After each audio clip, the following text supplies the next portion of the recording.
Hey guys, tonight we are drifting back, way back, to a place of silent stones and forgotten whispers. Imagine it, if you will, the sun beating down on the high veld of southern Africa, a shimmer in the air above granite domes that stretch as far as your sleepy eyes can see. You're standing on the edge of a city, not of steel and glass, but of stone, dry stone, piled high and wide, a testament to a people who thrived here for centuries. This isn't a tale of dramatic battles or fiery destruction. Oh no, this is the far more relaxing story of things just sort of winding down. A city that decided it was time for a nap.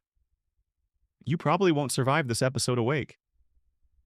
Let's be honest, the sheer, unadulterated piece of it all is a potent soporific. So, before you get comfortable, take a moment to like the video and subscribe, but only if you genuinely enjoy what I do here. And hey, why not drop your location and local time in the comments? It's always fascinating to see where everyone's drifting off from. Now, dim the lights. Maybe turn on a fan for that soft background hum, and let's ease into tonight's journey together.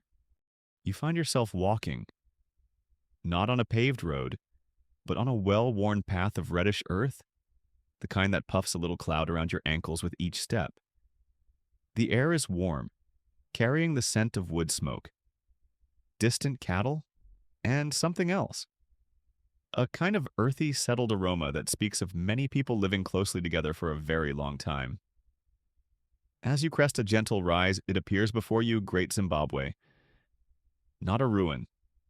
Not yet. Oh no, this is the city in its prime.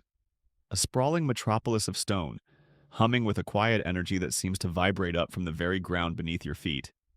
The first thing that strikes you is the sheer scale. Forget your quaint medieval European castles for a moment. This is different, built with an entirely distinct philosophy of space and form.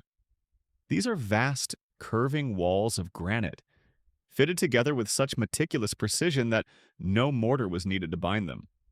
Just imagine the patience, the ingrained skill passed down through generations, the sheer communal effort of quarrying, shaping, and stacking all those stones, one by one, under the watchful African sun. Those overachieving builders from centuries past really did set a high bar, didn't they? The stones themselves, mostly local granite, are a mottled gray, weathered and ancient, but they almost seem to glow with a soft, internal light in the golden sun, reflecting the vast, impossibly blue sky above. You're approaching what future archaeologists will label the hill complex, a series of enclosures perched dramatically atop a high granite dome, a natural fortress enhanced by human hands. It looks like a king's stony crown, surveying all it commands. From up there, the view must be breathtaking, a 360-degree panorama of the surrounding savanna, a strategic vantage point for defense. Yes, but also, you can't help but imagine, a place to feel a little closer to the sky, to the realm of the ancestors, a conduit for spiritual authority. Even from down here, you can hear faint sounds drifting down, the murmur of voices, perhaps the rhythmic clang of a blacksmith's hammer on iron, maybe even a snatch of music carried on the breeze. It's the sound of life, undisturbed and confident. Down in the valley, stretching out in a gentle basin before the hill complex, lies the most iconic part of this ancient city, the Great Enclosure.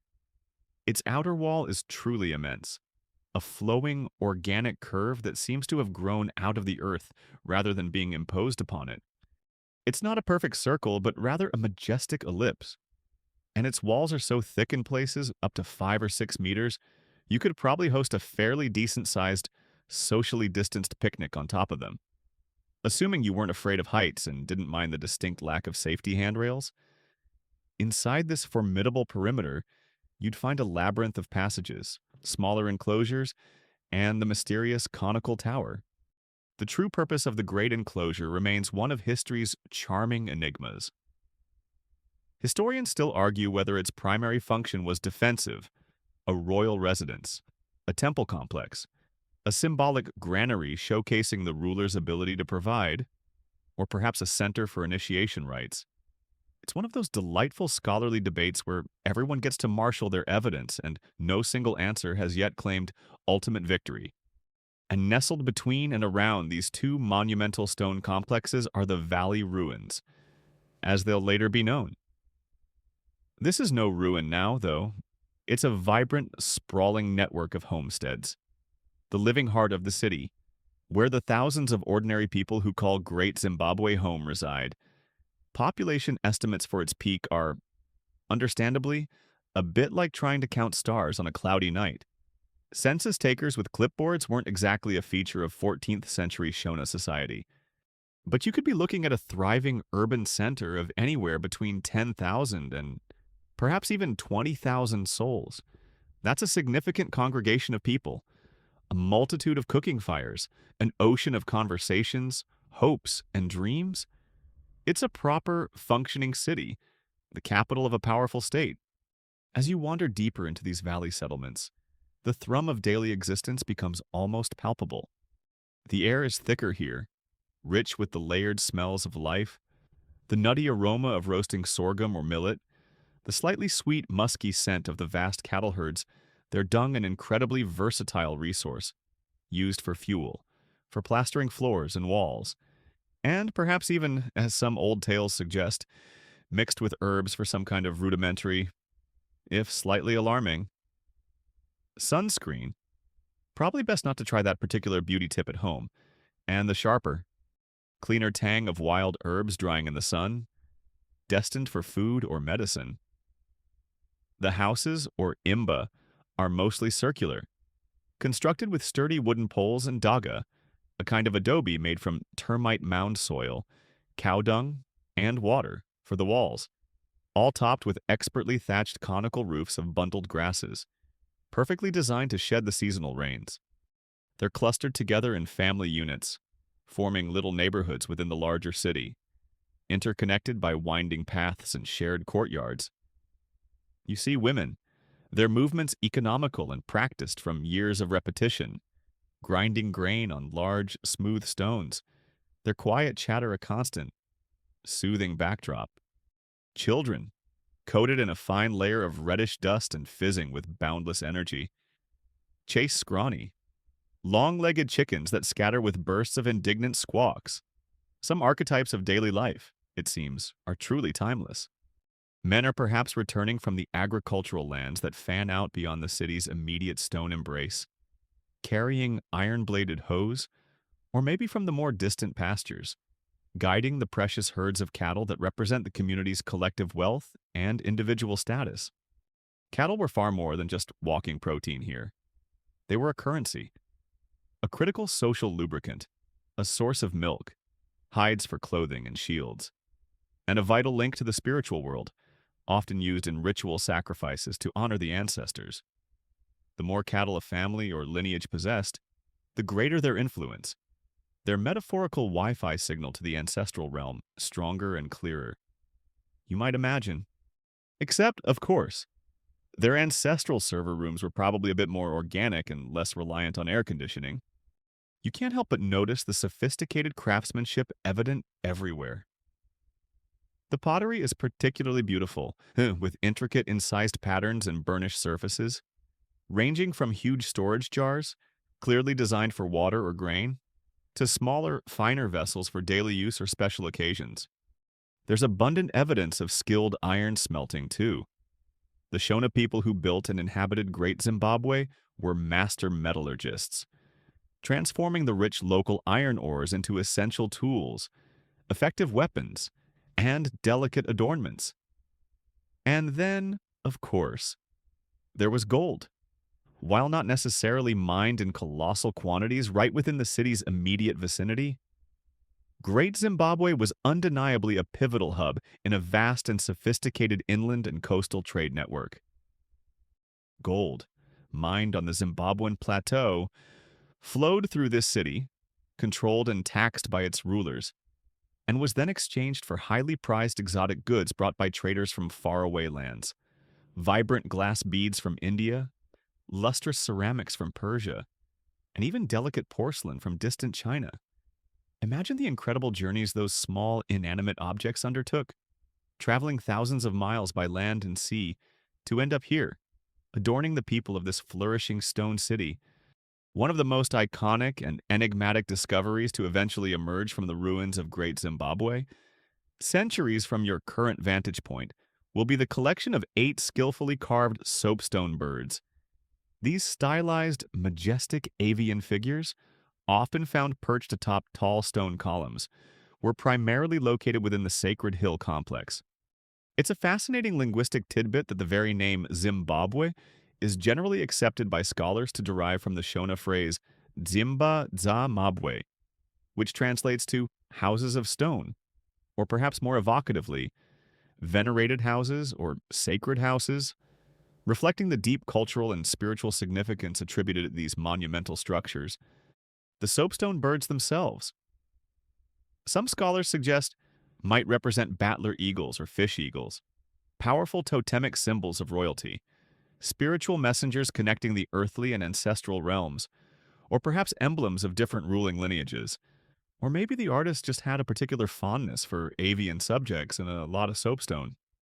The sheer level of social organization and engineering acumen required to conceive, construct, and maintain a city of this magnitude, particularly the fact that its most massive and gracefully curving stone walls, some soaring over 11 meters high and extending for hundreds of meters, were built without any mortar, relying instead on the careful selection, shaping, and balancing of each individual granite block, is simply staggering. This wasn't the work of a single mad genius, but a sustained, multi-generational communal effort, a testament to shared vision and deeply embedded construction knowledge. You can almost hear the faint, ghostly echoes of quiet, expert directions being given. The grunts of exertion as massive stones were levered into place, the rhythmic chink, chink, chink of stone shaping stone, all reverberating from centuries gone by. There's an undeniable sense of order here, of a society that is confident in its structures, its traditions, its rhythms. It's not the frantic, cacophonous pace of a modern metropolis. Instead, it's a slower, more deliberate, more organic energy. People gather in the shade of daga verandas or beneath the spreading branches of marula trees to talk, to trade news and goods, to share stories and laughter. There are no glaring billboards, no incessant blaring of horns, just the gentle, pervasive murmur of human activity, the distant, contented lowing of cattle, the almost subliminal chirping of unseen insects in the tall grasses. It is, for this moment in time, a self-contained world, assured in its strength, vibrant in its unique culture, secure in its ancestral place under the vast, benevolent African sun. This is Great Zimbabwe at its absolute peak, a flourishing, powerful, and sophisticated indigenous African civilization, blissfully unaware that its enduring legacy will one day become a quiet, almost melancholic study in the subtle dynamics of gradual, peaceful societal transformation. Standing here now, you see no ominous portents of doom, no gathering storm clouds of existential threats on the horizon, just life, unfolding in its own unhurried time, cradled within this magnificent stone embrace. You might even be tempted to sample some of the local cuisine being prepared over open fires, though perhaps it's wise to politely inquire about the ingredients before committing, especially if something is vaguely described as sun-dried river mystery. Just a gentle suggestion for the discerning time-traveling palate. The sun begins to dip lower now, painting the western faces of the granite walls in hues of orange and purple, and casting impossibly long, dancing shadows that stretch out across the valley floor. The number of cooking fires increases, their wood smoke coiling lazily, almost reluctantly, into the cooling evening air, carrying the comforting scent of evening meals. The myriad sounds of the city gradually soften, becoming more intimate, more familial. The clear notes of a mbira, the thumb piano, might drift from a nearby homestead, its delicate melodies weaving through the dusk. Laughter, the timeless cadence of storytelling, the gentle hubbub of families drawing together. It's a good place, you think. A strong, settled, and profoundly peaceful place. For now. The "for now" hangs in the air. Doesn't it like the last lingering note of that mbira you heard earlier? Fading softly into the evening's chorus of crickets and the distant, territorial hoot of a giant eagle owl.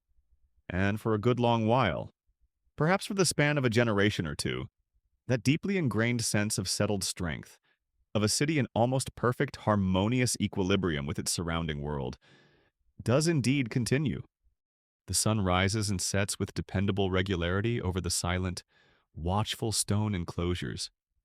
The ancient cycle of seasons turns, the hot, dry months giving way to the life-giving rains, and then back again.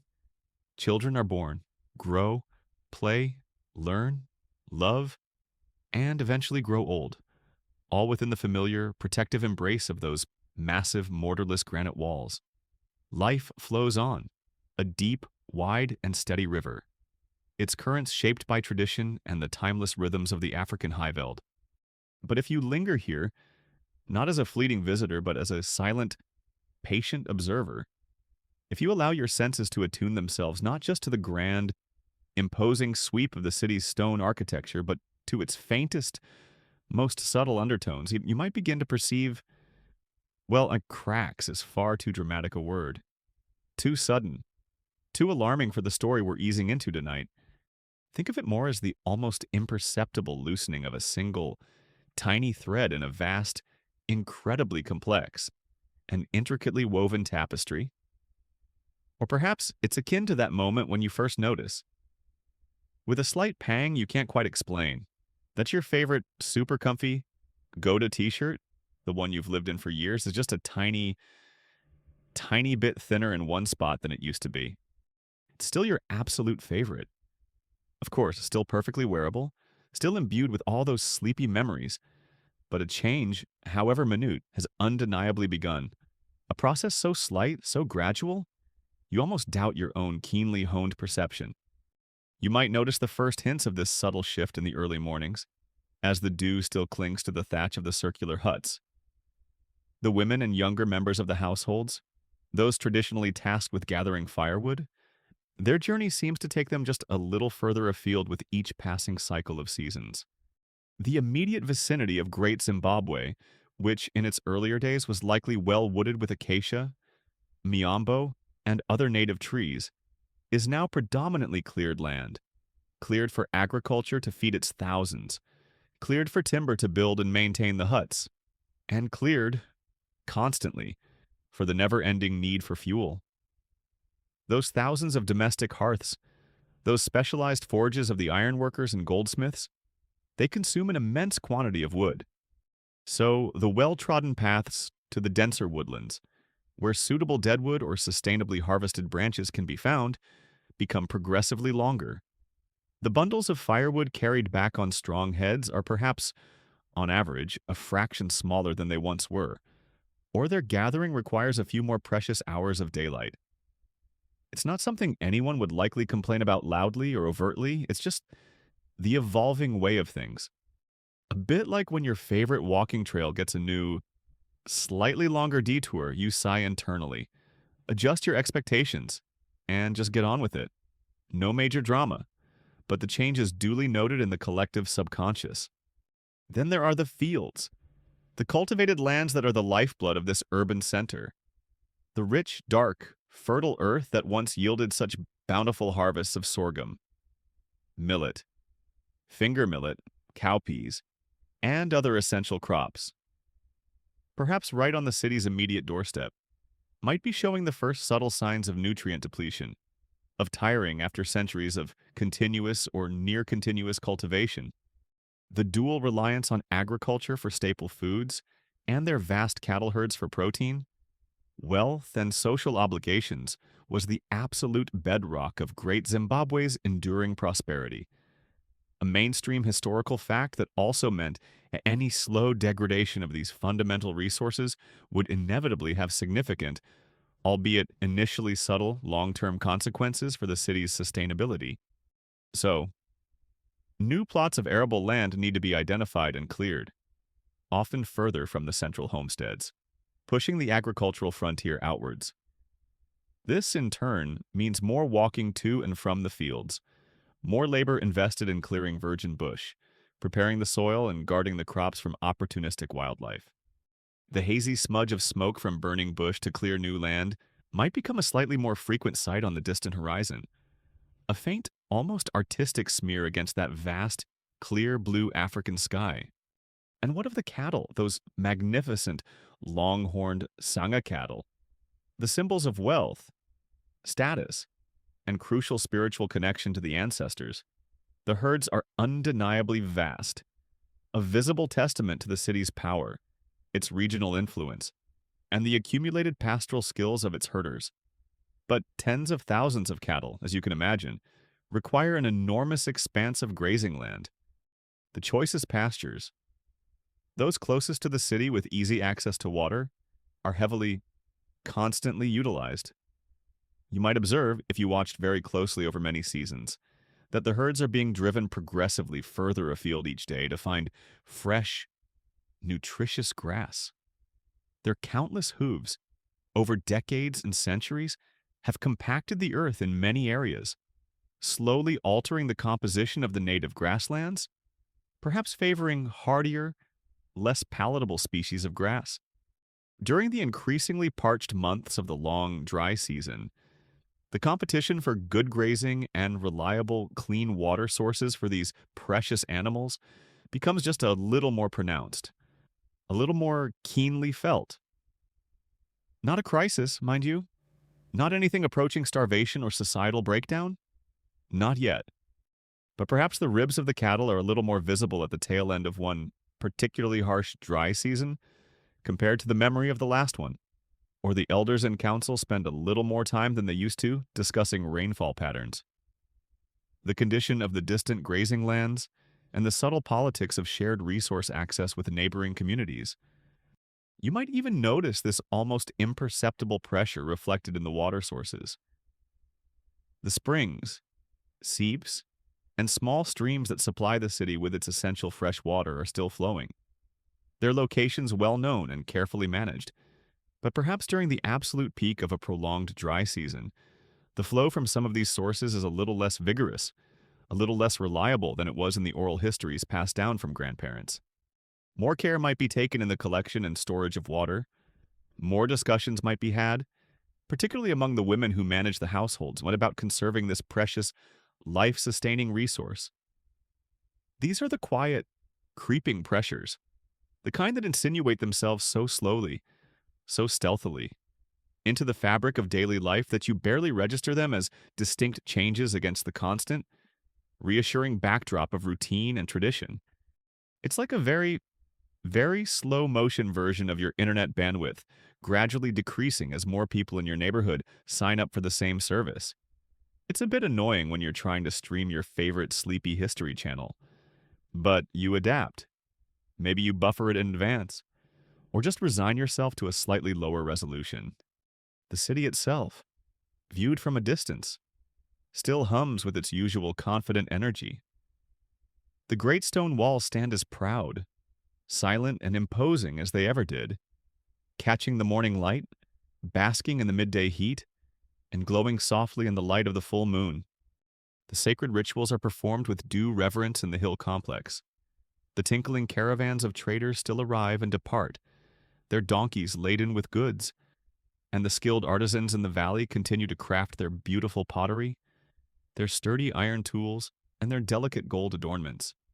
But if you listen with an almost impossibly sensitive ear, right down at the very threshold of hearing, underneath all the usual familiar sounds of a thriving urban life, there's a new note, a faint, almost inaudible whisper, the sound of the land itself beginning to sigh, ever so softly under the long, sustained, and concentrated pressure of so many people and so many of their essential animals, living together in one specific, circumscribed area for so very long. Historians and archaeologists, particularly those specializing in paleoecology and environmental history, still debate the precise timeline and the relative impact of these early, subtle environmental changes versus other concurrent social, economic, or political factors that might have been slowly almost invisibly, stirring beneath the seemingly placid surface of daily life at Great Zimbabwe? Was it purely the steadily accumulating ecological footprint of this large population? Or were other less tangible shifts, perhaps in regional power dynamics, in internal social cohesion, or in the spiritual authority of its rulers, also beginning to occur, subtly interacting with these environmental pressures? It's a complex, multi-layered puzzle, like trying to figure out exactly why your previously thriving sourdough starter has suddenly become a bit sluggish. Is it the temperature? The flour? The water? Your feeding schedule? Or has it just developed a mild case of existential ennui? You might see, if you looked for them, the subtle adaptations. Perhaps more intensive effort is going into maintaining soil fertility in the fields closest to the city, more careful collection and application of cattle manure as fertilizer, more sophisticated though still low-tech methods of intercropping or crop rotation, or more meticulously managed systems of fallowing land to allow for natural regeneration. A quirky, or perhaps more accurately, a deeply practical and historically widespread tidbit from many traditional African societies, including Shona culture, is a profound and nuanced understanding of local ecosystems, which sometimes included the demarcation and protection of certain sacred groves. Specific revered tree species valued for their medicinal properties, their fruit, or their deep spiritual associations. It's entirely possible, even probable, that such conservationist practices were an integral part of life at Great Zimbabwe, perhaps slowing the rate of deforestation in certain key areas or protecting vital watersheds. However, the sheer relentless demand for resources from a large, concentrated urban center would inevitably place an immense and growing strain on even the most carefully managed and respected local environment. Perhaps certain types of wood, those prized for their straight grain for building or their slow burn for fuel, once common in the immediate vicinity, are now noticeably rarer, their acquisition requiring longer journeys or special negotiations, their scarcity a quiet topic of conversation among the master builders or the ritual specialists. Imagine an elder, one of the respected keepers of ancestral knowledge, sitting in the cool, morning shade of a smoothly worn granite outcrop within the enclosures of the hill complex, their gaze sweeping out over the familiar panorama of the valley below. They have seen many seasons pass, witnessed countless cycles of planting and harvest, abundance and lean times. They might not articulate their observations in the language of an environmental crisis or resource depletion. Those are our modern, often alarmist, terminologies. But they might quietly observe to a younger apprentice that the rains seem a little less reliable, a little more capricious than they were in the days of their own grandfather. Or they might note that the great, bountiful marula trees, whose fruit is so prized for food, for drink, for oil, don't seem to yield as abundantly in the areas closest to the city as they once did. These wouldn't be conversations filled with panic or despair, but rather with a thoughtful, perhaps slightly wistful, almost philosophical acknowledgement of change. The kind of pervasive, incremental change that happens so slowly, so insidiously, that it often becomes the new accepted normal before you've even had a proper chance to consciously register, let alone mourn the subtle fading of the old one. The children being born into this gently but perceptibly altered landscape wouldn't know any different. Of course, so for them, the now slightly longer walk to fetch firewood is just the walk for firewood, the only way it's ever been in their young lives. The somewhat more distant fields, requiring a little more effort to reach and cultivate, are just the fields. This is the profoundly subtle and often underestimated power of gradual environmental change. It imperceptibly recalibrates your baseline of what is considered normal without you, or society as a whole. Even noticing the shift, it's a bit like how the definition of a hit song has changed with streaming. You didn't notice each small change in chart metrics, but the landscape is undeniably different now.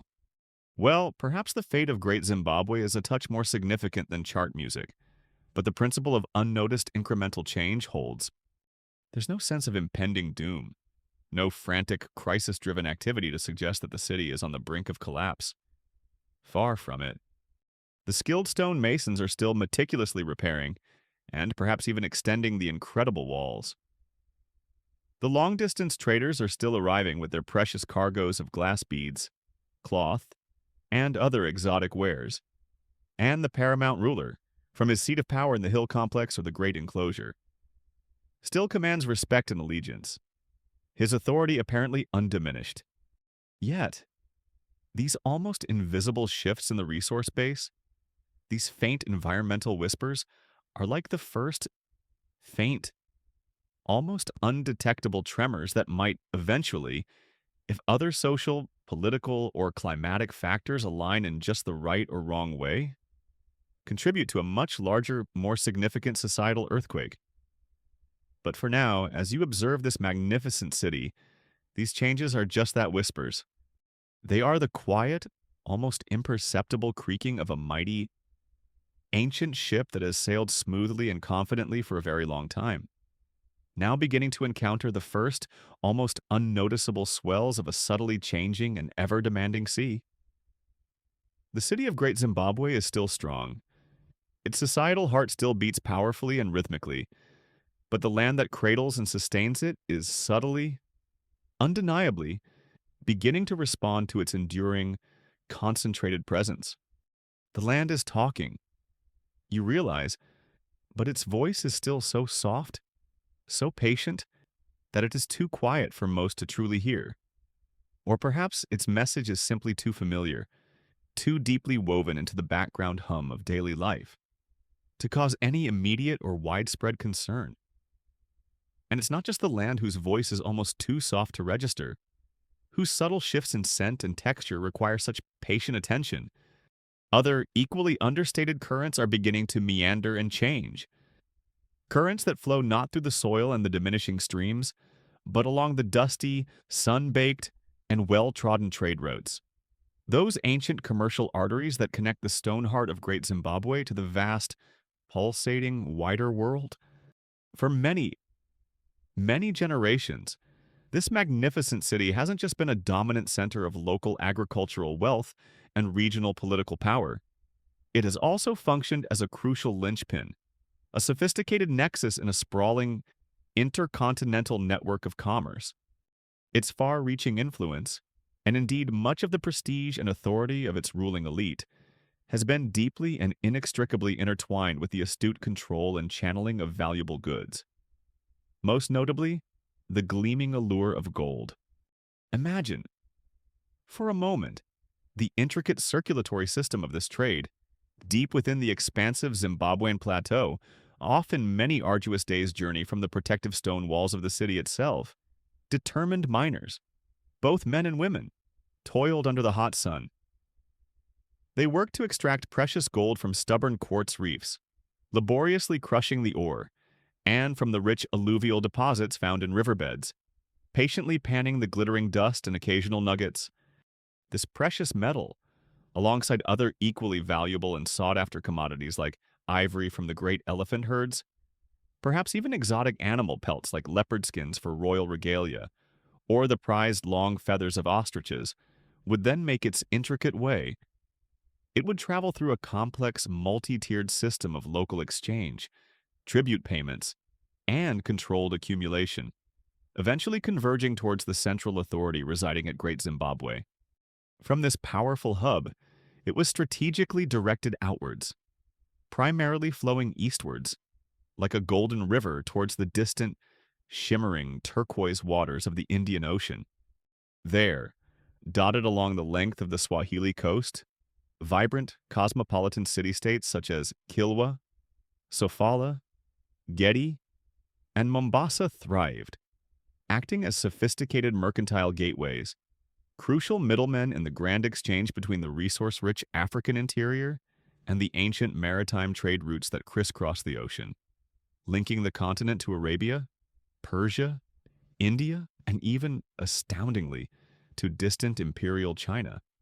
It's a well-established and undisputed historical fact that Great Zimbabwe was a significant, influential player in this extensive medieval Indian Ocean trade network, a powerful testament to its inhabitants' sophisticated societal organization, their economic acumen, and their far-reaching connections, all flourishing long before European sailing ships first nosed their way around the Cape of Good Hope. In return for the steady outflow of gold and ivory, a dazzling and diverse array of exotic, highly desirable goods flowed back inland, eventually finding their way into the treasuries, storerooms, and onto the persons of Great Zimbabwe's elite, its rulers, their families, high-ranking officials, and perhaps influential spiritual leaders. Picture the scene in your mind's eye, a trade caravan arriving, the men and their pack animals dusty and road-weary after weeks, perhaps months, on the trail, but their burdens laden with unimaginable treasures from beyond the horizon. Imagine vibrant, colorful glass beads from distant India, brilliant blues, deep greens, sunny yellows, perhaps even intricate millefiori, each tiny sphere catching the intense African sunlight. Picture intricately patterned and brightly glazed ceramics from Persia, perhaps bowls and jars decorated in shades of turquoise and cobalt blue, or even the pale, smooth, almost ethereal celadon ware with its subtle green glaze, imported all the way from Song or Ming Dynasty China. Consider also the fine cotton and silk cloths, dyed in rich hues, the aromatic perfumes and incense, the exotic spices, items that spoke not just of material wealth, but of distant, almost mythical lands of vastly different cultures, of the sheer mind-boggling immensity of the world that lay beyond the familiar horizons of the southern African highveld. These weren't just pretty baubles or functional items. They were potent symbols of status, tangible markers of accumulated wealth and worldly power, crucial tools used by the rulers to reward loyalty, to cement political and social alliances, to display their unique connection to the outside world, and to demonstrate their commanding ability to summon the exotic and the rare. Controlling this intricate flow of prestige goods was, in many fundamental ways, analogous to controlling the levers of power itself. It was, you might imagine, the ancient equivalent of having the exclusive distribution rights for the latest, most coveted piece of magical technology. Everyone who was anyone, who aspired to influence or recognition, wanted what you had, or at least what you could provide. But now, if you're observing the life of the city with that same patient, almost microscopic attention that we previously applied to the subtle changes in the land, you might begin to notice almost infinitesimal, yet potentially significant, alterations in this vital commercial artery. Perhaps the caravans arriving from the coast, heralded by the jangling of bells and the shouts of the traders, are just a fraction less frequent than they were a generation or two ago, in the city's undisputed golden age. Or maybe the overall quantity or the perceived quality of the most highly prized imported goods, the most vibrant and perfectly formed beads, the finest and most lustrous silks, seems subtly, almost indefinably diminished. It's nothing overt. Mind you, no sudden dramatic trade embargoes are declared, no dusty trade wars are kicking off with rival powers. It's just a gentle, almost imperceptible ebbing of a once mighty and relentlessly flowing tide of commerce. What could possibly be causing this slow, subtle shift in the economic winds? The reasons, as with most significant historical transitions, are likely as complex, multifaceted, and interwoven as the intricate patterns on a Persian carpet or the sprawling network of the trade routes themselves. Perhaps new, richer, or more easily accessible goldfields are being discovered and actively exploited in other regions of the African interior. Areas further to the north or west, regions that lie beyond Great Zimbabwe's direct sphere of political or economic influence. The gold is still being found, still making its way to the coast, but the primary routes for its passage are slowly, almost invisibly, shifting, like a great river finding a new, slightly easier, or more profitable course to the distant sea. Maybe some of the powerful Swahili coastal city-states, which were often fierce commercial rivals themselves, are experiencing their own internal political shifts and realignments. New dynasties might be rising, new alliances being forged, or dominant new ports emerging that favor different inland trade routes. thereby subtly but effectively bypassing the traditional corridors that led directly to and from the sphere of Great Zimbabwe's influence. Or perhaps even more distantly, the international demand for Southern African gold in the bustling markets of the Middle East and Asia is subtly fluctuating due to events and decisions happening thousands upon thousands of miles away. A change in currency standards in India, a major war or political upheaval in Persia, disrupting transcontinental routes, or even new sources of gold coming online from other parts of the world. The global economy, even in the 14th and 15th centuries, was a surprisingly interconnected and sensitive beast, and a metaphorical butterfly flapping its wings in faraway Asia could, in a roundabout way, cause a slight, fractional dip in the price or demand for gold in the heart of southern Africa. It was a sort of ancient, incredibly slow motion, and decidedly analog version of chaos theory in action. One might even joke that perhaps the international shipping rates for dhows went up, making the whole business a tad less profitable. You might see these subtle economic pressures reflected, if you listened closely, in the tone and content of discussions among the city's elite, in the shaded courtyards of the great enclosure or the more private chambers of the hill complex. Perhaps there are more hushed, serious conversations about the perceived reliability of certain long-standing coastal trade partners, or a discernible increase in the diplomatic or economic effort needed to acquire those all-important prestige goods that underpin their authority. The exact mechanisms and strategies by which Great Zimbabwe's rulers managed and controlled the lucrative gold trade, whether it was through direct ownership and state-supervised operation of the most productive mines, the systematic collection of tribute in gold from subservient local chieftains and independent miners, or primarily through the strategic taxation and regulation of the trade caravans passing through their extensive territory, remain a fascinating subject of ongoing discussion and meticulous research among historians and archaeologists. Unraveling these complex economic mechanisms is crucial to fully understanding just how vulnerable or resilient their economy truly was to these subtle, external shifts. If their power stemmed primarily from direct control over the sources of gold, they would be relatively more secure. However, if their wealth relied more on controlling the transit routes, then the emergence of viable alternative routes would undoubtedly pose a more significant long-term threat to their economic dominance. Imagine a master artisan, one of the highly skilled goldsmiths who specializes in crafting the intricate gold wire, the delicate beads, and the symbolic adornments, perhaps even the iconic gold rhinoceros figurines, for the royal family and the highest echelons of society. Perhaps the raw gold dust or the small, irregular nuggets he receives from the royal treasuries are just a little less plentiful this particular season.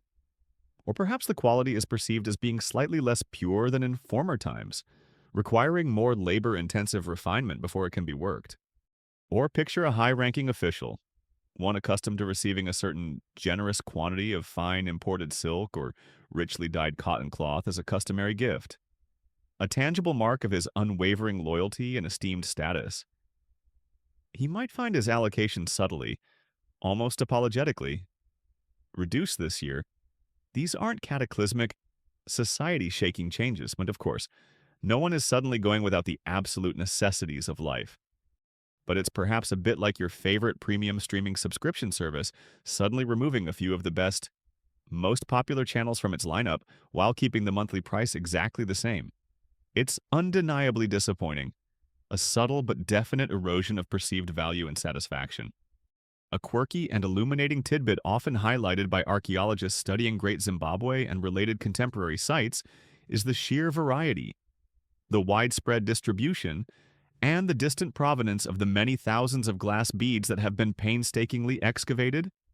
Some specific types of beads, like the very common, small, opaque Indian reds or various shades of blue and green glass beads, were clearly mass-produced in vast quantities in specialized manufacturing centers like Cambay in western India, and were then traded extensively throughout the Indian Ocean world and deep into the African interior. Other more unusual or complex beads, perhaps with intricate layered designs or unique color combinations, might have been considerably rarer and therefore significantly more valuable, acting as powerful status markers. There's even compelling archaeological and ethnographic evidence to suggest that certain specific types of beads functioned almost like a form of currency in various parts of pre-colonial Africa. Their value commonly understood and accepted across different cultures. The discovery, albeit in smaller quantities, of specific types of Chinese Celadon pottery or Persian fanceware within the stone enclosures of Great Zimbabwe also speaks volumes about the remarkable reach and sophistication of these ancient trade networks. Finding a delicate shard of a Ming Dynasty porcelain bowl here, so far from its origin, is akin to finding a Viking coin in North America, a small, unassuming, yet incredibly potent piece of tangible physical evidence for a vast, dynamic, and interconnected pre-modern world. Maybe the ancient equivalent of unboxing videos involved traders showing off the latest shipment of beads. Check out this new cobalt blue, guys. It's fire. The Shona people of Great Zimbabwe, and particularly its ruling class, were not naive or passive participants in these networks. They were astute observers of social and economic trends, skilled negotiators, and remarkably adaptable survivors with a long history in the region. If the flow of desirable goods from one traditional direction or coastal partner were to lessen noticeably, they would naturally seek to enhance their trade relationships in other directions, or to develop new internal sources of wealth, patronage, and prestige. But the allure and the symbolic power associated with these exotic, foreign-sourced goods were undeniably potent. This prestige was intricately tied into the perceived mystique and spiritual authority of the rulers, their demonstrable connection to faraway, almost mythical lands of wealth and advanced craftsmanship. A sustained decline in this specific type of long-distance trade, however gradual and subtle it might initially be, could slowly, almost imperceptibly, begin to undermine that mystique, to lessen the perceived spiritual and economic potency of the ruling elite in the eyes of their subjects and their regional rivals. It's not that the king, or paramount chief, suddenly has no clothes. To borrow a familiar phrase, it's more that his exquisitely imported wardrobe, and by extension his ability to distribute such largesse, isn't quite as dazzlingly impressive or as effortlessly acquired as his grandfather's was reputed to be. So, alongside the quiet, patient whispers of the increasingly stressed local land, you now have the fainter, less frequent jingle of the lead trader's bell, the slightly less confident shuffle of loaded pack animals on the ancient trade paths. These are not yet the clamorous sounds of alarm. Not by any means. The internal markets within Great Zimbabwe are still busy places, filled with the exchange of local agricultural produce, livestock, pottery, iron tools, and other essentials.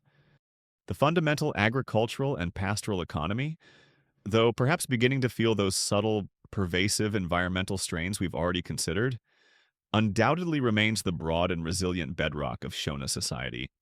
But the glittering, alluring veneer, that high-status, cosmopolitan gloss provided by the centuries-old long-distance trade in gold and exotic luxuries, might just be starting to lose a tiny, almost imperceptible fraction of its former vibrant sheen. It's like observing a once brilliantly painted and intricately detailed mural, exposed to the relentless sun and the occasional driving rain for many, many centuries. The foundational colors are still clearly there. The overall image and its message are still powerfully evident. But the initial dazzling brilliance has inevitably softened over time. Some of the finest, most delicate details subtly blurred and faded by the inescapable passage of years and the slow shift of prevailing conditions. The city's economic pulse remains strong and steady, for sure. But perhaps the rhythm is just a fraction less robust, a little more thoughtful and measured than it was during its most resplendently golden and outwardly focused heyday. The true golden age of Great Zimbabwe isn't definitively over. Not by a long shot, but perhaps the very first, almost invisible golden rays of its eventual long, slow sunset are, for those with the keenest, most perceptive eyes, just beginning to tint the far-distant, hazy horizon. Those first, almost imperceptible golden rays of a metaphorical sunset, tinting the distant economic horizon, are mirrored by changes much closer to home, right there in the very earth beneath your feet. in the air you breathe as you wander through this ancient capital. While the city's elite, in their cooler, elevated stone enclosures, might ponder the subtle shifts in the flow of gold and the diminishing quality of imported glass beads, the everyday folk, the farmers, the herders, the women fetching water and firewood, those who form the undeniable backbone of this great city, are becoming intimately, practically familiar with a different, more tangible kind of fading luster. This is the fading vibrancy of the land itself. Remember those initial, almost subliminal whispers of resource strain we touched upon earlier, like a faint humming noise you can't quite place? Well, after centuries of continuous, intensive occupation by a population numbering in the many thousands, along with their equally numerous and resource-hungry livestock, those soft whispers are slowly, almost reluctantly, beginning to find a slightly clearer, more discernible, and undeniably more weary voice. The land, you see, is starting to groan, ever so quietly, under the immense, unceasing, and cumulative weight of sustaining such a vibrant, populous, and enduring urban settlement. Let's talk about the soil first, shall we? The very foundation, the lifeblood, of any pre-industrial agricultural society. For countless generations, the characteristic reddish-brown, sandy loams derived from the granite bedrock surrounding Great Zimbabwe have nourished the essential crops of sorghum, pearl millet, finger millet, groundnuts, cowpeas, and vital gourds that have fed its burgeoning population. But even the most initially fertile soil, under constant cultivation without sophisticated modern fertilizers or extensive crop rotation systems, needs replenishment. It needs crucial fallow periods to recover its complex structure and spent nutrients. With a large geographically concentrated population to feed, year after year, decade after decade, century after century, the unremitting pressure on the arable land is inevitably, inexorably immense. Fields that were once renowned for their richness and productivity, yielding bountiful harvest with relatively modest effort, are now, particularly in some of the longer settled areas closer to the city's stone core, showing distinct, undeniable signs of fatigue, of exhaustion. Crop yields, while not collapsing catastrophically, might be subtly, yet consistently declining. The heads of grain might be observed to be a little smaller on average, the stalks a little less robust, the plants perhaps more susceptible to pests or short dry spells. The simple, inescapable historical fact is that the sheer demographic concentration of such a large population at Great Zimbabwe, sustained for several centuries in one location, inevitably placed immense compounding and cumulative pressure on the readily available local natural resources.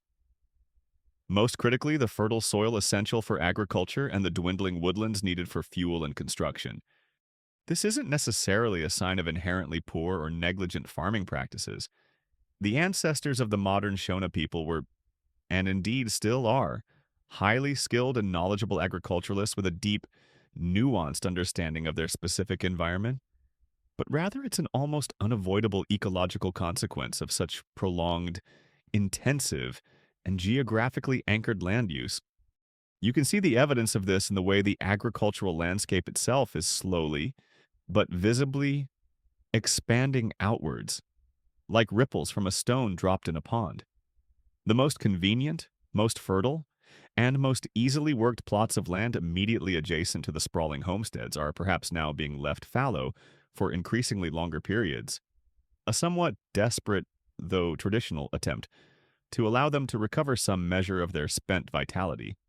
Or, more commonly and visibly, new fields are being laboriously cleared further and further away from the city's central stone nucleus, pushing into areas that might be significantly rockier, inherently less fertile, or require a much greater input of human labor to clear, till, and cultivate.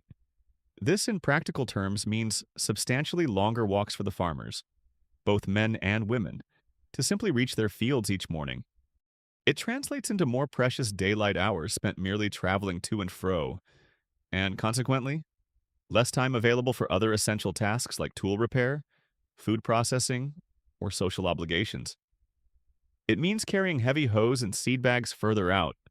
And then, crucially, at harvest time, transporting the bulky, heavy harvested crops back over ever greater distances to the family granaries within the city. It's a slow, insidious, creeping increase in the daily workload for a significant portion of the population. An almost invisible tax levied by the steadily tiring land. Imagine your daily commute to work or school slowly getting longer by just a few minutes each year. Individually, each small, incremental increase is perhaps bearable, even unnoticeable. But over the span of a decade or two, it adds up to a significant and wearying chunk of your available time and energy. And then there's the wood, or, to be more precise, the increasingly conspicuous lack of it in the immediate, easily accessible vicinity of Great Zimbabwe. Timber is absolutely crucial to the daily functioning of this society. It's needed for constructing and endlessly repairing the thousands of circular daga clay and dung mixture huts with their distinctive, expertly thatched conical roofs.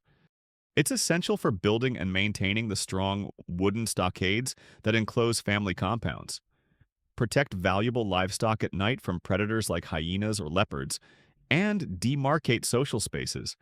And, most relentlessly, it's needed for fuel. Every single household, every single day, requires a steady supply of firewood for cooking the 2 or 3 daily meals, for providing warmth on cool, high-veld nights, and for social gatherings around the hearth. Beyond domestic use, that the city's numerous blacksmiths and gold or copper smelters need vast quantities of high-quality charcoal, which in turn requires even more wood to achieve the extremely high temperatures necessary for effectively working metals. For centuries, the surrounding savanna woodlands, a mix of miambo, acacia, combretum, and other native species, have adequately supplied these myriad needs. But now, if you were to stand on the summit of the hill complex and gaze out, the tree line is visibly, undeniably receding. Hillsides that, in the city's earlier days, were likely cloaked in relatively dense miambo or acacia woodland, are now much more sparsely covered, perhaps dotted with only scrubby, regenerating bushes, or in some overused areas, becoming almost bare, exposing the thin, vulnerable topsoil to the harsh, erosive power of the unfiltered sun. The dry season winds and the occasional torrential downpours of the rainy season. You might still hear the rhythmic, percussive thud of axes striking wood, a familiar sound of daily labor. But that sound now often comes from much further away, a faint, almost melancholic echo carried on the breeze from distant valleys and more remote hillsides that were once considered too far, too inconvenient for routine wood-gathering expeditions. The bundles of firewood being carried back into the city on the heads of women and younger girls are perhaps, on average, composed of smaller diameter branches, or even of less desirable, faster burning or smokier types of wood that were once largely ignored when better options were readily available. A quirky, though rather unfortunate from an ecological perspective, tidbit consistently gleaned from detailed paleo-environmental studies of ancient settlements worldwide is that often the very first tree species to disappear from the immediate environs of large, long-term human occupations are precisely those that were most highly prized for their specific, desirable qualities. The straight-grained, termite-resistant hardwoods, ideal for construction posts, or the dense, slow-burning, high heat-producing woods perfect for long-lasting cooking fires or metallurgical charcoal. As these premium species become locally extinct or exceptionally scarce, people are inevitably forced to make do with whatever inferior alternatives remain available, which might be less efficient, require more frequent replenishment, or involve more processing effort. It's a bit like when your favorite artisanal coffee shop regretfully informs you they've run out of your usual single-origin Ethiopian Yirgacheffe beans, and you have to grudgingly settle for their generic emergency house blend. It technically still provides the caffeine, but the experience is just not quite the same. Is it? This progressive deforestation, this slow stripping away of the land's green mantle, inevitably has a cascade of secondary, knock-on effects, like subtle ripples spreading outwards from a disturbed pond. With fewer trees and less ground cover to bind the precious topsoil, the seasonal rains, when they do arrive, and perhaps they are becoming less reliable too, as we'll explore later, might now wash away more of that vital soil into the streams and rivers, leading to increased silting of watercourses and potential degradation of downstream grazing lands. Small, previously reliable springs that once bubbled up at the base of certain granite kopjes, providing clean, cool water, might now flow less consistently, or even dry up altogether during the harshest, latter part of the long dry season. The widespread loss of woodland also translates directly into a significant loss of habitat for the diverse array of wild game. Antelope, kudu, duiker, perhaps even larger mammals, which, while probably not the primary day-to-day food source for most of the city's inhabitants, still provided a valuable and varied supplement to the predominantly grain-based diet, as well as essential materials like hides for clothing and shields, sinew for bowstrings, and bone for tools. Hunting parties, consequently, have to range much further from the city, investing more time and effort with an increasing uncertainty of success. It's not easy to sneak up on a wary kudu when there are fewer trees to hide behind, and your hunting ground is basically a P.F. Chang's parking lot in terms of cover. The very air itself, the microclimate in and around the city, might feel subtly different. With significantly less tree cover to provide shade and transpire moisture, the ground heats up more quickly and intensely during the scorching daylight hours, and then cools down more rapidly and deeply at night, potentially leading to greater temperature extremes. There might be noticeably more dust in the air, especially during the persistently windy periods of the dry season, a fine, pervasive reddish haze that coats everything with a gritty film, gets into your eyes, your nose, your throat, and even subtly flavors your food. It's not yet a full-blown dust bowl of epic, cinematic proportions, not by any stretch, but the overall ambient environment is undeniably becoming a little harsher. A shade less forgiving, a touch less green and lush and welcoming than it undoubtedly was in the fondly remembered, almost mythical days of the city's initial founding and early flourishing.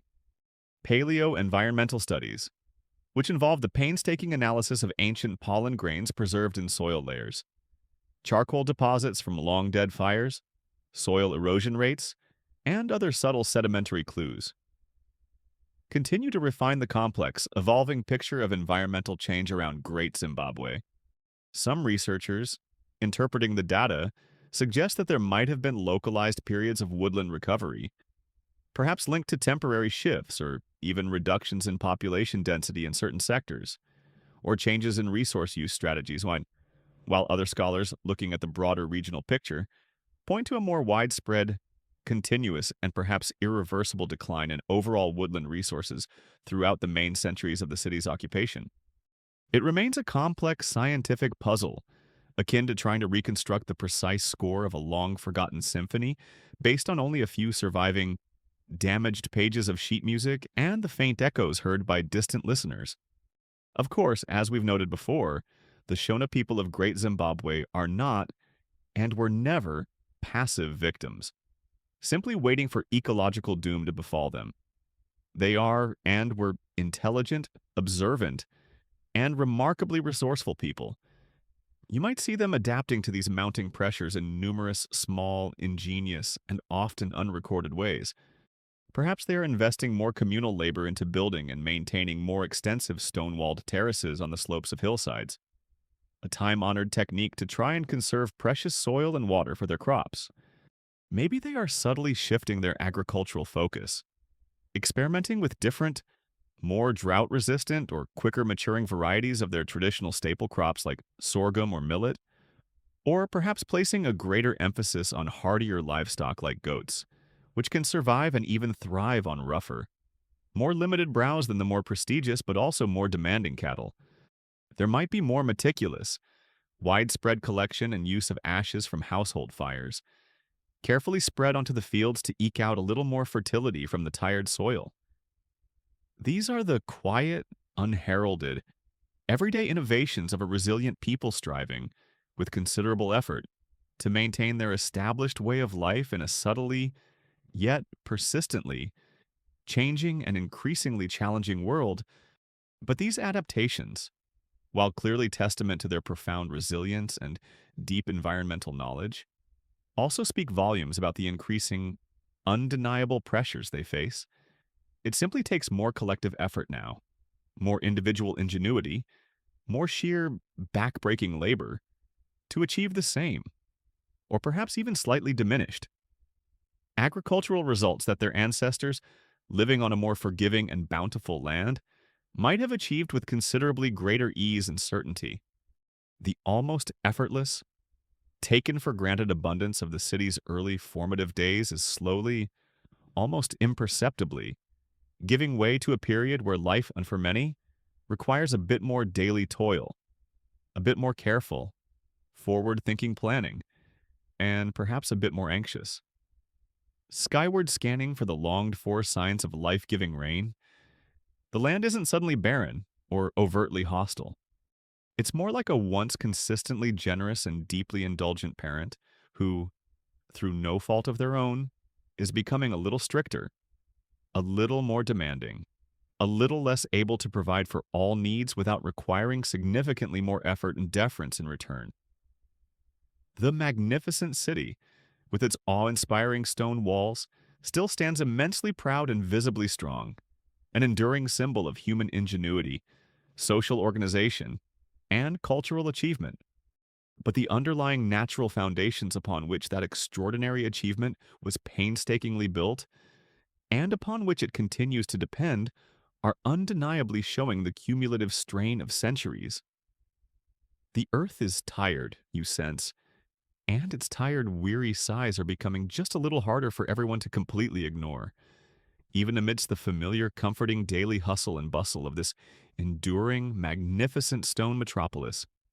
It's not a dramatic, sudden collapse of the communal pantry. Not at all. It's more like the dawning, unsettling realization that you're consistently running a bit low on several key staple ingredients, and the only reliable supermarket is now an extra mile away, probably uphill, and just your luck, it's probably uphill both ways.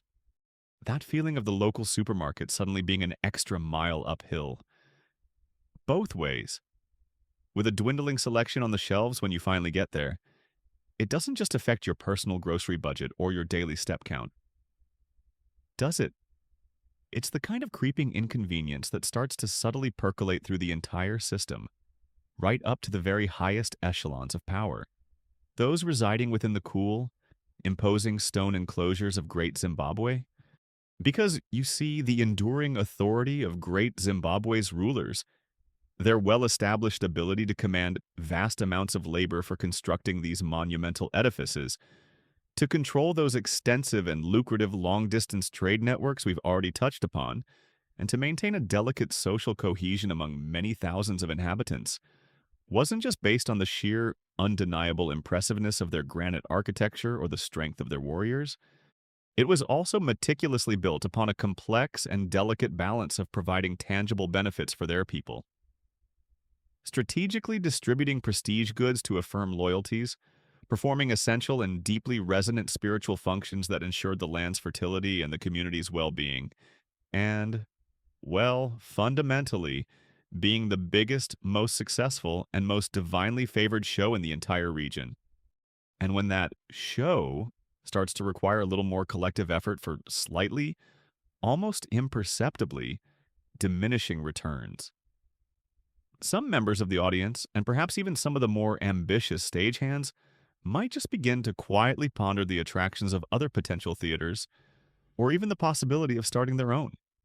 The concentrated power of Great Zimbabwe, during its magnificent zenith, radiated outwards across the surrounding plateau like a powerful, unwavering beacon of stability, innovation, and prosperity. But power, especially in pre-industrial, lineage-based states like those common in southern Africa, is a living, breathing, almost organic entity. It needs constant feeding with resources and tribute, careful tending through ritual and diplomacy, and, most importantly, the willing participation, or at least the general acquiescence, of many different groups, influential individuals, and spiritual authorities. A key historical fact about many traditional Shona societies, and therefore highly likely to be true for the society that built and inhabited Great Zimbabwe itself, is that their political structures were often deeply rooted in lineage principles, with paramount power potentially shifting over time between different recognized royal lines or being more broadly distributed among various influential chiefly families and their numerous followers. This intricate system often allows for considerable flexibility and societal resilience in the face of challenges. But it also inherently means that ultimate political power isn't necessarily fixed in one person, one dynasty, or one geographical place indefinitely. It can, and historically often does, flow like water, seeking new channels and new basins. Now, imagine for a moment that you're a respected member of the city's elite. Perhaps your lineage has long resided within the protective confines of the great enclosure, or you maintain a substantial, well-appointed homestead in the bustling valley ruins, benefiting directly from the established system. For many generations, your family has enjoyed privileged proximity to the paramount ruler, preferential access to the best agricultural land, and a consistent share of the exotic, status-enhancing trade goods that flow into the capital. Life, by any measure, has been good, secure, and prestigious. But now, the invigorating flow of those imported Indian glass beads and fine Persian or Chinese ceramics, remember, is just a tad less generous, a fraction less reliable than it was in your grandfather's time. The tribute arriving from some of the more distant, outlying areas, perhaps in the form of grain, cattle, or iron hose, might be a little harder for the royal collectors to secure, precisely because those outlying areas are also beginning to feel the subtle, creeping pinch from the tiring land and the strained local resources. The paramount ruler, in turn, has slightly less largesse, slightly fewer high-value gifts to strategically distribute in order to maintain unwavering loyalty, reward exceptional service, and cement crucial alliances. It's certainly not a debilitating crisis of empty royal coffers. Not yet. Not by a long shot. But it's perhaps analogous to when a large paternalistic company, known for its generous perks, suddenly and quietly cuts the budget for the free gourmet donuts in the break room. It's hardly going to cause an immediate mass walkout or a shareholder revolt. But overall, morale might dip just a tiny bit, and people might start to grumble in hushed tones that things, you know, just aren't quite what they used to be in the good old days. Within the incredibly intricate, often opaque web of courtly life and high-level politics, these subtle, almost imperceptible shifts in resource availability and distribution can begin to create new, unforeseen dynamics. Perhaps certain influential lineages, feeling that their traditional influence or their customary share of state resources is waning even slightly, become a little more openly critical of current policies, a little more quietly assertive of their own claims and perceived rights. Maybe younger, more ambitious members of the extended ruling class, observing that the established traditional paths to significant power and substantial wealth within the capital are becoming a bit more congested, a bit more competitive, or ultimately less rewarding than they once were. Start to cast their eyes outwards, towards new horizons.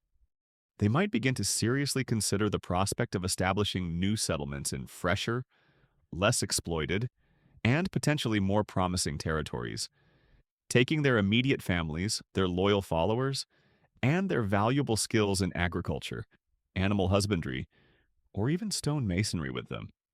This wouldn't necessarily be an act of overt rebellion or a defiant challenge to the central authority, but more like a pragmatic decision to set up a new, potentially highly successful branch office of the main, somewhat overburdened, corporation, Great Zimbabwe North Inc. Perhaps with the attractive prospectus of better grazing lands, more abundant firewood, and maybe even a few untapped local gold deposits. And it's not just internal ambitions that are stirring. The vast regions surrounding Great Zimbabwe are not, and never were, empty, uninhabited wastelands. They are populated by other Shona-speaking groups, some of whom were likely long-standing tributaries or close allies of the great city. others perhaps more distant relations with looser ties. As Great Zimbabwe's immediate environmental and economic resource base comes under that subtle, long-term, almost imperceptible pressure we've discussed, its ability to project overwhelming, unchallengeable power and decisive influence into these surrounding, often distant regions might also begin to very gradually, almost invisibly, diminish. Local headmen or petty chiefs in these outlying areas, who once looked almost unquestioningly to Great Zimbabwe as the dominant political, economic, and spiritual center of their world, might start to feel a little more autonomous, a little more self-reliant, a little more inclined to prioritize their own local concerns. They're still undoubtedly part of the broader Shona cultural sphere. Of course, sharing language, customs, and religious beliefs, but perhaps they're not sending quite as much tribute to the capital as regularly as they used to. Or they're beginning to develop their own independent local trade links with smaller, itinerant traders. Or their ambitious young warriors are somewhat less inclined to answer a general call to arms from the distant capital, if the potential rewards or the perceived urgency don't seem as compelling or as directly relevant to their own community's interests as they once did. Archaeologists and historians, sifting through the complex and often ambiguous material evidence and later oral traditions, continue to debate the precise nature and extent of Great Zimbabwe's overarching political organization, specifically, whether it operated more as a highly centralized, unitary state with the paramount ruler wielding direct and often absolute power over a vast, integrated territory, or whether it functioned as a more complex, perhaps confederated or segmentary structure, with significant degrees of regional autonomy granted to local chiefs who, in turn, owed allegiance, tribute, and military support to the central power. If it was the latter, a more decentralized or federal-style model, then the entire process of power diffusion would likely be even more fluid, more organic, and perhaps considerably less contentious or traumatic. It wouldn't be so much a sudden, violent shattering of a single, monolithic state, but more like the gradual, almost peaceful loosening of the intricate ties that bind a large confederation together, with some of its constituent members slowly, almost imperceptibly, drifting off to pursue their own distinct agendas and destinies. You start to see, or rather you would if you possessed a conveniently time-lapsed satellite view and a few quiet decades to patiently watch the unfolding patterns on the landscape. The slow, almost hesitant emergence of new, secondary centers of population and influence in other, often quite distant, parts of the Zimbabwean plateau. These aren't necessarily hostile rival kingdoms, springing up fully formed overnight to aggressively challenge Great Zimbabwe with massed armies and sophisticated siege engines. It's typically a much more organic, subtle, and generally peaceful process of societal budding. Think of it more like a large, ancient, and venerable tree whose countless seeds have been carried far and wide by the wind over many seasons. Some of those seeds inevitably land in particularly fertile, well-watered ground, successfully take root, and slowly but surely begin to grow into strong, healthy, independent saplings. These new settlements might be founded by pioneering groups purposefully migrating away from the increasing demographic and resource pressures around the old, congested capital. They might be actively seeking fresh, virgin land for farming and grazing, or looking for new, untapped opportunities for local and regional trade, or hoping to gain control over valuable resources like gold seams, copper deposits, or essential salt pans.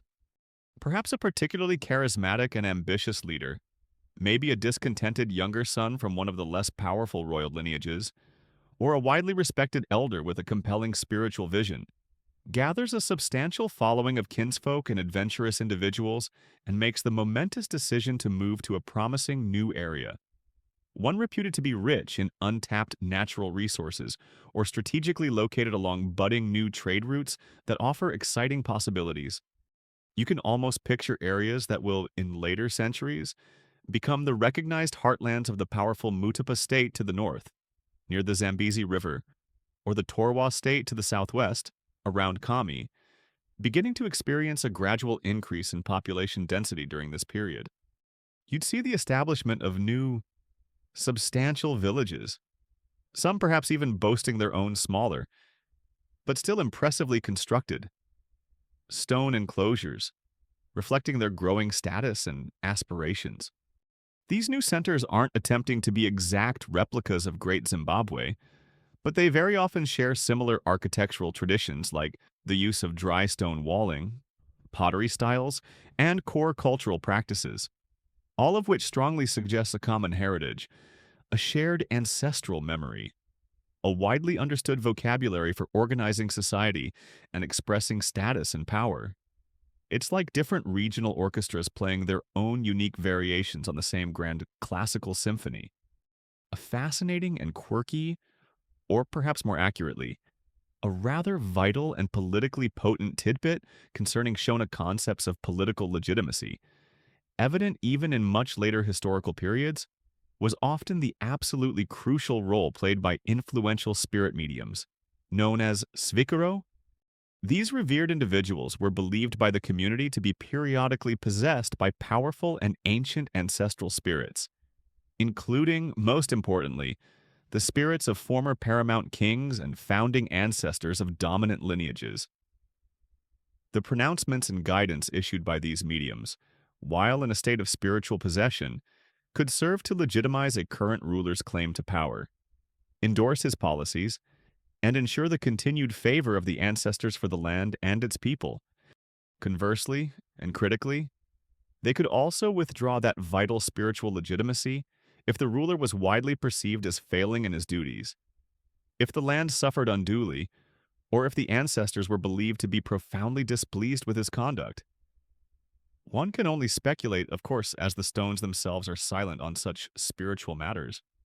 But if the land around Great Zimbabwe was increasingly perceived as losing its life-giving fertility, or if the vital long-distance trade was noticeably declining, or if debilitating internal squabbles among the elite were becoming more frequent or more serious, it's entirely plausible that the influential spirit mediums might have begun to subtly, or perhaps not so subtly, signal that perhaps the overarching spiritual favor was shifting, or that new leadership, possibly established in new, more promising locations, might be more pleasing to the all-important ancestors. This adds another incredibly potent, if largely invisible to archaeology, layer to the gentle, inexorable ebbing of absolute central power, a profound spiritual one. Imagine trying to effectively run a kingdom, however magnificent its stone walls, when the celestial IT department keeps sending ominous messages suggesting that your divine mandate subscription has unfortunately expired due to unforeseen circumstances. This gradual diffusion of power, this slow decentralization, isn't necessarily a sign of outright failure or imminent societal collapse in the dramatic Hollywood blockbuster sense of the word. In many ways, it can also be interpreted as a sign of a culture's underlying dynamism, its inherent resilience, and its remarkable adaptability. When one particular area, even one as historically significant as Great Zimbabwe, becomes environmentally overstressed or politically congested, people possess the accumulated traditional knowledge, the essential practical skills, and the flexible social organization necessary to seek out, assess, and successfully develop new opportunities and new homes elsewhere. It's a natural, almost ecological process of expansion, dispersal, and decentralization, a pattern common to many successful and enduring historical societies across the globe. But for the old center, for Great Zimbabwe itself, it undeniably means that its once virtually unquestioned, continent-spanning preeminence is slowly, subtly, but surely being diluted. It's no longer the only major influential player on the regional field. Other capable teams are forming, and while they might still hold a deep respect for the old, venerable champions, they are increasingly focused on playing their own game, by their own rules, in their own newly established stadiums. The immense gravitational pull of the great mother city, while still undeniably strong and historically resonant, is perhaps not quite as irresistible, not quite as all-encompassing, as it once was in its most glorious and expansive prime.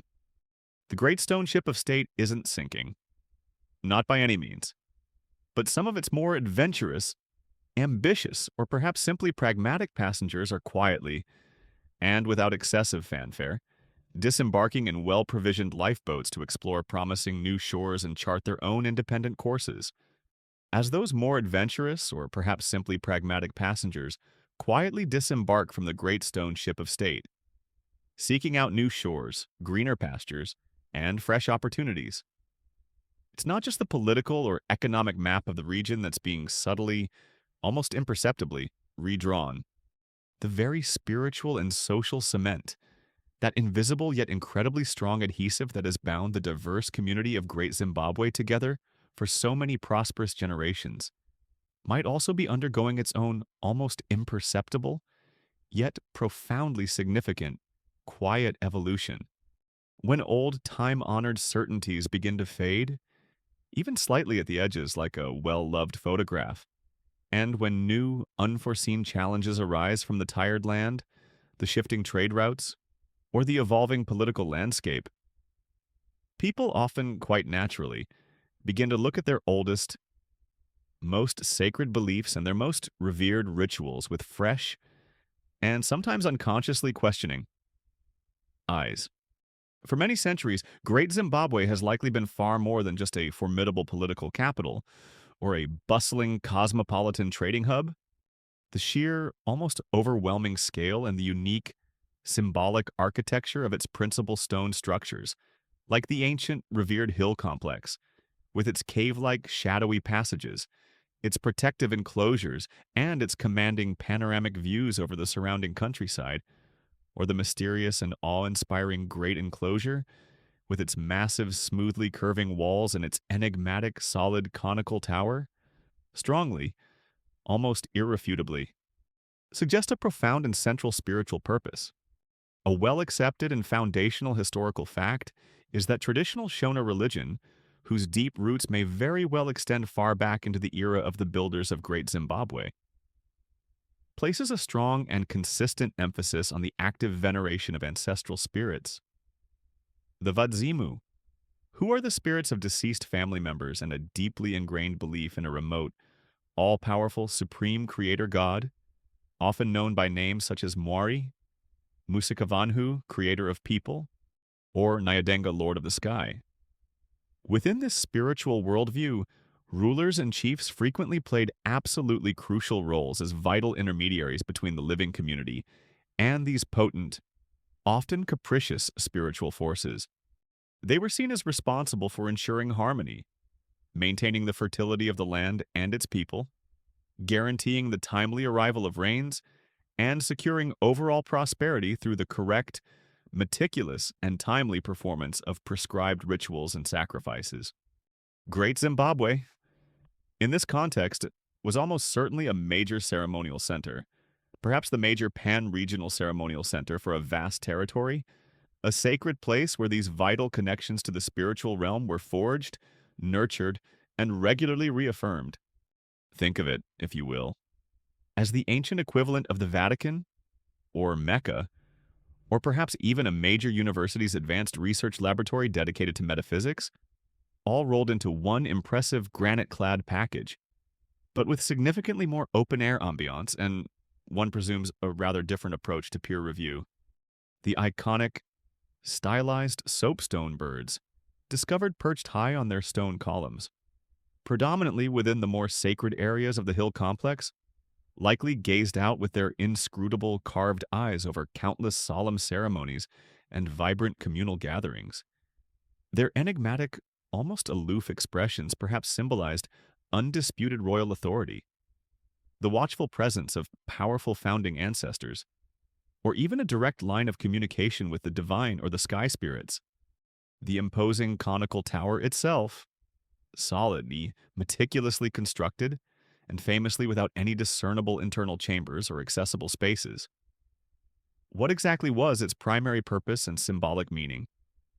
Archaeologists, historians, and imaginative speculators continue to debate this tantalizing question, with theories ranging from its function as a symbolic granary, visually representing the king's sacred duty and proven ability to provide for his people, to it being a powerful, overt phallic symbol signifying fertility, royal masculine power, and the continuity of the ruling lineage. Or even some have suggested a sophisticated, pre-scientific astronomical observation post designed to mark solstices or other key celestial events. Its true original meaning remains one of those delightfully persistent historical mysteries that keep us guessing and allow for endless, sleepy contemplation. A bit like trying to definitively figure out the real, hidden meaning behind some of the more abstract modern art installations, or indeed, why cats seem to enjoy knocking things off tables. Now, try to imagine the spiritual atmosphere of this place in its heyday. For many, many generations, the complex rituals performed here at perhaps elaborate, multi-day ceremonies for rainmaking during prolonged and worrying droughts, intricate rites for ensuring the success of the planting season and the abundance of harvest, solemn initiation ceremonies for guiding the youth into adulthood, or grand communal events to honor and appease the great founding ancestors of the ruling dynasty and the wider community, have been absolutely central to the city's identity, its social cohesion, and its perceived collective well-being. The paramount ruler, acting as the chief priest or the principal divine intermediary, would have personally presided over many of these crucial ceremonies, his own sacred legitimacy and authority continually reinforced by his perceived ability to successfully intercede with the spiritual world on behalf of his people. But what happens when, as we've already begun to see, the life-giving rains become just a little less reliable than they once were? When the harvests are a little less bountiful? When the reassuring flow of prestige goods from distant lands becomes a little less certain or a little less impressive? Does a subtle, almost unspoken questioning begin to arise? Not necessarily a doubting of the existence or power of the gods or the ancestors themselves, but perhaps a questioning of the current efficacy of the age-old rituals, or, more delicately, of the undiminished spiritual potency and divine favor of the current human intermediaries. It's highly unlikely to manifest as a sudden, dramatic crisis of faith or a widespread, overt abandonment of deeply ingrained traditions. These beliefs are not superficial. They are profoundly woven into the very fabric of daily existence, shaping worldview, morality, and social interactions. But perhaps the subtle emphasis within those long-held beliefs begins to gradually shift. If the grand centralized, state-sponsored rituals performed at Great Zimbabwe appear to be yielding slightly diminished or less consistent returns, maybe more focused attention and greater spiritual investment are consequently paid to more localized, family-based ancestral veneration, conducted within the homestead by lineage elders. Or perhaps new interpretations of ancient myths and foundational stories begin to circulate, offering different explanations or suggesting alternative pathways and solutions for the community's slowly mounting subtle challenges. The precise nature of the specific religious cult, or perhaps multiple interwoven cults, that were centered and practiced at Great Zimbabwe, including details such as the specific hierarchy of deities or the identities of the most venerated ancestral spirits believed to reside within or be particularly connected to the great stone enclosures, remains a subject of much earnest scholarly speculation and ongoing, meticulous archaeological inquiry. Severely hampered, of course, by the complete lack of contemporary written records from the inhabitants themselves. We infer so much from the symbolic layout of the site, from the iconography of recovered artifacts like the soapstone birds, and from careful comparative analysis with later Shona ethnography, but the exact nuanced flavor of their ancient faith, its deepest esoteric meanings, remains tantalizingly elusive, like a half-remembered dream. Now, consider for a moment those individuals and pioneering groups who are, as we've seen, making the momentous decision to move away from the increasingly crowded and resource-stressed heartland, gradually establishing new, independent settlements in distant, fresher, and more promising lands. They undoubtedly take their core spiritual beliefs, their cosmology, and their ritual knowledge with them. These are integral parts of their cultural toolkit. But, transplanted into a new environment, faced with new local spirits of the land, new ecological challenges, and new social opportunities. Those foundational beliefs might slowly, almost unconsciously, begin to evolve in new and divergent directions. The spirits of the specific new land they now inhabit, the mountains, the rivers, the forests, might become more prominent in their daily worship and ritual observances.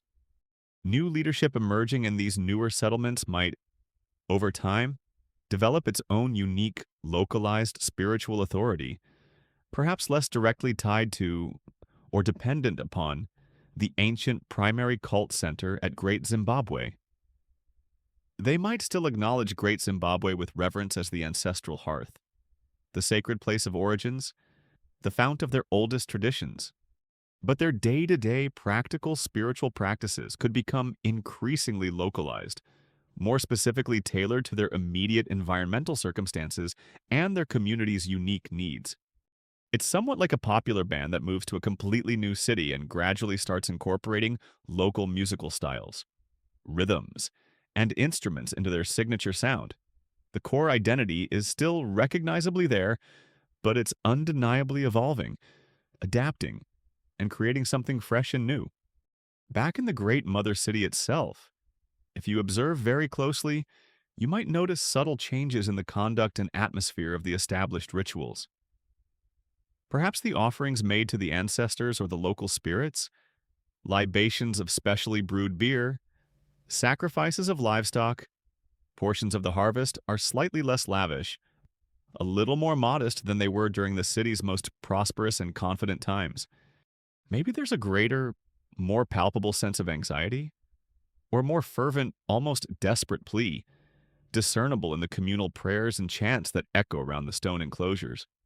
Or conversely, perhaps a degree of quiet weariness, or even a subtle undercurrent of unspoken skepticism, is beginning to creep in among some segments of the population if the grand, traditional ceremonies don't seem to consistently alleviate the slow, grinding, everyday pressures of resource scarcity or social stress.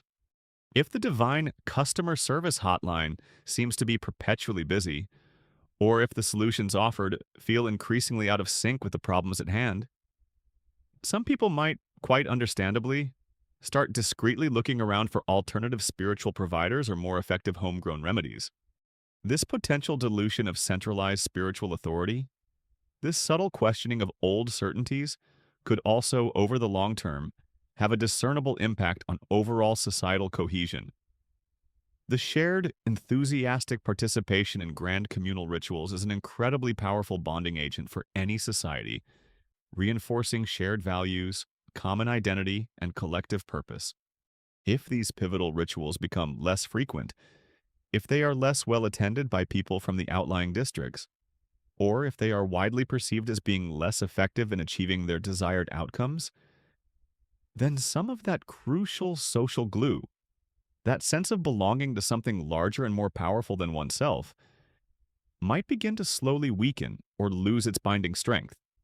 The immense, coordinated communal effort that was undoubtedly required to quarry, transport, and meticulously construct the massive stone structures of Great Zimbabwe was likely fueled not just by overt political command or coercion, but also by a profound, shared religious conviction, a deep-seated belief that these monumental architectural works served a vital, sacred purpose, pleasing the ancestors and ensuring the world's order.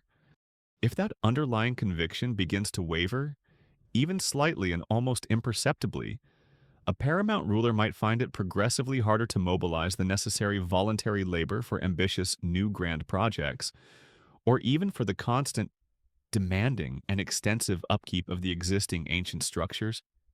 People might, quite naturally, become more focused on the immediate concerns of their own lineage, their own household, their own cattle, rather than on the broader civic, state level, or national enterprises that require collective sacrifice for a less tangible, more distant common good. A quirky, though still highly debated and rather speculative, tidbit regarding the enigmatic conical tower, nestled deep within the great enclosure, is its possible sophisticated connection to precise astronomical alignments, perhaps meticulously designed to mark the solstices, equinoxes, or other significant celestial events that would have been crucial for regulating an agricultural calendar and timing important rituals. If such advanced astronomical knowledge was indeed possessed and carefully controlled by a specialized priestly elite associated with the rulers, it would undoubtedly have been an incredibly powerful tool for social control and a potent symbol of their unique access to cosmic secrets. But if the climate itself is subtly changing, making old weather patterns less predictable, and if the traditional calendrical predictions based on these observations seem to be less accurate or less relevant than they once were, then even that highly specialized, esoteric knowledge might gradually begin to lose some of its unquestioned authority and mystique. Or perhaps, as others have argued, the symbolism of the tower and its surrounding enclosure was more direct, more primal. Some have compellingly interpreted the entire architectural complex as representing fundamental male and female principles, a colossal, stone-built cosmic diagram intended to ensure fertility and the continuity of life. If that desired continuity, that easy abundance, now feels somewhat strained or less certain, the very symbols themselves might begin to feel less immediately potent, their reassuring message slightly muffled. This isn't to suggest, even for a moment, that deep-seated religious faith simply disappears, or that Shona society begins to rapidly unravel overnight. Far from it. The spiritual echoes emanating from Great Zimbabwe will continue to resonate powerfully for many centuries to come, profoundly influencing the cultures, beliefs, and artistic expressions of peoples far and wide across southern Africa. But the specific form and primary focus of that potent spiritual energy, and particularly its unique power to bind this specific, large, and diverse community together, in this particular, long-occupied place, might well be undergoing a slow, subtle, almost imperceptible internal transformation. It's perhaps like an old, incredibly powerful magnet that, over a very, very long span of time, begins to ever so slightly, almost immeasurably, lose some of its concentrated magnetic pull. Other smaller magnets, representing new settlements with their own local shrines, emerging local cults centered on new spirits or different ancestral lines, new charismatic spiritual leaders with fresh interpretations, might start to exert their own gentle, localized attractions. The overall spiritual landscape, much like the physical and political ones we've already considered, is gradually becoming more diffuse, more varied, more polycentric. The great central sacred fire at Great Zimbabwe still burns brightly, a beacon of ancient tradition and ancestral power. But its radiating warmth might not reach quite as far into the hinterlands, or feel quite as exclusively all-encompassing to everyone, as it once did in the city's undisputed spiritual heyday. And the people, while still holding a deep and abiding respect for the ancient, primary flames, might also, quite logically, be kindling their own smaller, more localized hearth fires to help them navigate the subtly changing spiritual weather of their times. Navigating that subtly changing spiritual weather, with its shifting currents of belief, its evolving rituals, and its testing of long-held societal cohesion, is one immense, almost intangible challenge. But what happens, you might wonder, when the actual literal weather, the sun, the wind, the clouds, the rain, starts to change too? What if the sky itself, the ultimate, often fickle source of life-giving rain, so crucial to this agro-pastoral society, begins to behave in ways that are less predictable, less reliable, less benevolent than it once was, or at least less so than the cherished oral traditions recall? This, you see, as you settle deeper into your pillows, is another crucial and profoundly peaceful, almost invisible piece of the intricate puzzle in the long, slow, unfolding story of Great Zimbabwe's gradual transformation, the often underestimated climate question. For any society so deeply and fundamentally reliant on agriculture for its staple foods and on pastoralism for its wealth, protein, and social currency, as Great Zimbabwe undoubtedly was for centuries, the annual patterns of rainfall are not just a mundane topic for casual, polite conversation amongst neighbors. Oh no. They are a matter of profound existential importance, often dictating the fine line between life and death, between communal prosperity and widespread hardship. It's a fundamental and widely recognized historical fact that southern Africa's climate, particularly in the elevated interior plateau regions where Great Zimbabwe is majestically situated, is characterized by its inherent, often quite dramatic, interannual and even decadal rainfall variability. Prolonged, debilitating droughts have always been a recurring natural feature of this particular landscape, capable of placing immense, almost unbearable stress on the delicate local ecosystems and, by extension, on the human societies that depend so utterly upon them for their survival. The Shona people who inhabited Great Zimbabwe and its surrounding territories were certainly no strangers to the occasional dry spell. Of course, their ancestors would have accumulated many generations of hard-won traditional knowledge about water conservation techniques. The cultivation of drought-resistant crop varieties like sorghum and finger millet, and various social and economic survival strategies to see them through lean times. But what if those challenging dry spells started to become noticeably more frequent, significantly more intense, or began to last for much longer, more debilitating periods than anyone could accurately remember from the most ancient and respected oral traditions? Imagine the scene, if you will, unfolding slowly over several seasons, perhaps even over a decade or more. The sun, day after relentless day, for weeks that stretch into agonizing months, beats down with a fierce, brazen intensity from a persistently clear, almost metallic blue sky, devoid of even the faintest wisp of a promising cloud. The once reliable rainy season, usually heralded by specific winds and atmospheric conditions, either arrives alarmingly late, or, when it does finally break, delivers only sporadic, tantalizing, insufficient showers that barely manage to wet the cracked, baked surface of the already parched earth before evaporating under the searing heat. The carefully tended fields, those extensive plots of hardy sorghum, millet, and life-sustaining beans that we've talked about previously, begin to visibly suffer under this unrelenting water stress. Young, tender plants, so full of early promise, wither and die before they can reach maturity, their leaves curling inwards, turning a brittle, lifeless brown.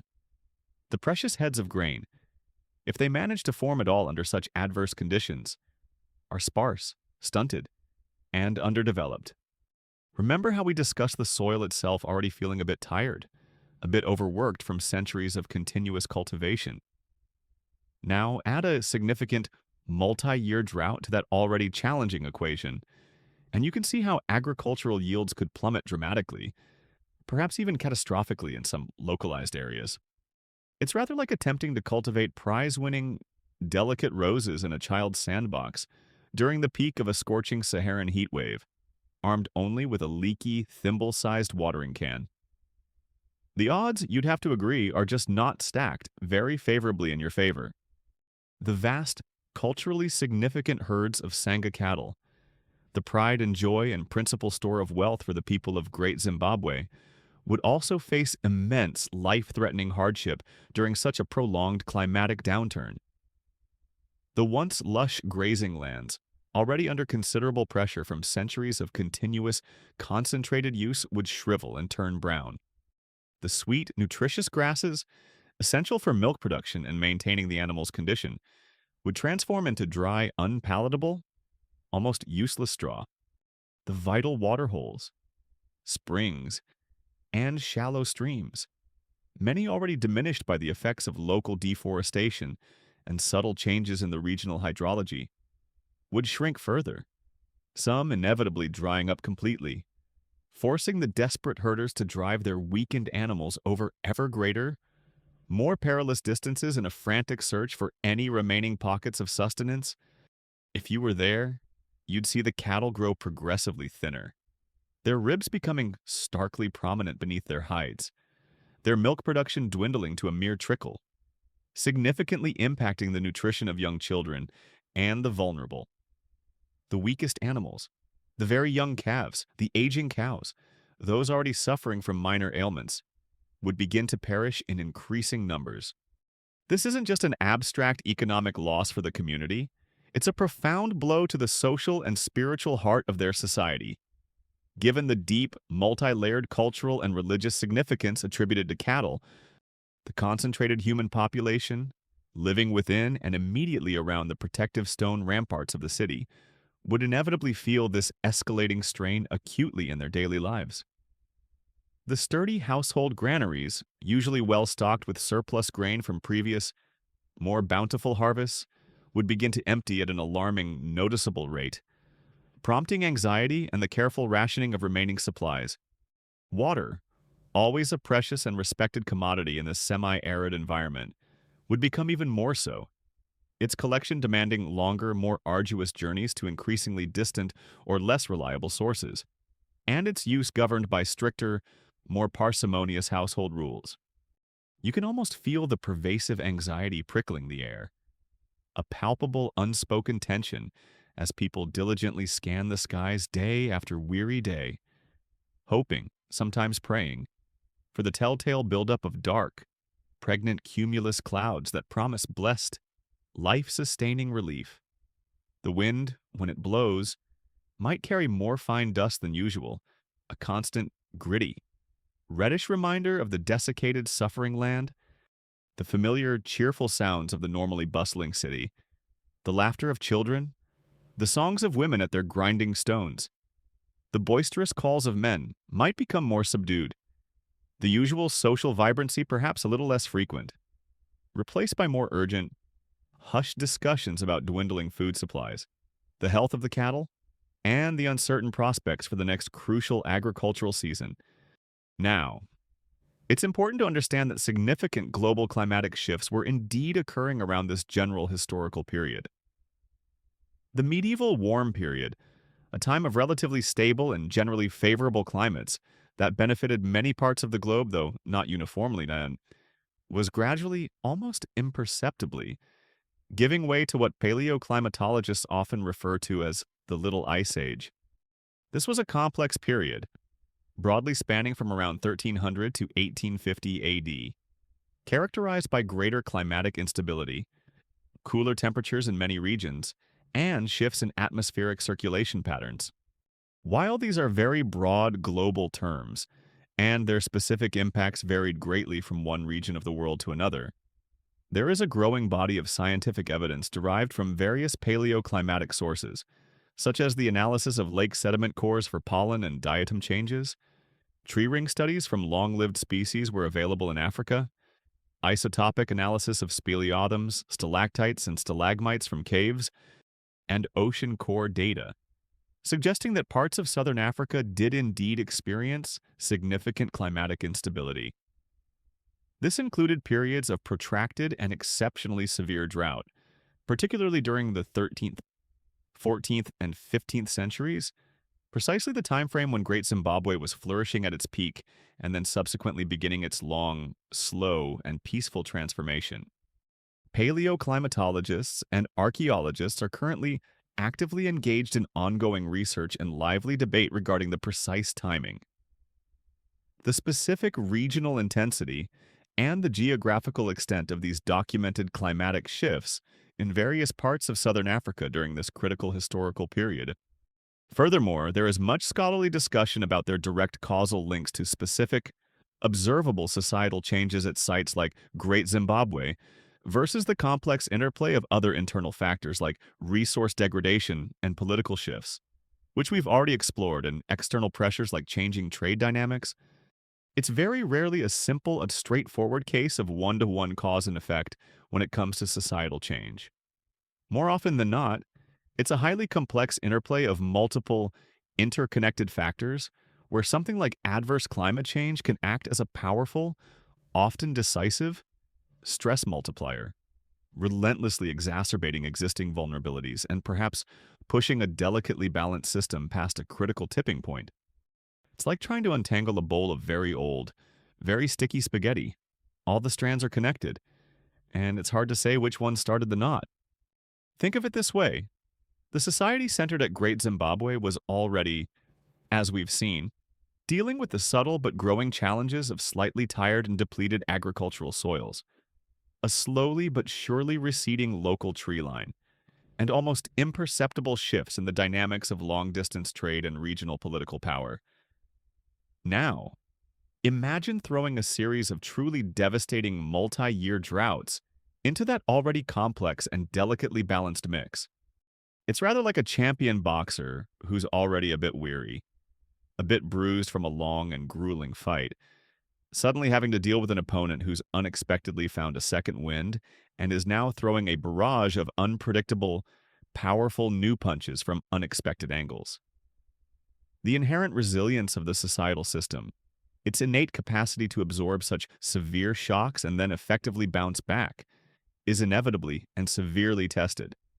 A quirky, yet deeply poignant and culturally revealing tidbit that is found across many diverse Southern African cultures is the remarkable prevalence and persistence of detailed oral traditions, sacred myths, cautionary legends, and ostensibly historical accounts meticulously passed down through many generations that vividly speak of ancient, catastrophic droughts, of widespread, devastating famines that swept across the land, and of the consequent forced migrations of entire communities, sometimes across vast and perilous distances, in a desperate search for life-sustaining water and more fertile, forgiving land.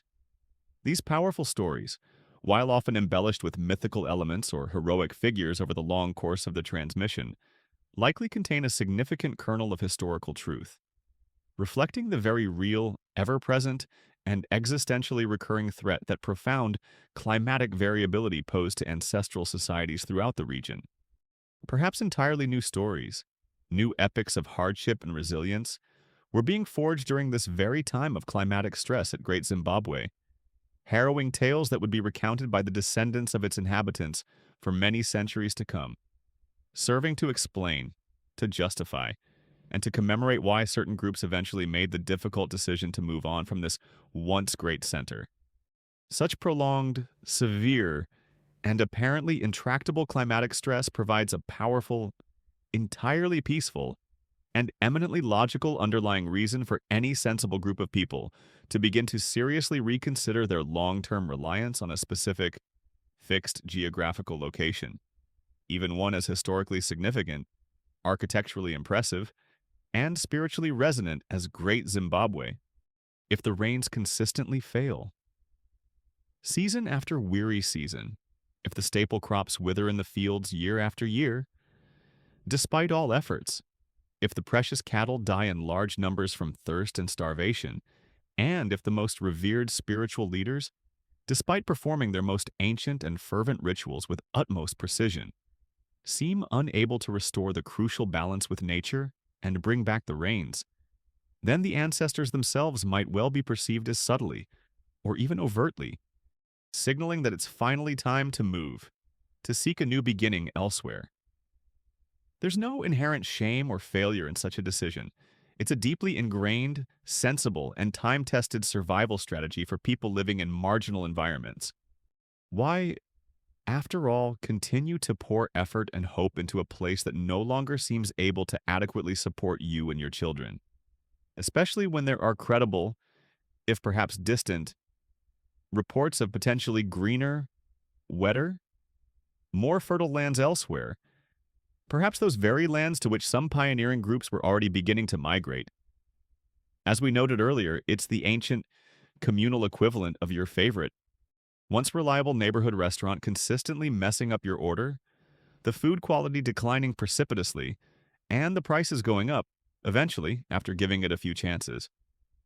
You just sigh, accept the reality, and find a new favorite spot.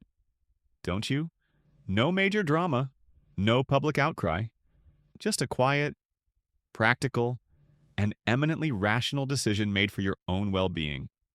This isn't to suggest, of course, that everyone living in or around Great Zimbabwe just simultaneously packed up their clay pots, their sleeping mats, and their remaining gourds of grain and left en masse at the very first sign of a particularly bad harvest. The momentous decision to abandon a place as significant as Great Zimbabwe, with its monumental architecture representing centuries of communal effort, its deep and sacred ancestral connections, Its familiar social networks and its established way of life would have been incredibly difficult, emotionally wrenching, and likely undertaken very gradually. It would have happened piecemeal, perhaps by smaller family groups or individual lineages at first, over the course of many years, possibly even spanning several generations. But a sustained, unrelenting period of significantly unfavorable climate could certainly have acted as a powerful catalyst, a persistent, nagging nudge, greatly accelerating that slow process of dispersal. It would undoubtedly make those newer, less densely populated, and less environmentally stressed settlements in regions with perhaps slightly different, more resilient microclimates look increasingly attractive, increasingly viable as alternatives. The Great Zimbabwe North Inc. that we half joked about in a previous section, or perhaps a Great Zimbabwe West Branch, might suddenly seem like a much more sensible, even an essential, a franchise opportunity for those seeking a more secure future. The great silent stone walls would still stand, of course, immutable and enduring, poignant witnesses to the changing fortunes of the land and its resourceful people. But the vibrant hum of life within them, the sheer density of the population they once proudly protected and symbolically contained, might slowly, almost imperceptibly, lessen, not through the violence of war or the scourge of sudden disease, but through the countless quiet, individual and collective decisions of pragmatic people seeking a more secure and sustainable future for their descendants in a world where the very sky above seemed to be unilaterally rewriting its ancient, life-sustaining contract with them. The climate, in its own majestic, impartial, and ultimately indifferent way, could very well have been one of the most profound, yet most understated and easily forgotten agents in the long, peaceful, and largely unrecorded decline of this once mighty, enigmatic stone city. That majestic, impartial, and ultimately indifferent climate, acting as a persistent, quiet, almost subliminal nudge, encouraging people, as we've seen, to perhaps reconsider their ancestral address and the sustainability of their current way of life. Well, it wasn't just pushing souls away from the venerable ancient stone city of Great Zimbabwe, with its increasingly stressed local environment. It was also, by a natural corollary, often pushing them towards something else, towards new, beckoning horizons that seemed to whisper tantalizing promises of greater abundance, renewed opportunity, and perhaps a more favorable, less demanding long-term contract with the unpredictable elements.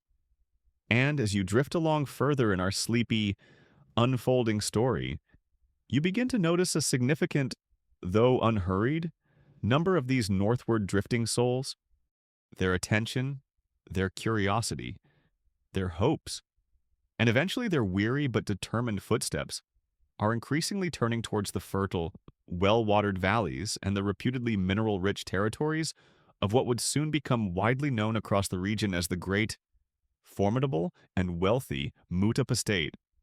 Imagine, if you will, the kinds of stories that might have begun filtering back to the homesteads and communal gathering places within Great Zimbabwe. These tales would have been carried by hardy, itinerant traders venturing into new territories, by adventurous, enterprising young men returning from exploratory or hunting journeys far to the north, or perhaps even by official envoys or diplomatic missions dispatched from one nascent power center to another. They would be tales of extensive, promising lands further to the north, particularly in the lush Dande region, nestled near the mighty life-giving Zambezi River, and throughout the broad, fertile middle Zambezi Valley, where the great river snaked its majestic way eastwards towards the distant, shimmering Indian Ocean. These northern lands would have been described, perhaps with a touch of traveler's embellishment, as being noticeably greener, blessed with more reliable and abundant rainfall, possessing less exhausted, more virgin soils, and boasting forests still teeming with easily accessible wild game. Crucially, these were also lands where new, rich goldfields were rumored to be found, often more easily exploitable than the deeper, more labor-intensive reef mines further south. Or perhaps there were tales of easily accessible and highly prized salt deposits, always a vital and valuable commodity for human and animal health, and for preserving food in pre-industrial societies. It's the ancient equivalent, you might imagine, of hearing persistent, exciting rumors about a brand new town that's just opened up a few states over. A place with amazing, high paying job opportunities, fantastic, innovative schools for your children, and a little artisan cafe that apparently does a truly life changing, perfectly brewed flat white. Your interest, especially if your current town's prospects were looking a bit stagnant, would definitely be piqued, wouldn't it? This isn't to paint an inaccurate picture of Great Zimbabwe as suddenly becoming desolate, abandoned, or wholly undesirable overnight. It was still, at this point, a major regional center, undoubtedly still imbued with immense historical prestige, profound spiritual significance, and the weight of ancestral authority. But for some of its inhabitants, especially those perhaps feeling the direct daily pinch of diminishing local resources like firewood or arable land, or for those whose lineage wasn't positioned at the very apex of the established social and political pyramid, the powerful allure of a fresh start in a burgeoning new territory, under a dynamic, new, and perhaps more accessible leadership, would have been incredibly potent and increasingly difficult to ignore. The Mutapa state, which rose to considerable prominence from roughly the 15th century onwards, eventually became a major political and economic force in southern Africa for several centuries. Renowned far and wide for its effective control over substantial gold production and its extensive, sophisticated regional and long-distance trade networks, including, very significantly for later history, its direct and often complex interactions with the Portuguese traders who began to penetrate the Zambezi River system from the early 16th century. This wasn't some minor, insignificant breakaway faction setting up a temporary camp. This was, by all contemporary accounts, shaping up to be the next big thing in the regional power stakes. The legendary, almost mythical founder of the powerful Mutapa dynasty, a name frequently and reverently cited in the rich tapestry of Shona oral traditions, was a figure known as Nyatsimba Mutota. He is widely said to have been a resourceful prince, or a particularly powerful and ambitious noble, possibly originating from the Great Zimbabwe culture itself, or from a closely related Karanga group who, for a variety of debated reasons, led his considerable retinue of followers and their livestock northwards from the southern Highveld.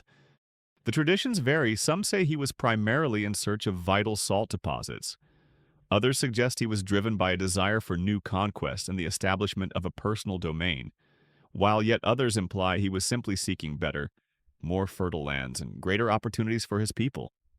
A quirky and much discussed linguistic and historical tidbit is the very title Mwene Mutapa, often Europeanized as Monomotapa, which has often been rather dramatically and perhaps misleadingly translated by early European writers and chroniclers as Master Pillager or Lord of the Conquered Lands, conjuring images of aggressive military expansion.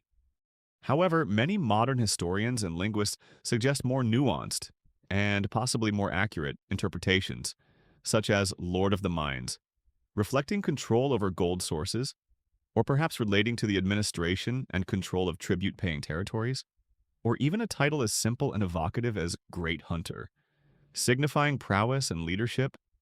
The exact original etymology remains something of a fascinating linguistic puzzle, but whatever its precise semantic roots, it was undeniably a title that would soon command immense respect, considerable allegiance, and perhaps a healthy degree of fear over a vast and growing domain.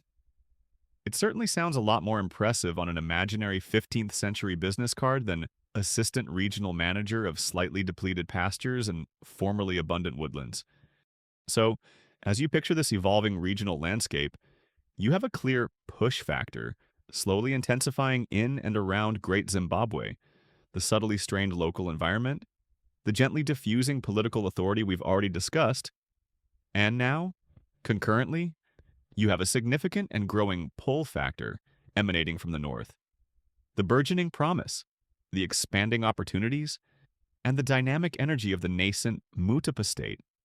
It's absolutely crucial to understand as you let this narrative gently lull you towards sleep, that this was not, by and large, a story of the Mutapa kingdom conquering Great Zimbabwe in a dramatic, climactic military sense.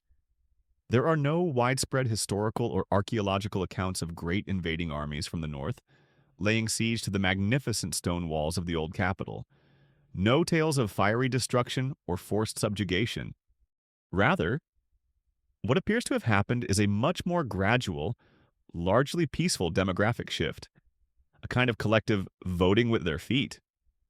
As individuals, families, and smaller lineage groups made pragmatic, carefully considered choices about where their best future prospects and those of their children most likely lay. It was, in essence, a slow, uncoordinated, but significant brain drain and a brawn drain, all wrapped up in one long, unhurried, northward trending drift of people and potential. Imagine a typical family group living within the orbit of Great Zimbabwe. The respected elders, deeply connected to the land of their ancestors, might be understandably reluctant to leave their ancestral home. The familiar stone structures, the sacred ritual sites, and the revered graves of their forebears.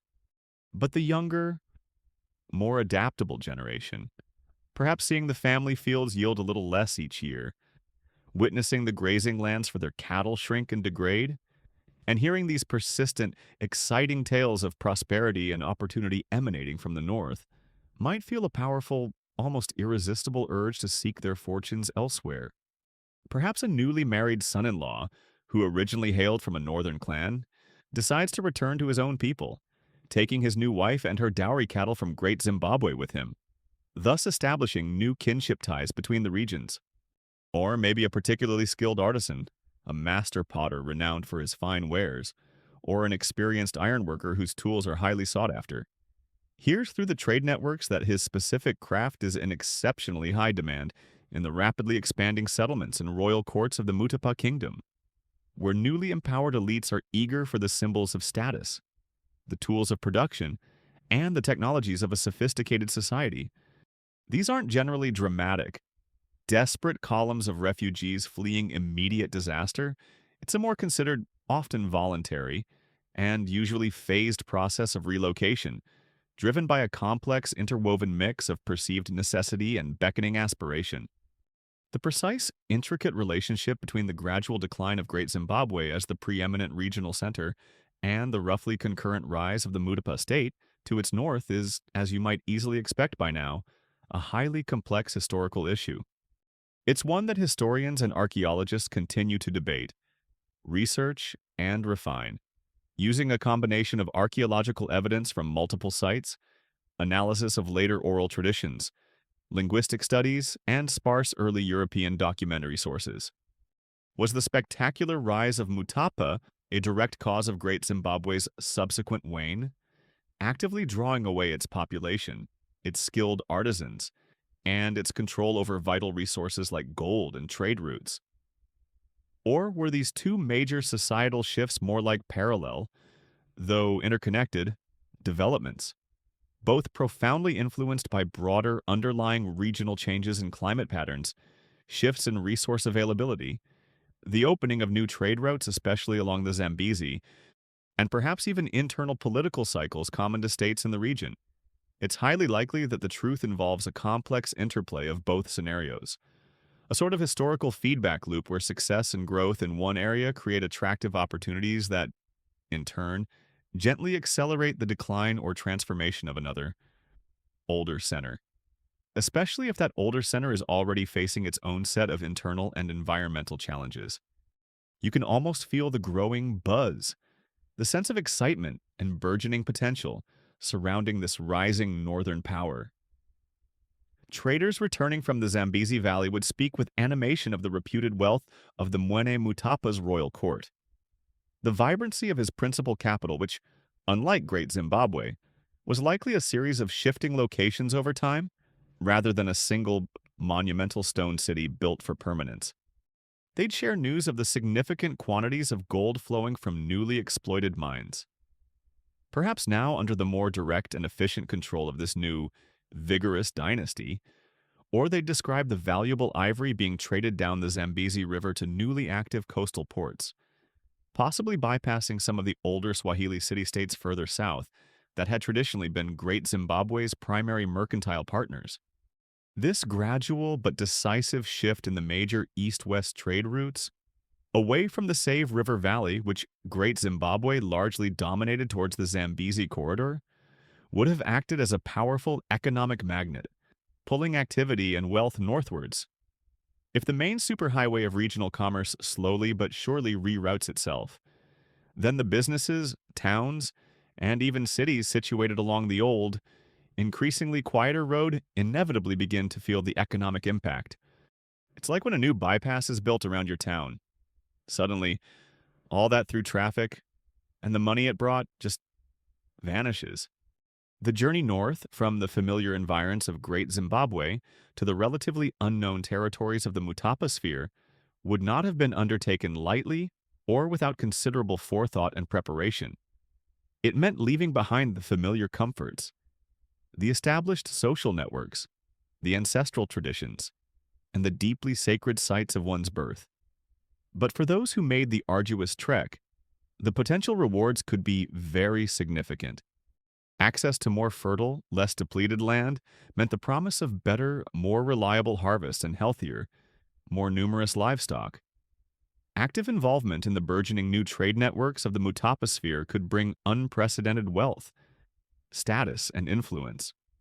And for those individuals with inherent ambition, natural leadership skills, or specialized knowledge, a new, rapidly expanding state often offered far more opportunities for upward social mobility and personal advancement than an old, established, and perhaps somewhat conservative and ossified power structure. It's the classic frontier mentality, a timeless human impulse. But playing out here in a 15th century Southern African context, go north, young man and young woman, where the gold is said to be plentiful, the land is fertile, and the grazing is good. Well, maybe not expressed in those exact, rather anachronistic words, but the underlying sentiment, the driving hope, was probably remarkably similar. So, as you visualize these numerous souls, these families in small groups, slowly but steadily drifting northwards, like leaves carried purposefully on a slow but inexorable current, you realize you're witnessing an absolutely key component of Great Zimbabwe's long, gentle, and peaceful transformation. It's not being violently extinguished by war or decimated by sudden pestilence. Its enduring light isn't being abruptly snuffed out by a conquering foe from a rival kingdom. Instead, its vibrant energy, its skilled people, its very societal essence are gradually, peacefully, and largely voluntarily being drawn towards new centers of vitality, new constellations of power and opportunity that are steadily forming and gaining prominence under different stars, in different, more promising parts of the vast southern African sky. The grand old matriarch of stone, the mother city, is seeing some of her most capable and adventurous children move out to successfully establish their own prosperous households further afield. And while she undoubtedly remains deeply revered, a potent symbol of ancestral origins and past glories, the primary focus of daily life, and the locus of future promise, for an increasing number of people, is slowly but surely, and quite irreversibly, shifting elsewhere. That slow, almost imperceptible, yet ultimately irreversible shift in primary focus, away from the venerable stone heart of Great Zimbabwe towards newer, perhaps more resource-rich or strategically advantageous horizons, wasn't just an abstract change in regional influence or a mere redrawing of lines on some unseen geopolitical map.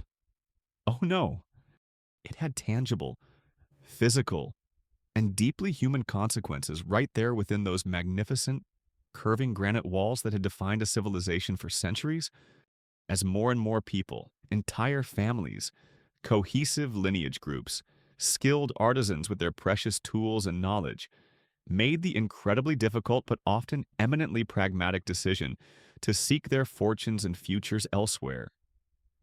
The great city itself, This sprawling metropolis of stone and daga began to experience its own quiet, unhurried, and largely unrecorded process of emptying. This, you must understand, as you drift deeper into your state of sleepy contemplation, wasn't a dramatic, sudden, panicked exodus born of the horrors of war, the devastation of plague, or the immediate aftermath of some cataclysmic natural disaster. There were no terrified citizens fleeing for their lives with only the clothes on their backs, no smoke from burning homesteads, no victorious invading armies breaching the ancient gates. Instead, what you're witnessing here is the very essence, the textbook definition, of a peaceful, gradual decline, the almost imperceptible and almost slow dimming of a once brilliantly radiant light as its inhabitants, over many years, even generations, slowly, thoughtfully, and for a complex multitude of deeply personal and wider communal reasons, simply decided that it was time to move on. Imagine a series of family gatherings, perhaps taking place in the cool, welcome shade of a daga hut's extended veranda during the heat of the day, or more intimately around the communal hearth in the evenings as the comforting aroma of the evening meal, perhaps sorghum sadza and a relish of wild greens, fills the air. The respected elders, the keepers of tradition, and the living repositories of ancestral knowledge speak first, their voices perhaps heavy with the accumulated weight of generations who have lived, loved, prospered, and died within sight of the majestic hill complex. They talk of the revered ancestors buried nearby in sacred ground, of the powerful local spirits tied to specific features of the landscape, of the deep, almost umbilical spiritual connection that binds their lineage to this particular, sacred place. But then the younger adults, the parents of growing children, those who bear the daily responsibility for the family's sustenance and future, speak too. They talk, perhaps in more hushed, respectful tones, but with an undeniable undercurrent of concern, of the increasingly tired and unresponsive fields, of the ever longer and more arduous treks required to find sufficient firewood, of the dwindling herds of precious cattle, and, significantly, of the enticing, hopeful stories now filtering back with increasing frequency from kinsfolk who have already made the brave decision to venture north to the burgeoning Mutapa lands or west to other promising, newly established settlements.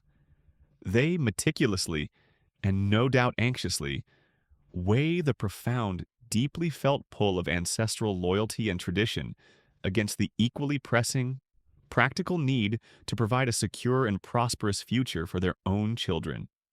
A crucial and telling historical fact, one that is consistently and overwhelmingly supported by extensive, meticulous archaeological excavation conducted at Great Zimbabwe over many decades, is the noticeable, almost complete absence of any widespread destruction layers, burnt horizons, or other telltale evidence of violent conquest or catastrophic internal conflict dating to its long period of gradual decline. Instead, the material record, the silent testimony of the earth, strongly suggests a slow, steady dwindling of the overall population, a gradual abandonment of certain residential areas, particularly some of the denser valley settlements, and a general, discernible tapering off of new monumental construction, and even of intensive, large-scale maintenance of the existing great stone structures in the later phases of the city's occupation. This is history unfolding not with a dramatic, cinematic bang, but with a prolonged, almost melancholic, soft sigh of resignation and acceptance. The carefully considered decision to finally leave, to abandon a home that one's family may have known for many generations, would have been truly momentous, undoubtedly filled with a complex, bittersweet mixture of profound sadness, a degree of apprehension about the unknown future, and perhaps, beneath it all, a resilient, flickering ember of hope for something new, something better. What essential possessions do you choose to take with you when you make the heart-wrenching decision to abandon a home so deeply imbued with ancestral memory? You obviously can't carry the massive, heavy granite grinding stones used for preparing grain, nor the large, cumbersome clay storage pots that hold water or beer. You certainly can't dismantle and take with you the solid stone walls of your family's enclosure, or the sacred earthbound graves of your beloved grandparents. So, you'd take the absolute essentials, your remaining livestock, or what portion of them you deem strong enough for the journey, a precious store of carefully selected seeds for planting in the new lands. Your most vital iron tools, hoes, axes, adzes, warm sleeping skins and blankets, a few cherished personal adornments that perhaps carry amuletic power or sentimental value, and maybe, just maybe, a small, particularly significant ritual object, a carved wooden staff, a special clay pot, a smooth river stone, to carry the blessings and the protective spirit of your lineage's specific ancestors with you on your journey. A quirky and rather revealing archaeological tidbit that often emerges from the study of abandoned ancient settlements, including sites from the Great Zimbabwe tradition, is the specific nature and context of some of the material items found in what appear to be deliberately abandoned contexts. Sometimes, as one might expect, it's largely the mundane, everyday broken pottery, the worn-out tools, the general detritus of daily life. But other times, more complete or even ritually significant items are discovered, left behind in what seems to be a very deliberate, almost careful manner. This suggests a planned, unhurried departure rather than a panicked, chaotic flight, perhaps with certain objects being intentionally left as a mark of enduring respect for the old home, or to ensure a continued spiritual connection to the ancestral land, or even as a form of offering to the spirits of the place. It's a bit like when people move house today. You don't usually leave your most prized possessions behind unless you absolutely have to, or unless you're leaving them for a specific, often sentimental or symbolic reason. Perhaps they hoped these items would keep the ancestral home fires, metaphorically speaking, from growing completely cold. If you were observing this long process, you would see these small groups, a single extended family here, a cluster of related households there, departing from Great Zimbabwe, not in a sudden, overwhelming flood, but as a steady, intermittent, almost gentle trickle, like a stream slowly losing its volume after the rainy season has passed. They'd turn their backs on their familiar homes, perhaps casting one last, long, wistful look back at the timeless, unmistakable silhouette of the hill complex, etched against the vast, indifferent canvas of the African sky. For most of these ordinary folk, there would be no dramatic pronouncements from on high, authorizing their departure, no grand, citywide farewell ceremonies. Just the quiet, determined shuffle of human and animal feet on well-worn, dusty paths, the occasional lowing of cattle being patiently driven onward, the hushed, practical conversations of people facing an uncertain, but consciously chosen future. It's the quiet, unassuming dignity of resourceful people making incredibly hard, life-altering choices for what they deeply believe is the ultimate betterment and survival of their kin, their lineage, their future.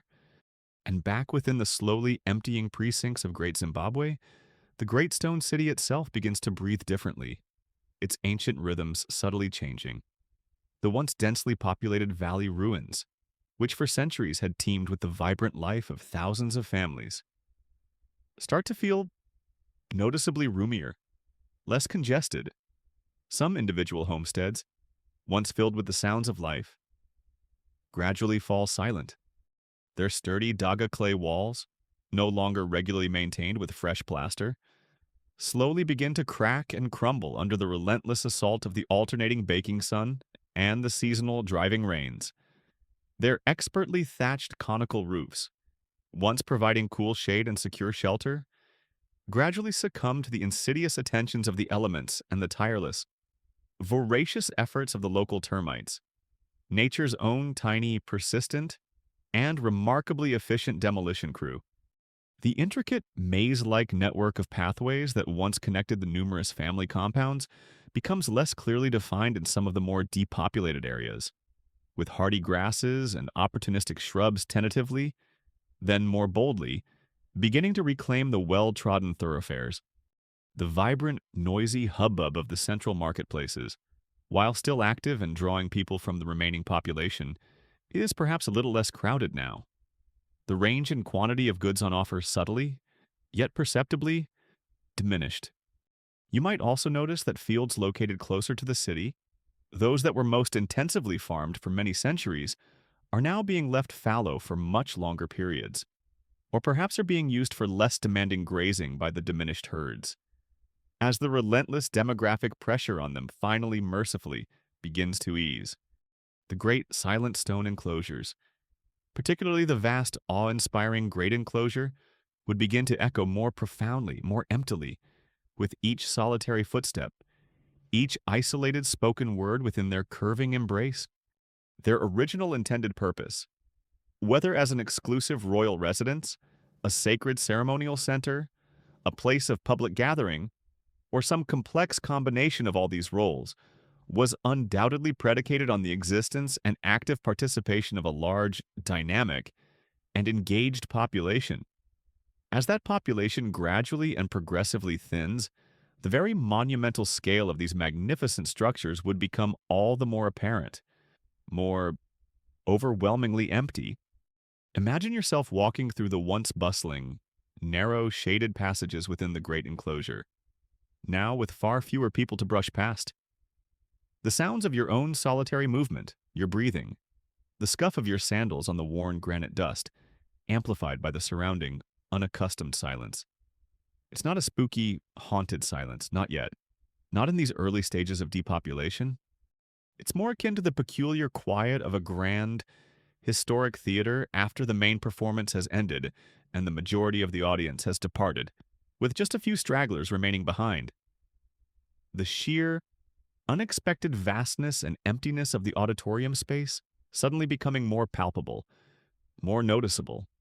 The exact, detailed time frame for this long, gradual process of depopulation, and the precise sequence in which the different, functionally distinct parts of this complex city, for example, the more elite and perhaps sacred hill complex versus the sprawling, populous valley ruins, or even specific sectors and individual enclosures within the great enclosure itself, were progressively deprioritized, used less intensively by their inhabitants, or eventually abandoned altogether, are still subjects of meticulous, ongoing archaeological investigation and careful, nuanced scholarly interpretation. Did the ruling elite, with their presumably greater access to resources and their wider network of regional contacts, perhaps remain within the ancient capital longer than the common folk, clinging to the symbols of their ancestral power? Or, conversely, were they among the first to strategically relocate key administrative functions, important ritual activities, or even themselves and their immediate retinues to newer, more viable centers of emerging power elsewhere?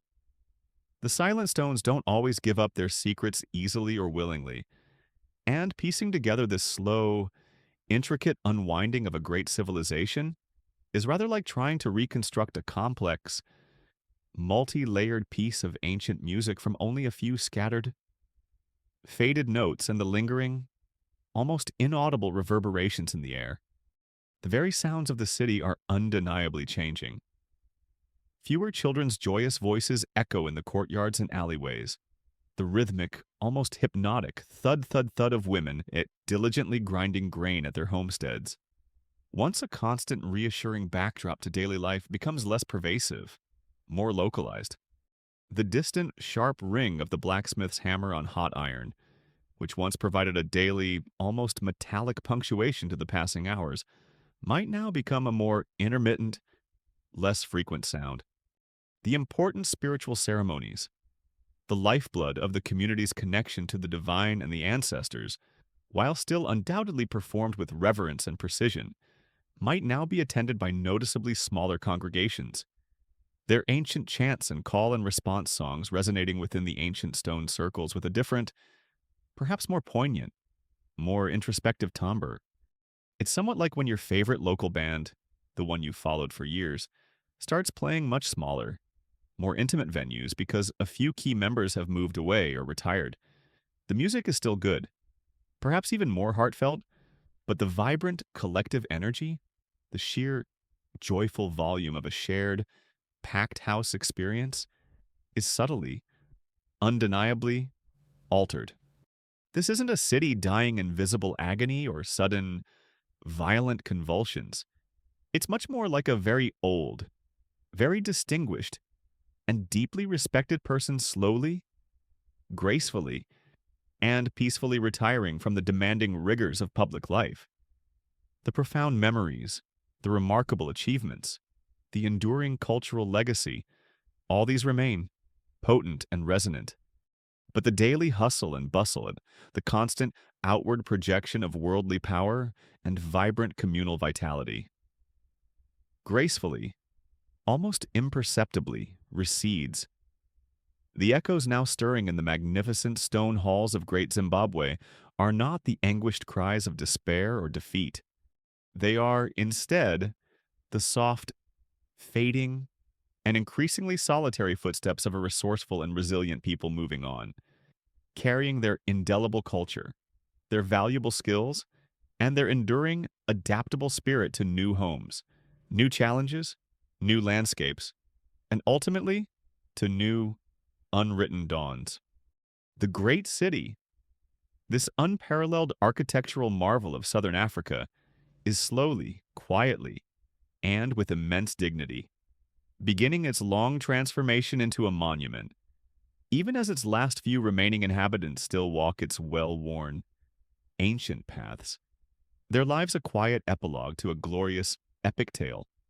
As Great Zimbabwe slowly, with immense and silent dignity, transitions from a vibrant, bustling, and regionally dominant capital into a magnificent, echoing, and increasingly depopulated monument, its well-worn ancient paths now traversed by fewer and fewer solitary souls.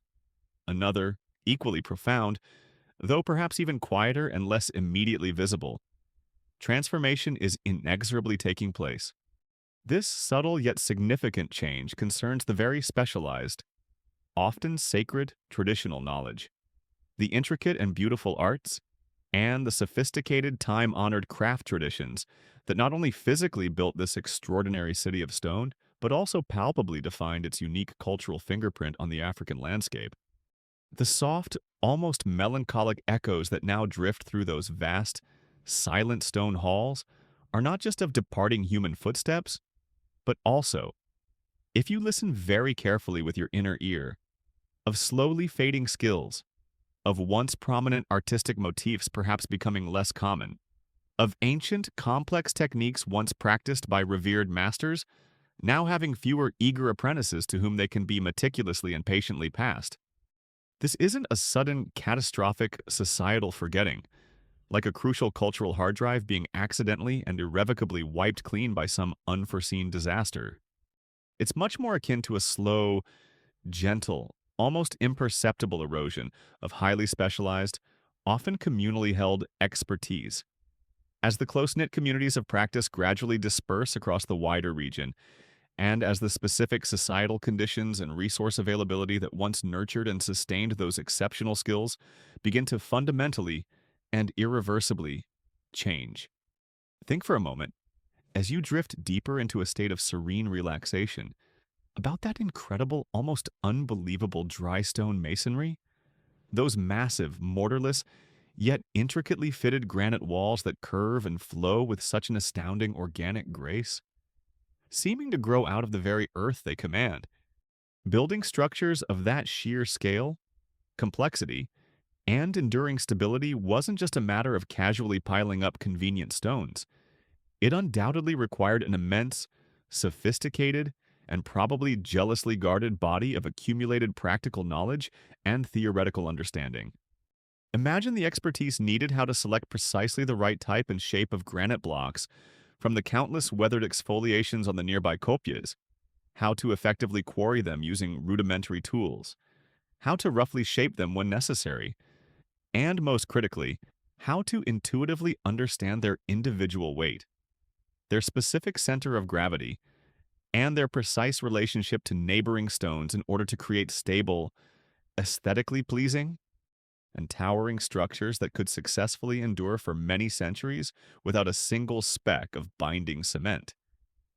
This was undeniably high-level pre-scientific engineering, a true architectural science. The practical application of complex physics and geometry all passed down through many generations, probably from master to apprentice, from parent to child. How exactly was this precious, vital knowledge transmitted? Perhaps it was through long, arduous apprenticeships with young, aspiring learners, spending many years under the direct, watchful tutelage of seasoned, respected master masons, learning by observing, by doing, by countless repetitions, by gradually absorbing that almost intuitive, deeply ingrained understanding of stone that only comes with decades of hands-on practice. Maybe there were even informal, powerful guilds or specialized hereditary lineages of builders who held this invaluable knowledge as a closely guarded, almost sacred trust, their skills setting them apart. It's not as if they had readily available YouTube tutorials on advanced curved wall construction without Mortar 101, or secrets of the conical tower builders back in the 14th century. Now, was it? And it wasn't just the monumental stone walls. As breathtaking as they are, consider also the intricate goldworking skills evident in the artifacts recovered from Great Zimbabwe.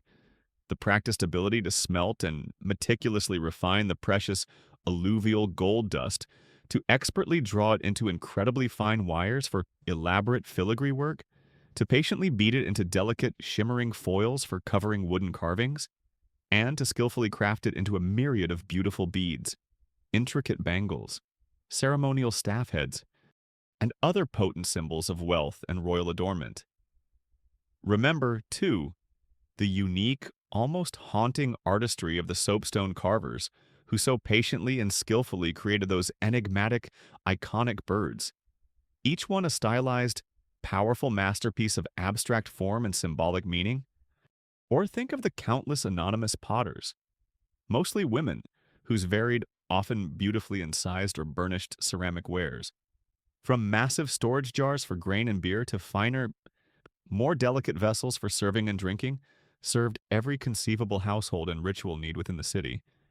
These were not just casual part-time hobbies.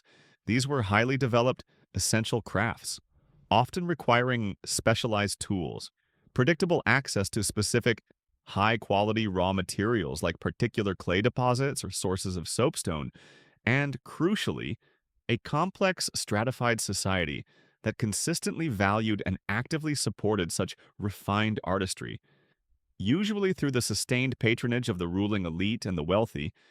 Now, as people begin to move away from the increasingly resource-stressed environment of Great Zimbabwe, as the overall population gradually disperses into smaller, often more widely scattered and less centralized settlements across the vast plateau, what inevitably happens to these highly specialized, often location-specific, and patronage-dependent skills, a well-documented and recurring historical pattern, observable in many cultures across the globe, is that while many basic, essential craft skills like the ability to make functional, everyday pottery or to forge and repair simple iron agricultural tools will readily travel with migrating populations and continue to thrive in new contexts, the most highly specialized, elaborate, or monumental arts, those requiring large-scale communal organization, significant and consistent elite patronage for their execution, or access to very specific or rare raw materials,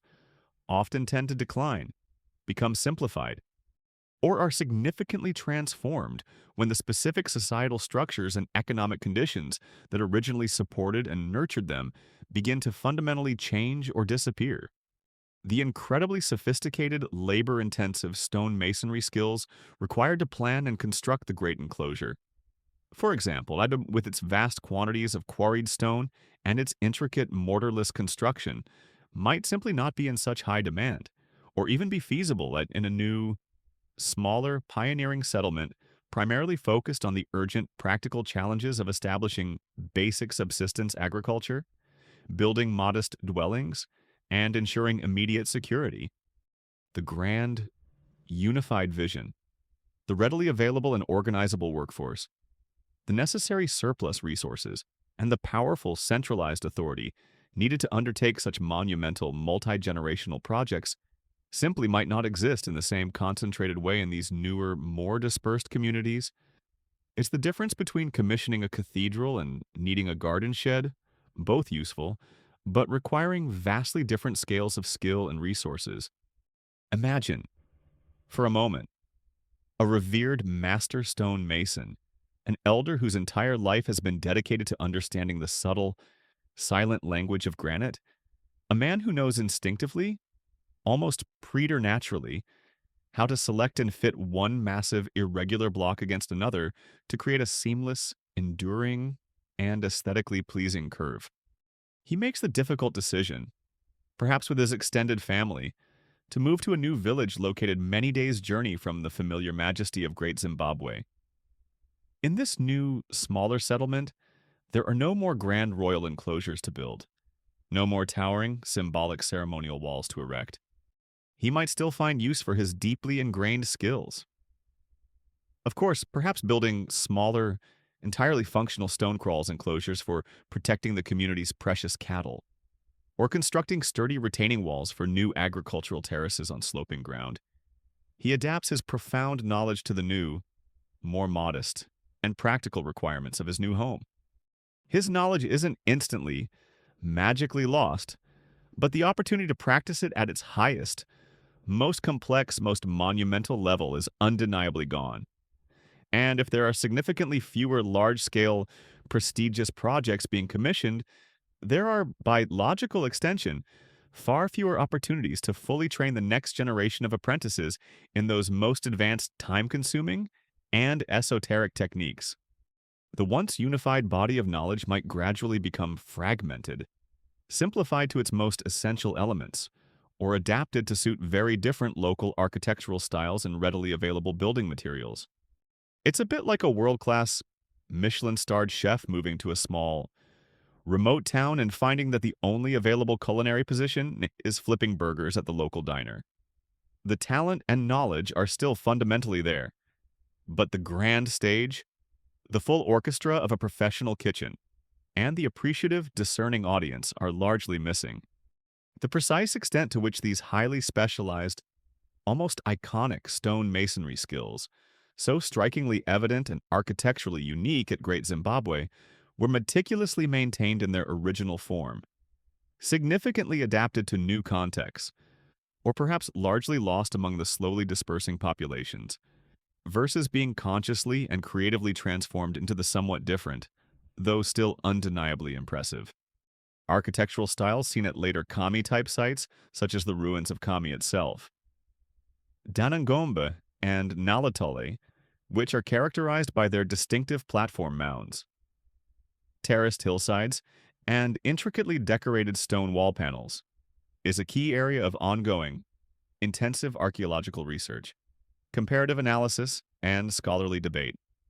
These later stone building sites, which flourished particularly in the western parts of the Zimbabwean plateau after Great Zimbabwe's main period of influence had waned, clearly inherited a sophisticated stone-building tradition from somewhere.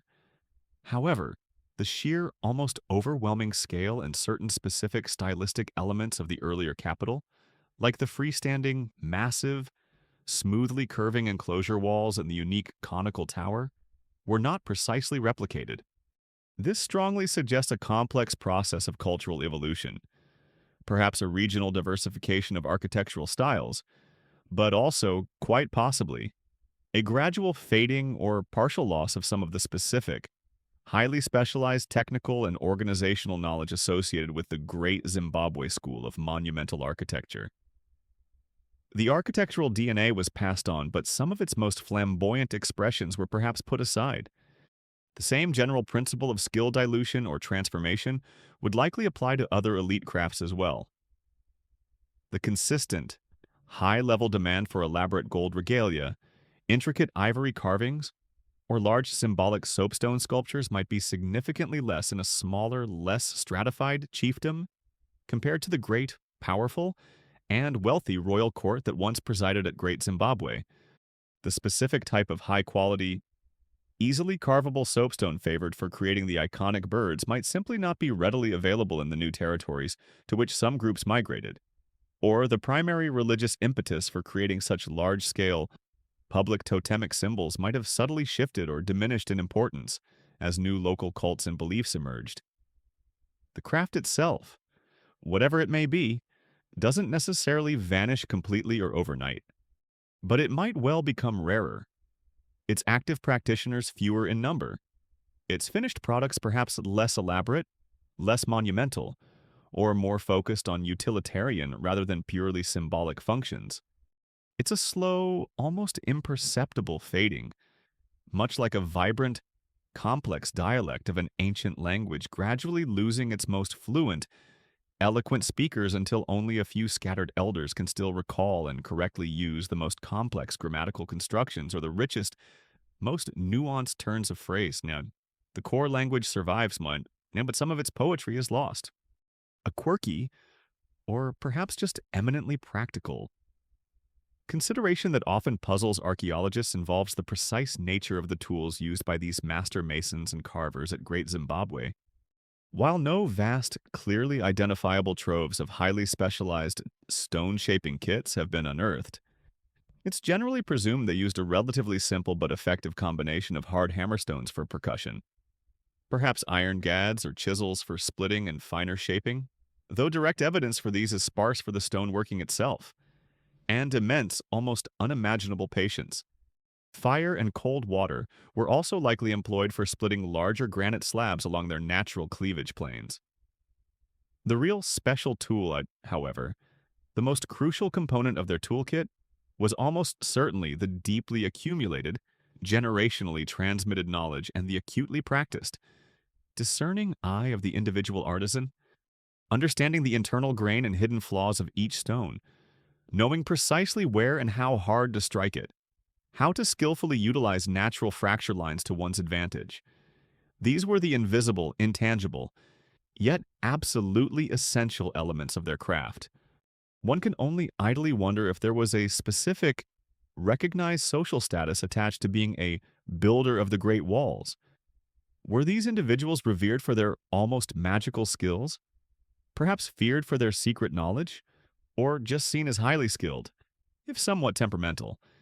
Independent contractors, probably a little bit of all three, especially if any of their monumental projects went significantly over budget or noticeably past their divinely appointed deadlines. You can almost feel the poignant, deepening silence descending upon the once active, noisy granite quarries that dot the kopjes surrounding Great Zimbabwe, where the rhythmic, percussive clang of stone striking stone once constantly echoed across the valleys. The busy workshops of the goldsmiths, the ivory carvers, and the soapstone sculptors within the city might now see fewer eager apprentices patiently learning the intricate, time-consuming secrets of their respective trades. The old, respected masters might still practice their craft, perhaps for their own satisfaction or for smaller local commissions, but maybe now with a tinge of quiet sadness, an unspoken understanding that the grandest, most ambitious expressions of their art belong to a luminous, but steadily fading bygone era. It's the quiet, often unacknowledged tragedy of highly refined human skills becoming gradually less relevant, not because they inherently lack beauty or profound value, but simply because the specific world that nurtured, demanded, and celebrated them is slowly, but inexorably, changing around them, changing. This isn't to imply, for a single moment, that all artistic expression or skilled craftsmanship suddenly ceased with the decline of Great Zimbabwe as a central power. Far from it. Shona culture, in its various regional manifestations, continued, and indeed still continues to this day, to be incredibly rich in artistic expression, musical innovation, and sophisticated craftsmanship. But the specific, monumental, highly centralized, and perhaps ritually directed forms of art and architecture that so uniquely characterized Great Zimbabwe at its absolute peak inevitably, and understandably, felt the profound impact of this widespread societal dispersal and gradual political transformation. The skills didn't just vanish into thin air, as if by magic. They evolved. They adapted to new circumstances and new locales, Some parts were perhaps inevitably forgotten or fell into disuse due to lack of practice or relevance, while other elements were carried forward, like precious seeds, to form the resilient basis of new, vibrant artistic traditions in new places. But the unique, potent, and probably unrepeatable combination of grand vision, concentrated resources, efficiently organized labor, spiritual impetus, and highly specialized, deeply ingrained knowledge that produced the unparalleled, enigmatic stone city of Great Zimbabwe became, over the succeeding decades and centuries, a luminous, fading echo in the cultural memory, a magnificent, undisputed high watermark of a specific artistic and engineering tradition whose full, concentrated glory would likely not be seen again in quite the same awe-inspiring way. The original blueprints, if they ever existed anywhere tangible outside the brilliant, collective minds of its master builders, were slowly, gently, and irretrievably being misplaced, one precious, unwritten page at a time, with those precious, unwritten, and now largely unneeded blueprints for monumental stone architecture slowly being misplaced, one by one, like cherished old family recipes gradually fading from collective memory, and with the revered master builders and the highly skilled artisans themselves progressively dispersing across the landscape or finding their once grand, state-sponsored skills less in urgent demand. The very pulse and rhythm of daily life within the ancient stone enclosures of Great Zimbabwe begins to subtly, yet profoundly, change. The great city, this remarkable feat of human ingenuity and social organization, which was once home to perhaps 10, 15, even a conservative estimate of 20,000 souls at its absolute bustling zenith, is now, you observe, breathing more slowly, its numerous courtyards noticeably quieter, its intricate network of pathways significantly less thronged with purposeful human traffic. As you drift gently in this sleepy historical current, you're witnessing the intimate, almost private, domestic reality of a major urban center in a state of gentle, protracted decline. A place where the pervasive echoes of past glories, of grand ceremonies and teeming populations, are becoming far more distinct and resonant than the diminished clamor of present-day activity.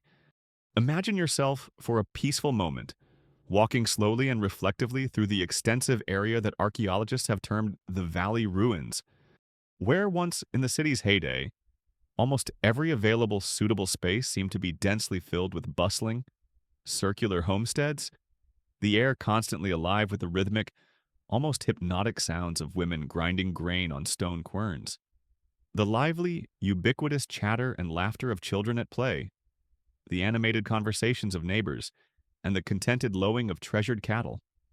There are now undeniable gaps.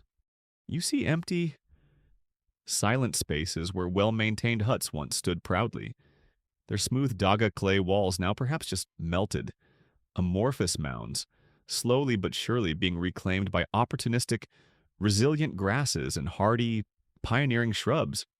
Some of the well-worn pathways, those intricate capillaries that once connected the hundreds of family compounds and were kept clear and defined by the constant, daily passage of thousands of feet, are now becoming faint, indistinct, in places almost disappearing under a soft green carpet of encroaching vegetation. The very air itself feels somehow different, cleaner, perhaps, with fragrant wood smoke now rising from noticeably fewer cooking fires each morning and evening, but also, paradoxically, emptier, carrying fewer of the rich, complex, earthy sense of a densely packed, thriving human settlement. It's a feeling somewhat akin to visiting your old, beloved university campus during the long, quiet summer holidays. The impressive, familiar buildings are all still standing, solid and unchanged, but the vibrant, often chaotic, youthful student energy that once filled every corner is noticeably absent, leaving behind a profound sense of spaciousness, tinged perhaps with a little touch of gentle, wistful melancholy. The daily, ingrained rhythms of the remaining inhabitants, those who have chosen to stay or have been left behind, inevitably slow down, adapting pragmatically to the new, reduced demographic reality. with significantly fewer mouths to feed from the immediately surrounding agricultural lands. The intense, relentless pressure on the local soil and vegetation begins to gradually, tangibly ease. Those fields situated closest to the city, the very ones that had been cultivated almost continuously for many centuries and were, as we've seen, showing clear signs of nutrient exhaustion, might now be deliberately left fallow for much longer, more restorative periods, allowing for some measure of natural regeneration. Or perhaps these prime nearby lands revert to much-needed grazing land for the now smaller, more ecologically sustainable herds of cattle and goats that the remaining population can support. The daily, often arduous, trek for essential firewood might even become a little shorter again, or at least less competitive, as the woodlands in the slightly more distant, previously less exploited areas get a precious chance to recover and regrow a little. Now that the insatiable demand from many thousands of domestic hearths has significantly lessened, it's certainly not a miraculous overnight return to some pristine, untouched Eden. Not by any means. But the land immediately around Great Zimbabwe, you sense is sighing a little less wearily now, breathing just a little more easily under its lightened human burden. Inside the great, imposing stone enclosures, particularly the awe-inspiring, massive great enclosure, the inherent sense of sheer space, of monumental scale, is almost overwhelming to the observer.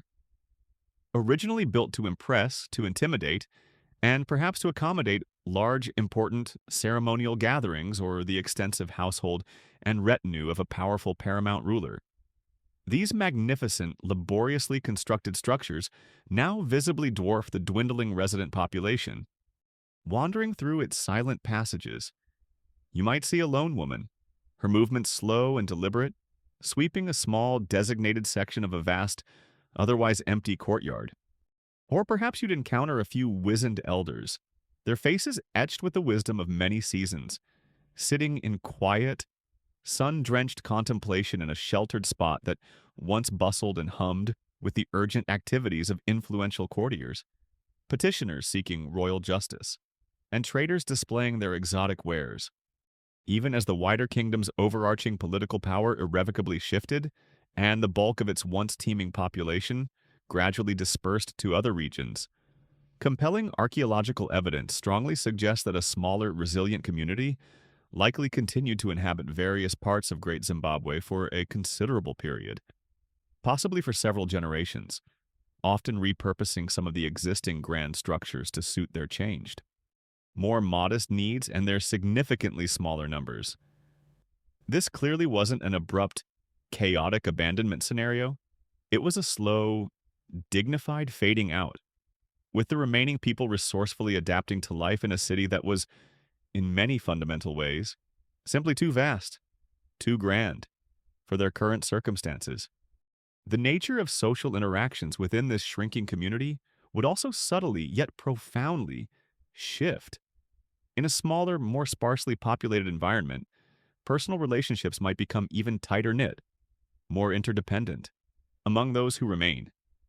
Everyone would undoubtedly know everyone else, their families, their intricate kinship ties, their personal histories, their strengths, and their weaknesses. There might well be a heightened, more conscious sense of shared identity, a quiet pride in being the people who stayed, the steadfast de facto guardians of the ancient, sacred stones and the precious, unwritten ancestral traditions. Or conversely, for some individuals, there might be a growing, creeping sense of isolation, a poignant feeling of being left behind as the vibrant, familiar world they once knew and thrived in slowly, almost imperceptibly, recedes into memory and legend. Imagine the quiet, evening conversations around the dwindling number of hearth fires. Do you remember when this whole valley was so full of huts, you could walk from one end to the other on their roofs, right up to the very base of the great hill? Aye, indeed. And the festivals you could barely move for all the people. The dancing, the feasting, the drums beating all night long. Ha! Such shared vivid memories would undoubtedly form a strong, comforting bond, but they would also serve as a constant, gentle reminder of what has been lost, or rather, what has quietly, inexorably drifted away like smoke on the wind. Archaeologists, with their trowels and their patient sifting of ancient soil, continue to debate the precise nature, the specific functions, and the overall societal significance of these later, smaller, and materially less spectacular occupations at Great Zimbabwe. Was it still considered a regionally significant, active ritual center, perhaps maintained by a resident, hereditary priestly class who continued to conduct essential ceremonies at the principal shrines? Possibly for a much wider, now dispersed population who might still undertake pilgrimages back to the ancestral site for major, pivotal events like the installation of a new paramount chief or critical rainmaking rituals? Or did Great Zimbabwe gradually, almost imperceptibly, transform into more of a regular, albeit very impressively walled and historically resonant, rural settlement, its remaining inhabitants simply ordinary farmers and herders who were utilizing the magnificent existing architecture because it was there, solid, well-built, and offered excellent protection and shelter?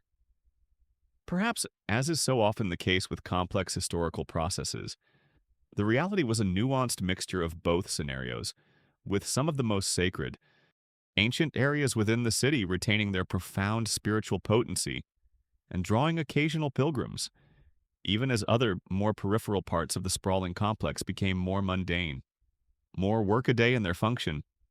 It's a bit like imagining an old, grand, slightly dilapidated stately home in the English countryside today. Part of it might be preserved as a museum, meticulously maintained and open to the public for guided tours, while another less glamorous wing is still actively lived in by the slightly eccentric, cash-strapped descendants of the original aristocratic owners, rattling around rather forlornly in far too many grand, drafty rooms.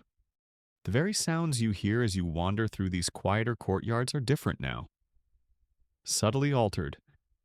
The constant, diffuse, energetic murmur of many thousands of human voices, which once formed the city's auditory signature, is now largely replaced by more distinct, more isolated, individual sounds, often punctuated by longer, more profound periods of deep, almost meditative silence.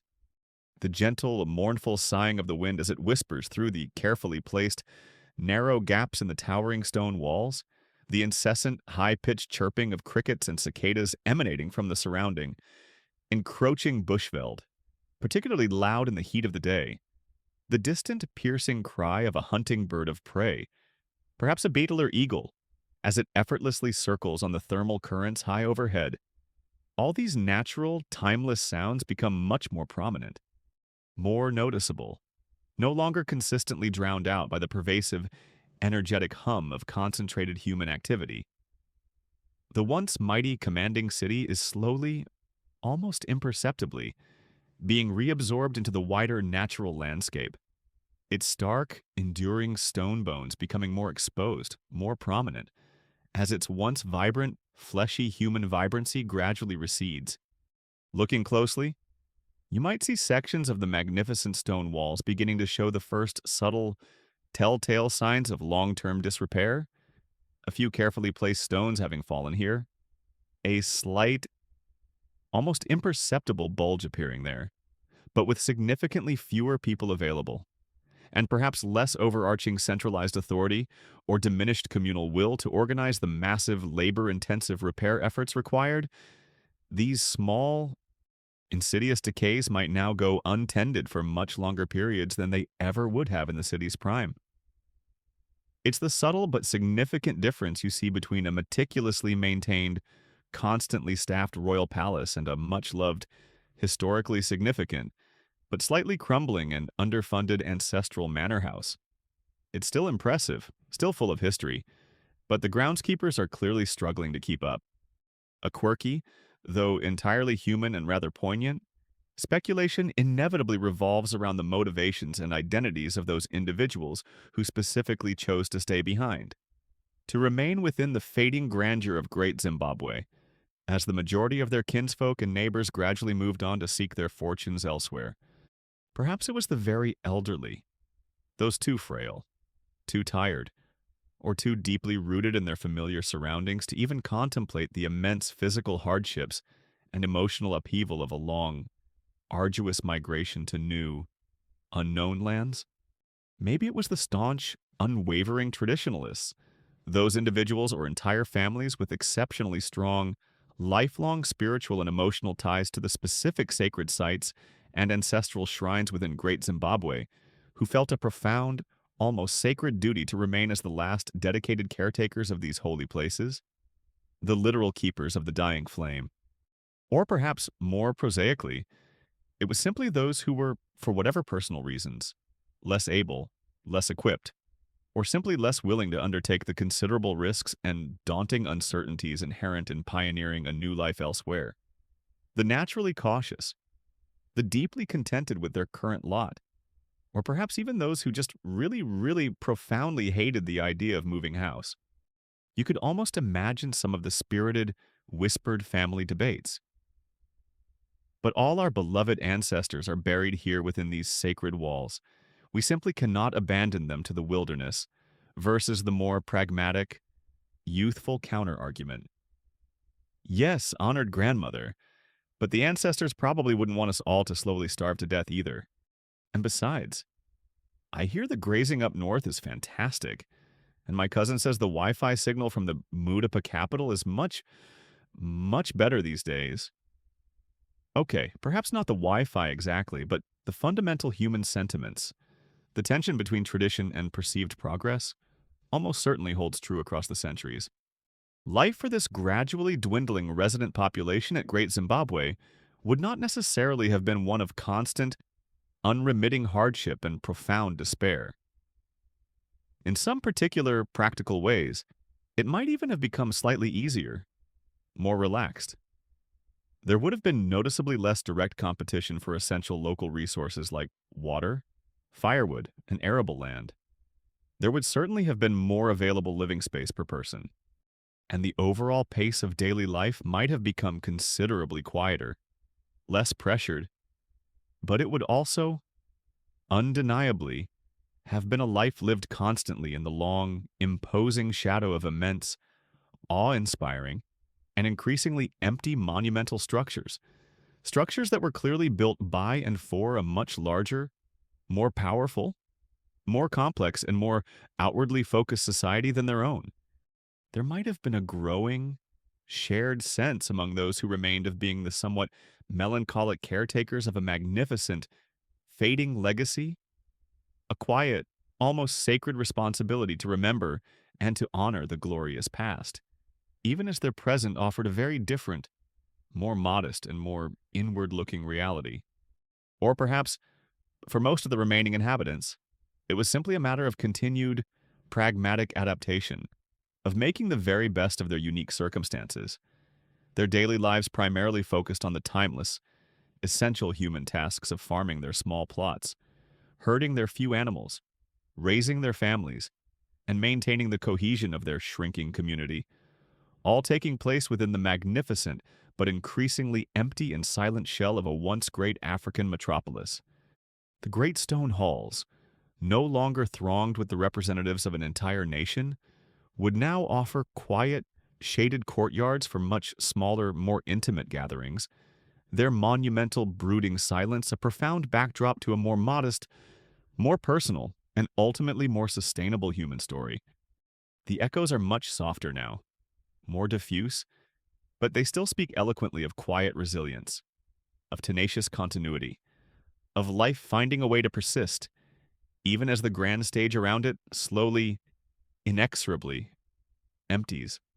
As that grand, ancient stage of Great Zimbabwe continues to slowly, almost imperceptibly, empty of its principal human actors, with its former residents taking their final, quiet bows and moving on to other, perhaps more promising, regional theaters.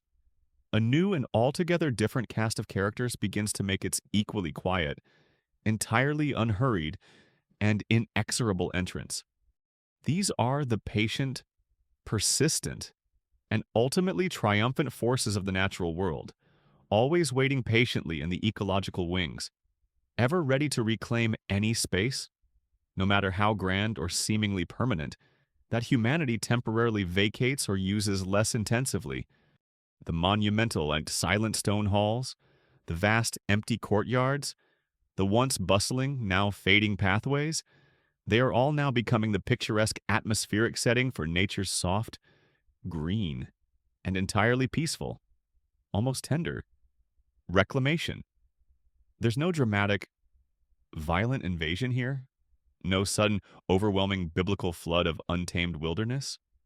It's a far more subtle, almost gentle, and infinitely patient process, more like a slow, verdant, inexorable tide, quietly seeping in, meticulously softening the hard edges of human artifice, and gradually, painstakingly, redecorating the ancient, fading city in a rich, calming palette of myriad greens, earthy browns, and the occasional splash of vibrant floral pastels. You begin to notice this subtle but profound transformation first in the more exposed, open spaces, those once meticulously swept and compacted earthen courtyards within and around the stone enclosures, and along the network of well-trodden, dusty pathways that formerly interconnected the hundreds of homesteads in the sprawling valley ruins.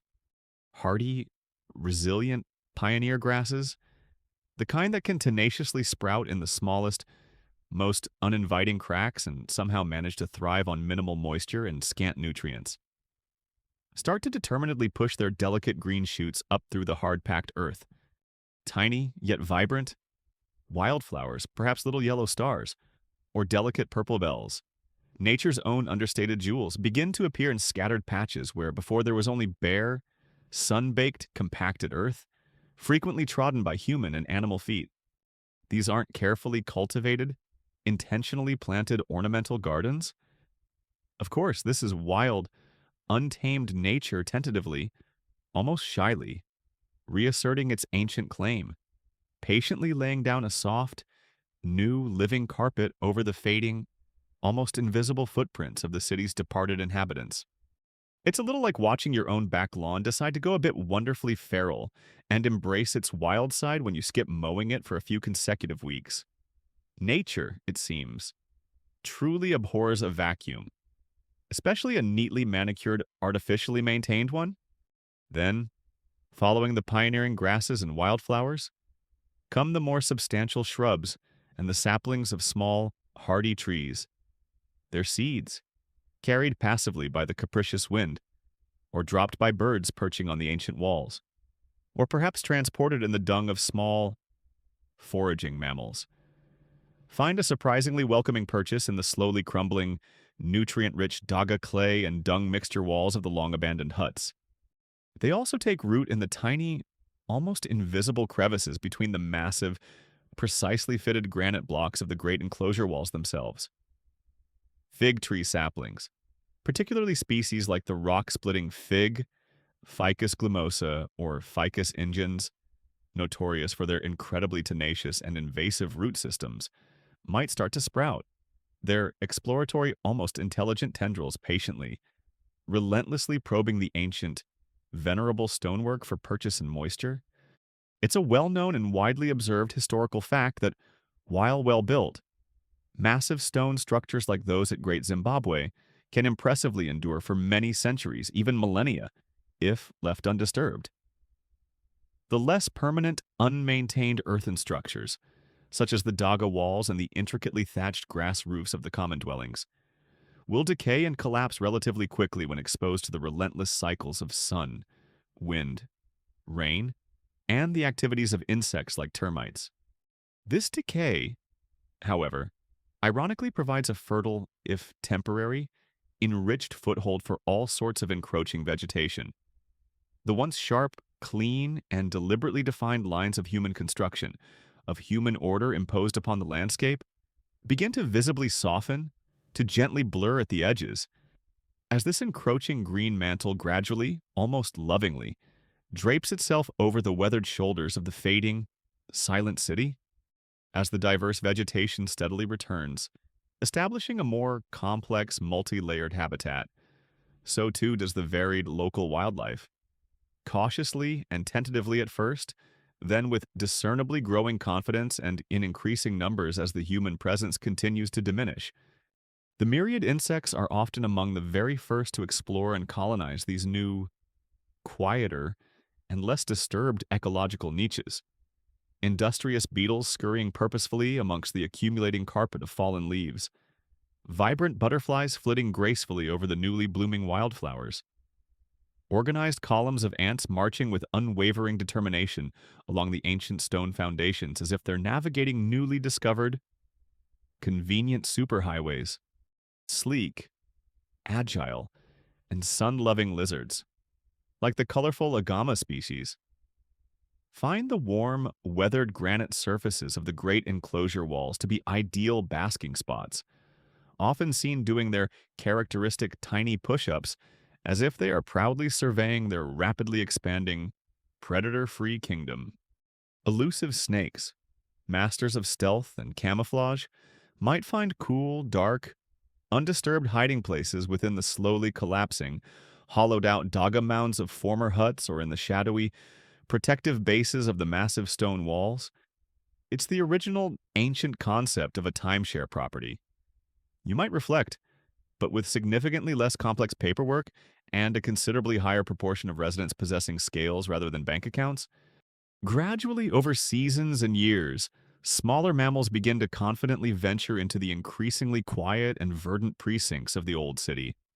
Agile rock hyraxes, or dassies as they are commonly known in southern Africa, creatures perfectly adapted to life amongst the granite kopjes that dot the surrounding landscape, would undoubtedly find the extensive, complex stone walls of Great Zimbabwe to be prime, five-star real estate, offering excellent elevated vantage points for spotting predators, along with a plethora of secure crevices and sheltered ledges for communal living and raising their young.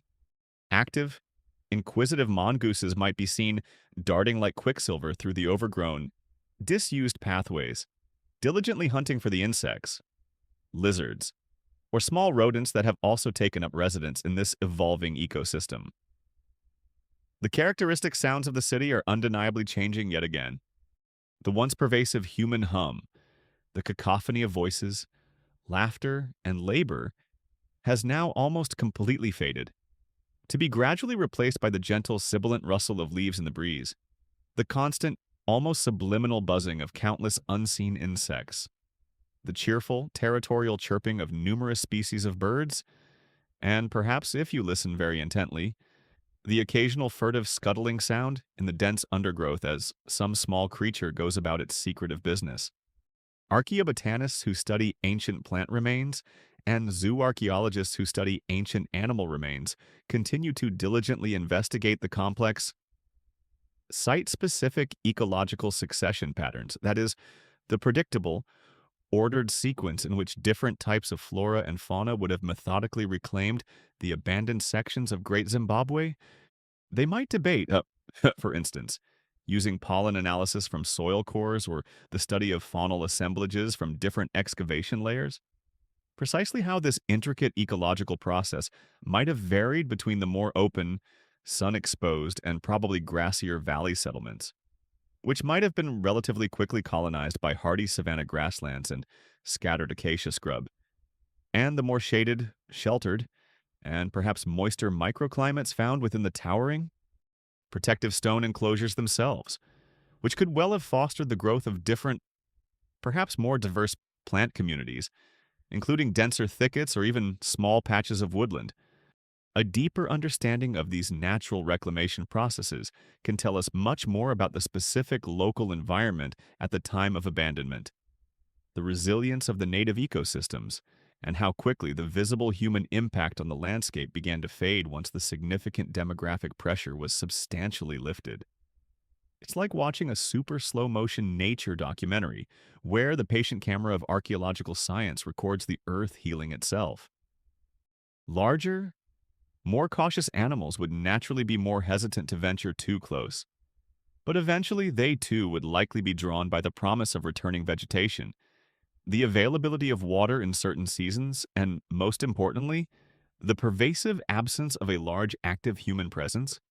Small, shy antelope species like the common duiker or the agile klipspringer might be seen cautiously browse on fresh green shoots in the overgrown, silent courtyards, their ears constantly swiveling, always alert for the slightest sign of potential danger. Inquisitive troops of chakma baboons, ever curious, adaptable, and opportunistic, might thoroughly explore the silent, echoing ruins, perhaps even boldly perching atop the enigmatic conical tower, as if in deliberate, playful mimicry of the ancient, sacred soapstone birds, chattering noisily amongst themselves as if they are critically discussing the architectural merits of the ancient builders. Or maybe just engaging in their usual complex simian social politics and arguing over who gets the best sunbathing spot or foraging rights. Probably the latter. And birds, of course, would find the towering, weathered stone walls and the increasingly dense, encroaching vegetation to be absolutely ideal. Protected nesting sites. Graceful swallows might skillfully build their characteristic mud nests under the shadowy eaves of any remaining intact roof structures. Sociable weavers might painstakingly construct their intricate, hanging grassy homes in the thorny branches of the encroaching acacia trees, and wise, nocturnal owls might find quiet, shadowy, undisturbed perches within the deep, cool recesses and crevices of the ancient stone walls, their haunting calls adding a new, mysterious layer to the nocturnal soundscape. The once great city of stone gradually, peacefully, transforms into a vibrant, thriving city of birdsong and rustling leaves. A quirky, yet ecologically significant, tidbit about this whole process of natural reclamation is the vital role played by so-called pioneer species. These are typically very hardy, fast-growing, and highly adaptable plants that are the very first to successfully colonize disturbed, damaged, or barren land, thereby creating more favorable conditions like improved soil and shade that allow other, often less robust or slower-growing species to subsequently establish themselves. Many of these common pioneer plants found in southern Africa, such as certain types of resilient grasses or various species of thorny acacia, also have well-documented traditional uses by local communities, perhaps for thatching huts, for weaving mats and baskets, or even for preparing traditional medicines or famine foods. It's rather interesting to imagine any remaining inhabitants, or perhaps much later visitors to the site, still finding practical utility and sustenance in the very same plants that were so actively and visibly engaged in the slow, inexorable process of reclaiming the fading human-made grandeur all around them. Or perhaps, in the centuries that followed, as the ruins became more deeply enshrouded by nature, local folklore began to associate specific, perhaps slightly unnerving, animals with the now ancient, mysterious ruins. Tales of a particularly wise old baboon, patriarch who was said to reside in the crumbling hill complex, or the ghostly and melancholic call of a particular species of owl heard only around the shadowed great enclosure at dusk, adding to the site's growing mystique. Imagine yourself standing silently now within the vast, circular embrace of the great enclosure, perhaps a full century or even two after its busiest, most populous period has passed. The immense, gracefully curving stone walls still stand proud and largely intact, a powerful, enduring testament to the skill and vision of their original builders. But the once meticulously maintained, hard-packed earthen floor of the main arena is now a vibrant, undulating patchwork of wild grasses and resilient, opportunistic herbs. Small, tenacious shrubs sprout stubbornly, almost defiantly, at the very base of the towering walls, their roots seeking moisture and anchorage. The air, once thick with the sounds of human voices, the music of ceremonies, and the pronouncements of kings, is now filled instead with the gentle, incessant hum of myriad insects and the complex, multi-layered chirping of countless unseen birds. A brightly colored agama lizard, resplendent in its breeding hues, basks contentedly on a sun-warmed, lichen-covered stone, momentarily the undisputed master of all it surveys. Looking up at the imposing, silent conical tower, you might now see a tenacious wild fig sapling clinging precariously to its upper weathered reaches, its questing roots slowly, patiently, and inexorably probing for purchase within the ancient, unmortared stonework.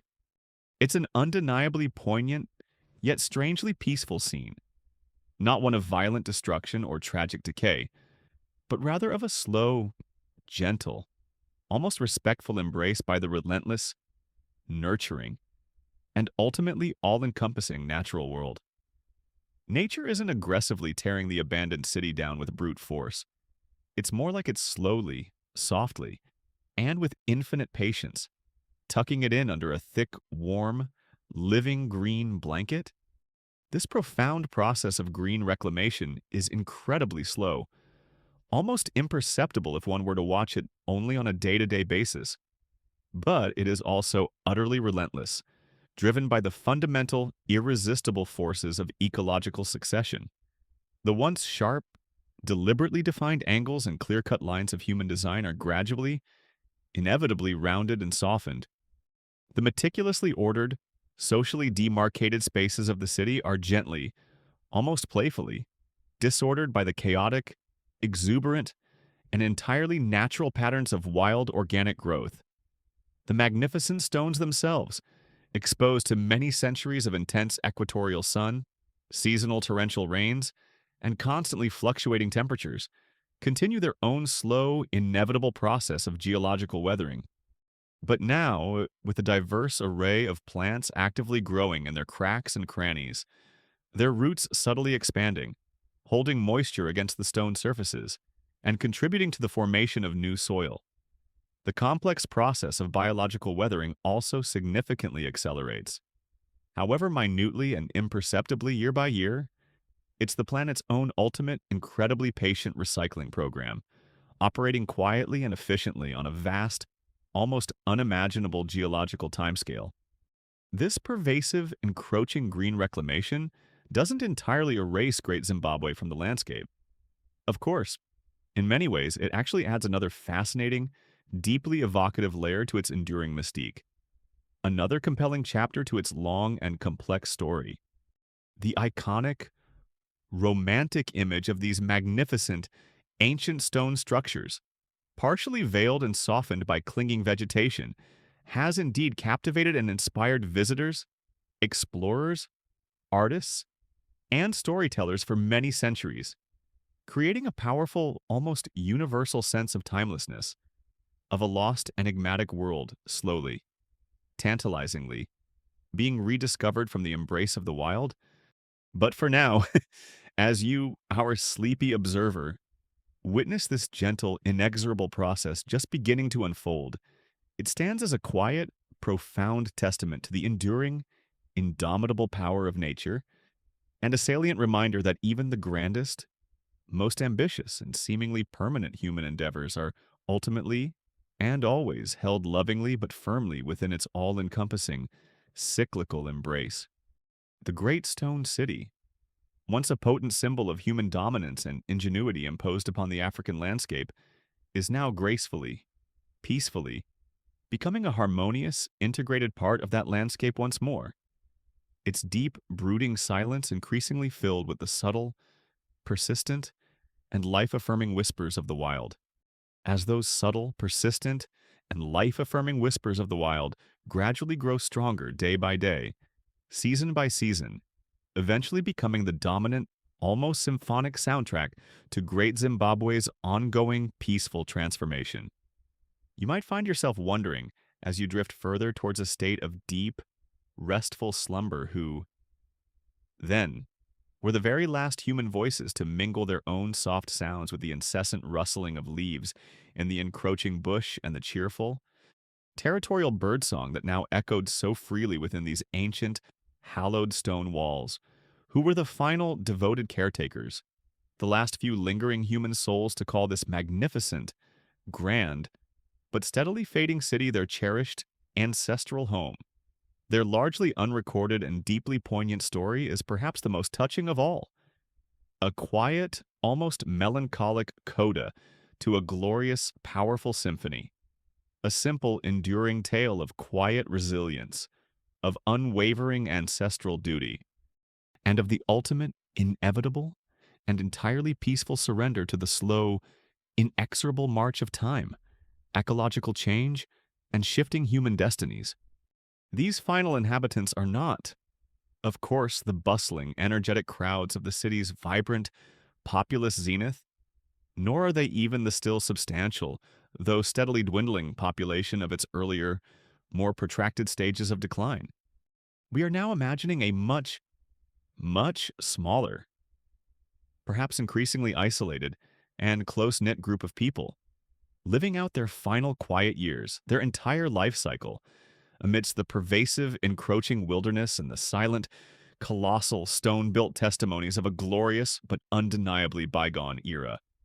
Perhaps, if you try to picture them, it's a single tenacious lineage, a small multi-generational family group bound together by unbreakable ties of ancient tradition, or by a sacred, inherited oath to remain here, at all costs, in order to dutifully tend a specific, still potent shrine or to carefully guard a sacred, ancestral grove that, in their belief system, still holds immense spiritual significance and power for the well-being of their dispersed kin. Even as the great political and economic tides that once sustained the city have long since receded into the mists of history, maybe they are the direct lineal descendants of an ancient, revered priestly line. Their sacred, age-old duty to meticulously perform certain vital rituals at this primordial ancestral center, passed down faithfully from parent to child through countless generations. Even if the congregation for those time-honored rituals has now tragically shrunk to consist only of themselves, the whispering wind through the granite crevices, and the occasionally curious gaze of a passing troop of baboons, it's a little like being the last surviving dues-paying member of a once grand, exclusive, and incredibly influential club, dutifully turning up each week to pay the membership fees, sweep the floors, and keep the lights on, even though everyone else has long since forgotten the club's address, or, indeed, that it ever even existed. Or perhaps more prosaically, these last few inhabitants are simply the very elderly, those individuals who have witnessed far too many seasons change over the familiar, beloved landscape of Great Zimbabwe to even contemplate the immense physical and emotional upheaval of moving in their twilight years. Their gnarled roots, like those of the ancient marula trees, have sunk too deeply into this specific, sacred soil. Their most cherished memories, their very identities, are inextricably bound to these weathered, silent stones.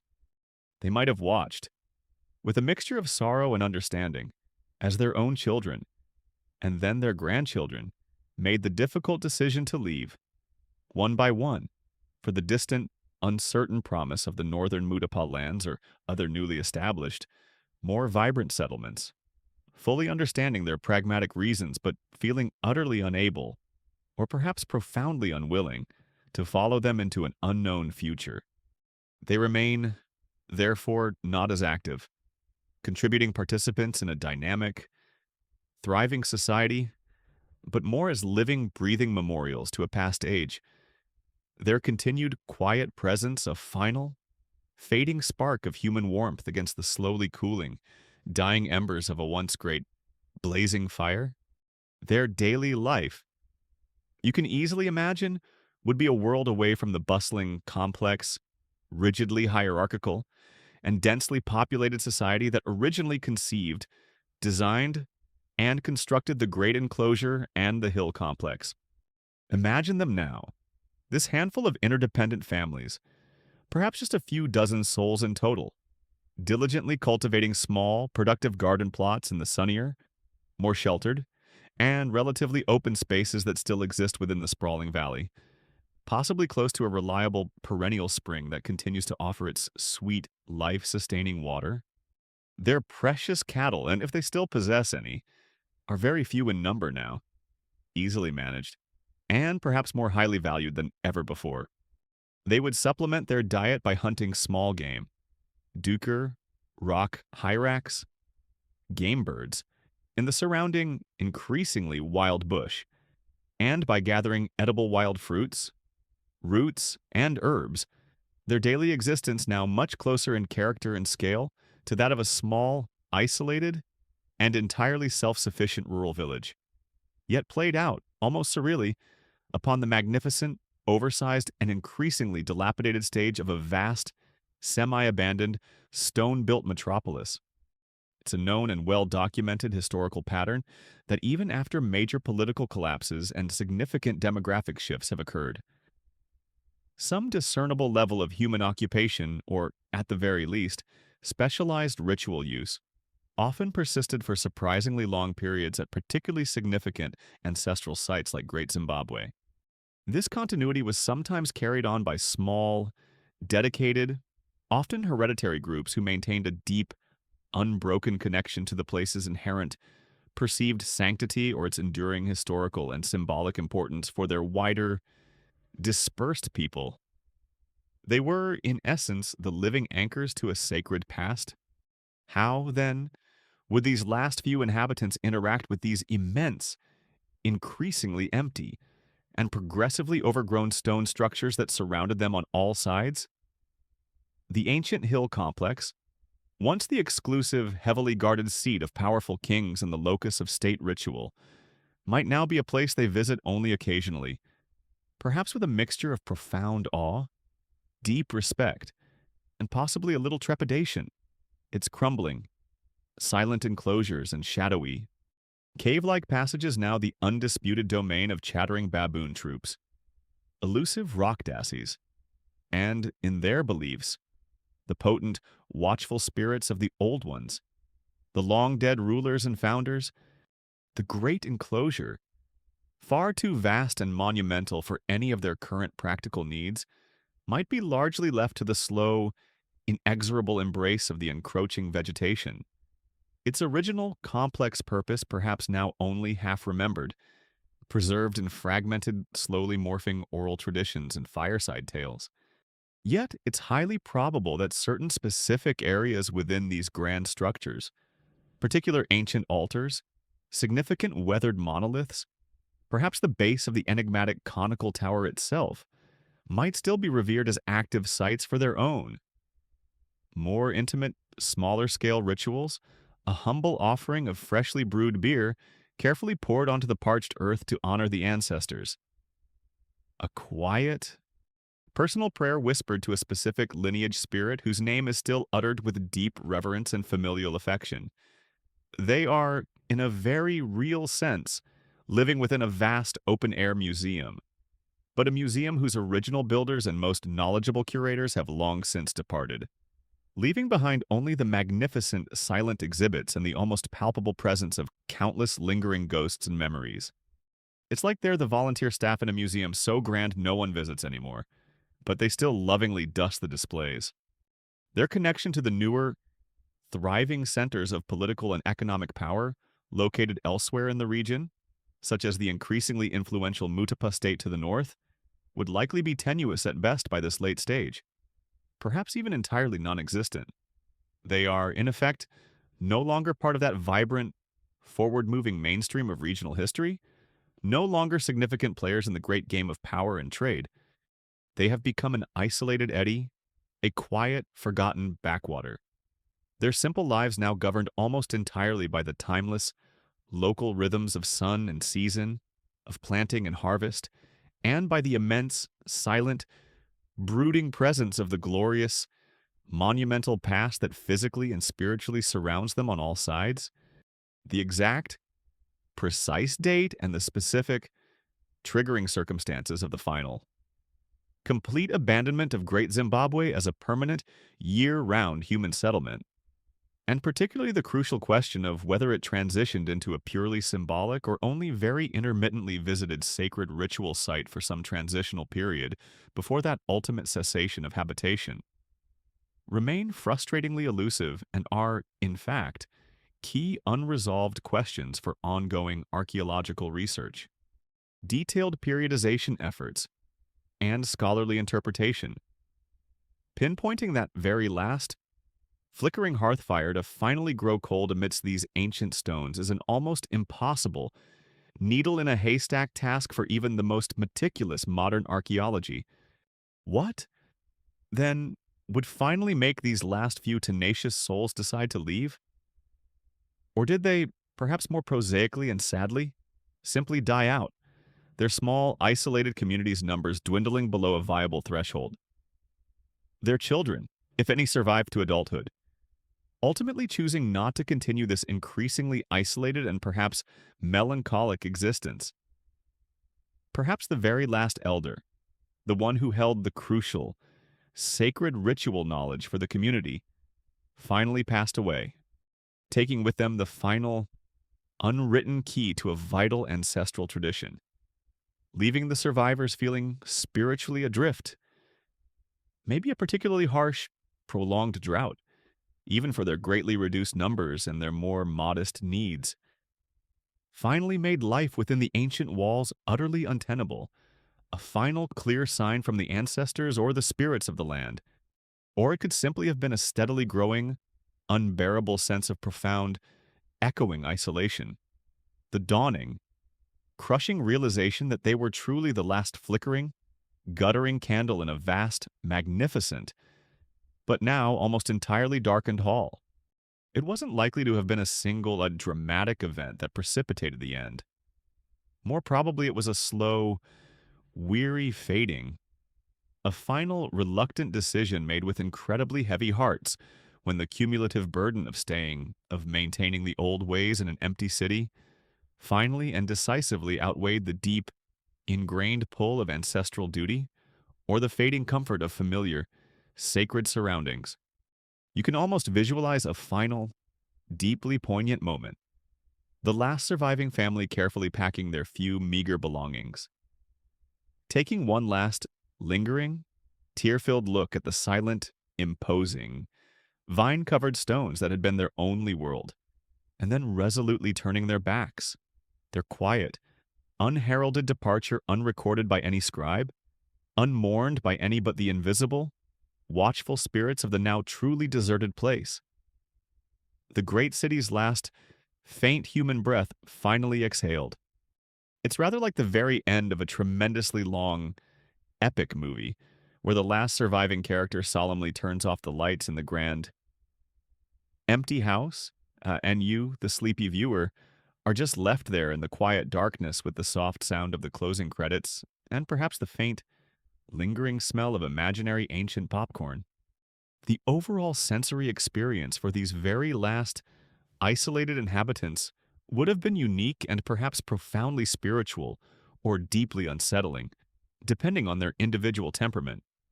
The almost absolute and profound silence of the vast stone city, broken only by the myriad subtle sounds of the natural world, the constant sighing of the wind through the wall crevices, the chorus of birds at dawn and dusk, the distant, chilling roar of a lion, perhaps, now that the protective human shield has thinned to almost nothing.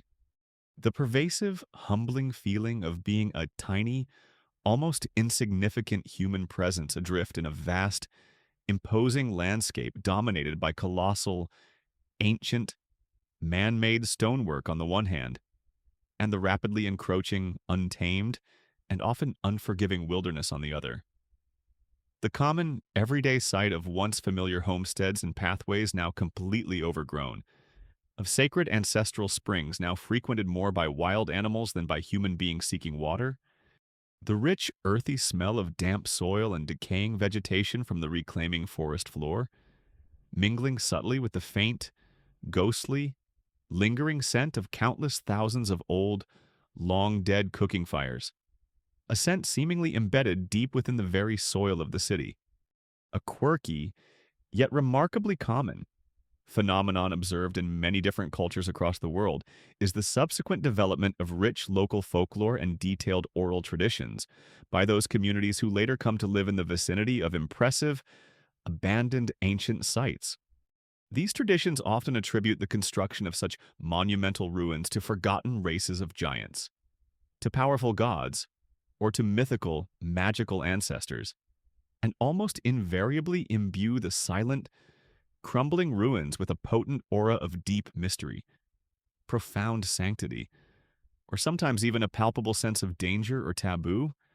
It's entirely plausible, even probable, that in the centuries following Great Zimbabwe's final, complete depopulation, nearby Shona communities, Perhaps even some who trace their distant ancestry back to those who had migrated away from the great city much earlier, developed just such powerful, evocative traditions about the place where the old ones sleep, or the stone houses of the great spirits, or the silent city of the ancestors. These vibrant, living stories, passed down from generation to generation around countless firesides, would serve as a crucial form of cultural memory, effectively preserving a deep sense of the site's immense historical importance and its inherent sacredness long after its original specific purposes, and the identities of its builders had become shrouded in the mists of legend or transformed by myth. Perhaps they'd even tell cautionary tales of the very last king who, as he walked away from the silent city, solemnly vowed to one day return when the stars in the southern sky realigned themselves in a specific, prophesied pattern. A classic, hopeful, and rather romantic trope for marking the peaceful, dignified ending of a grand, glorious era, even if the celestial stars themselves ultimately had entirely different, more prosaic plans for the future.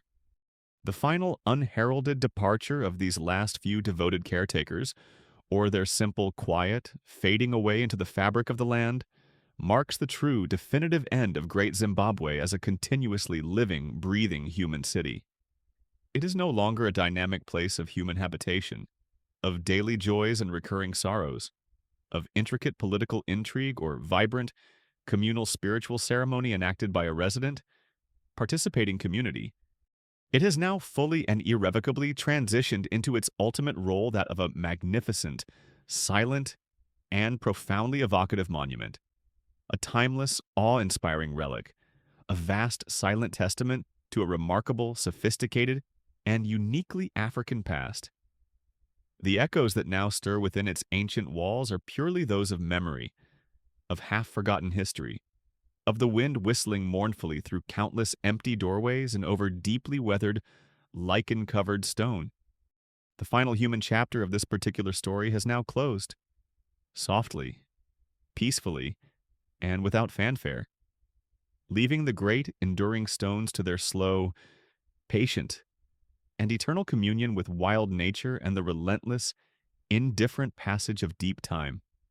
The once crowded stage is truly empty now, swept clean by the winds of centuries, awaiting a new, entirely different kind of audience, one that will arrive many, many generations in the future, armed with trowels, theories, and an insatiable curiosity. And so, the once crowded, vibrant, and resonantly human stage of Great Zimbabwe, now having been swept clean by the gentle but incredibly persistent brooms of passing time and the soft, green encroachment of the natural world, settles into a long, deep, and profoundly silent, almost meditative slumber.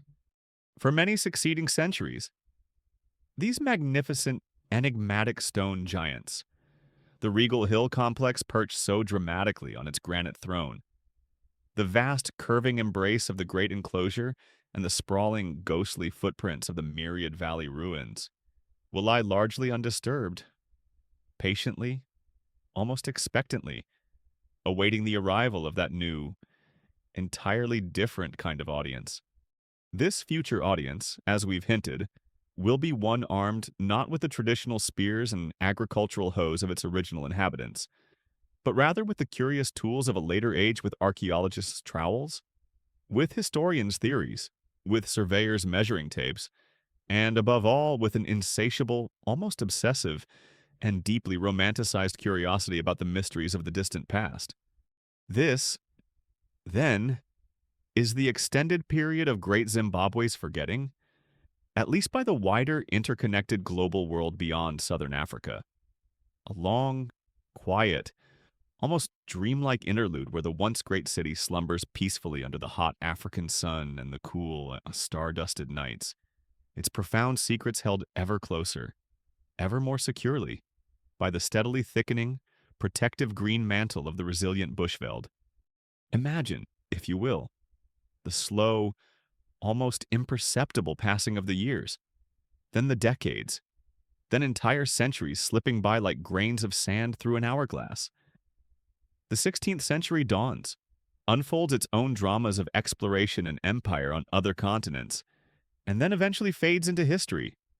Then comes the 17th century, with its own global shifts and conflicts, followed by the 18th, each bringing momentous changes to many parts of the world. Elsewhere, empires rise to unimaginable heights and then crumble into dust. New continents are discovered, mapped, and colonized by ambitious European powers. And intellectual and political revolutions begin to reshape societies and challenge age-old beliefs. But here, nestled deep within the undulating, sun-drenched highveld of southern Africa, the vast stone complex of Great Zimbabwe remains a silent, largely forgotten, sleeping sentinel. The small, informal footpaths, once used by its very last tenacious inhabitants. Those final caretakers we spoke of are now completely and utterly erased, entirely swallowed by the relentless seasonal growth of tall grasses, the spread of hardy shrubs, and the slow, steady, year-upon-year accumulation of rich, dark leaf litter. The carefully constructed, smooth dago walls of the countless ordinary homesteads, those that once housed the teeming thousands, have long since melted back into the reddish, iron-rich earth from which their clay was originally sourced, leaving behind only the faintest, almost imperceptible, slightly raised mounds in the landscape and perhaps a scattering of durable, telltale pottery shards as ghostly, poignant footprints of where countless families once lived, loved, worked, and dreamed their everyday dreams. It's the ultimate, most thorough Marie Kondo-style decluttering imaginable, but one performed with infinite patience by Mother Nature herself, very, very slowly, over vast stretches of time. If it doesn't spark immediate structural joy, or more practically, if it doesn't possess incredibly solid, massive stone foundations, it eventually and gracefully returns to the earth, its constituent elements recycled. The great monumental stone structures, however, those defining features of Great Zimbabwe, endure with a stubborn, silent magnificence. Their massive, ingeniously engineered, mortarless construction, a profound and enduring testament to the incredible skill, vision, and organizational capacity of their original builders, resists the relentless, gentle, yet ultimately irresistible siege of time and encroaching vegetation far more successfully than any earthen structure ever could. Yes, as we've seen, tenacious plants inevitably take root in their myriad crevices, their searching, opportunistic tendrils subtly, almost imperceptibly, wedging stones apart here and there over the centuries. The relentless African sun bakes them mercilessly day after day. The seasonal torrential rains wash over their weathered surfaces, and the significant diurnal temperature fluctuations cause them to expand and contract, almost imperceptibly but constantly. Yet, these brooding granite behemoths were clearly built to last, designed for permanence, and last they do. Their imposing, often gracefully curving silhouettes, though increasingly softened and artfully draped by clinging, tenacious vines and shrouding.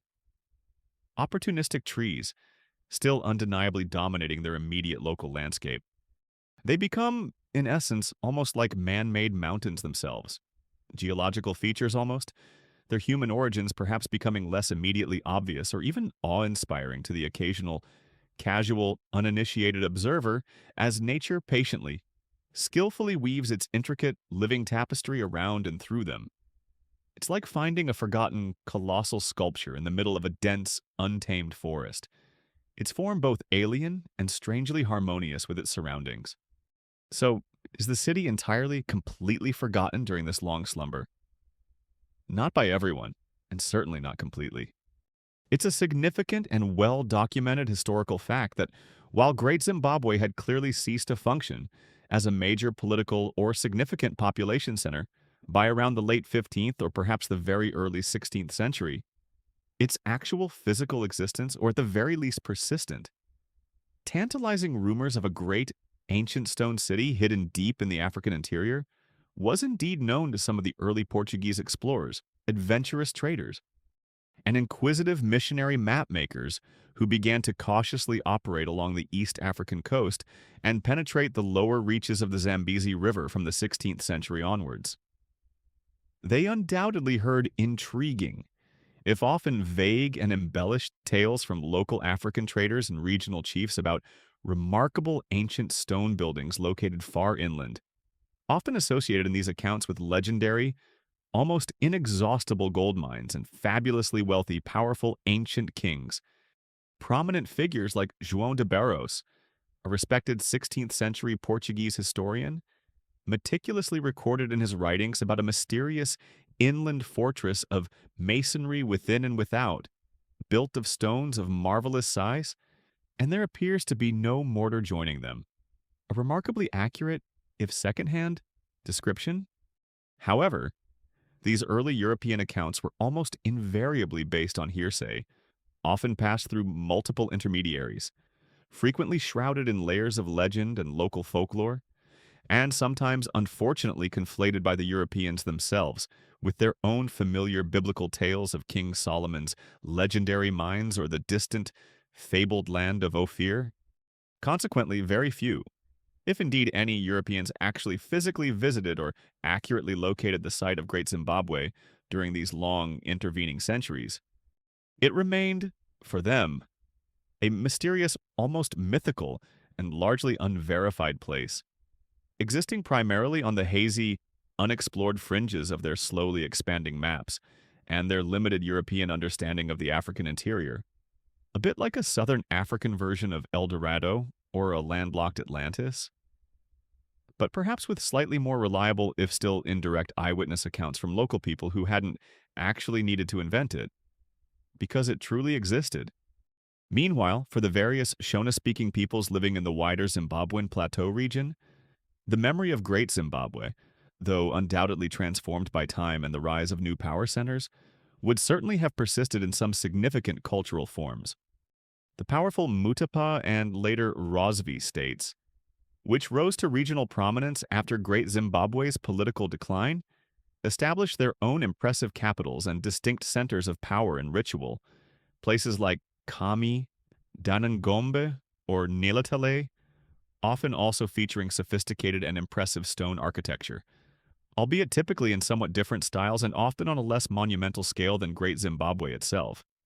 For these later Shona states, Great Zimbabwe would likely have been revered as a significant ancestral site, a hallowed place of origins, imbued with immense residual spiritual power, and deeply associated with the legendary deeds and enduring legacy of the old ones, the first great kings.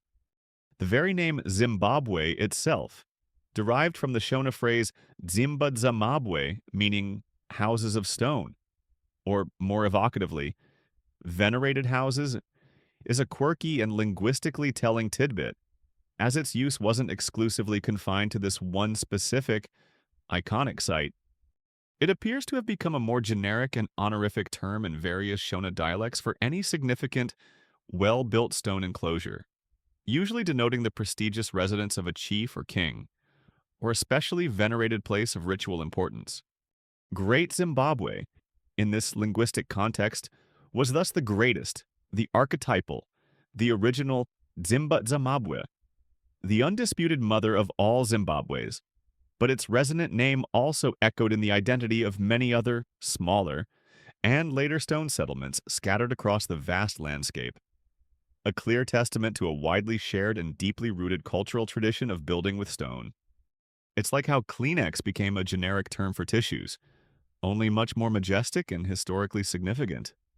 During these many long centuries of quiet slumber and slow, natural transformation, the site of Great Zimbabwe is not entirely devoid of any human presence, but it is certainly no longer a permanent, bustling, organized city. Perhaps, as we've considered, local hunters occasionally pass silently through its overgrown ruins, their keen-eyed dogs perhaps flushing out small game from the dense undergrowth that now chokes the ancient courtyards.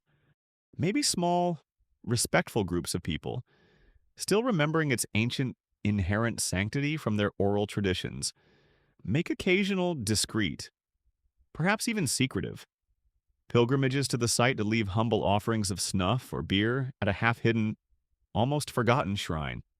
Or perhaps for many nearby communities, it simply becomes a place that is generally best avoided, a potent place of powerful, unpredictable ancestral spirits, a domain best left entirely undisturbed, except by those with specific spiritual license to be there.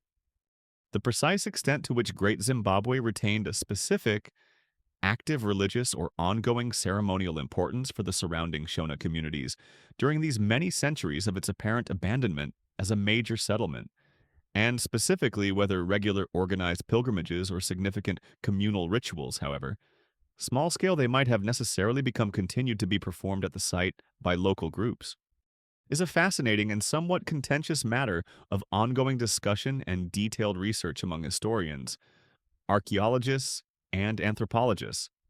Tangible archaeological evidence for such continued, low-level, and perhaps intermittent activity is often frustratingly ephemeral, difficult to date accurately, and open to multiple interpretations. A subtle scattering of later non-diagnostic pottery types found in a particular area.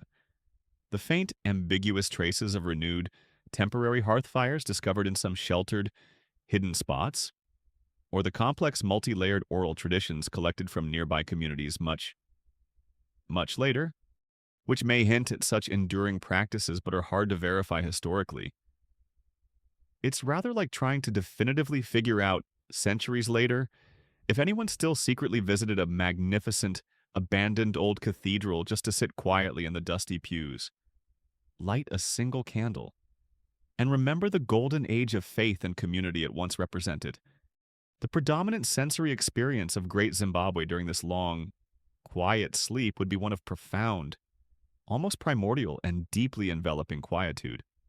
The silence, vast and almost absolute, broken only by the natural, timeless symphony of the African bush, the incessant, soporific drone of myriad insects during the intense midday heat, the sudden, joyful chorus of frogs and toads emerging after a welcome rain shower, the gentle, pervasive rustle of wind whispering through the tall, dry grasses and the leaves of the trees that now grow abundantly within the ancient, once swept courtyards.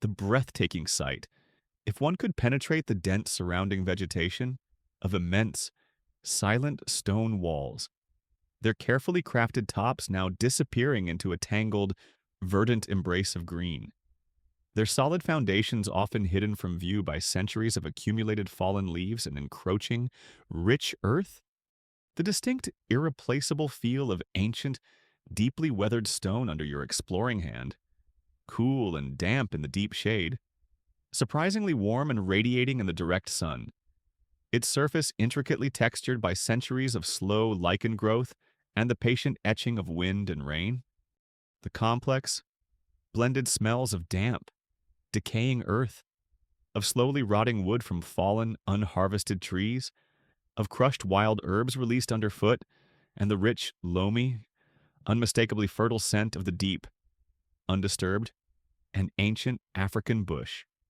It is a world almost entirely removed from human hustle and ambition, a secluded place where time itself seems to have slowed to a geological crawl, where the great silent stones dream their long, inscrutable, and perhaps melancholic dreams of past glories. And so it waits, patiently, silently. The seasons turn, year after relentless year, century after century. The torrential summer rains lash down with tropical intensity, washing the ancient, enduring stones clean, encouraging fresh, vibrant new growth, and filling the air with the smell of ozone and wet earth. The long, dry winters bake the land under a cloudless sky, and uncontrolled bushfires might occasionally sweep fiercely through the surrounding grasslands, perhaps charring the lower courses of the great outer walls, but leaving the massive, solid stone structures essentially, miraculously, unharmed.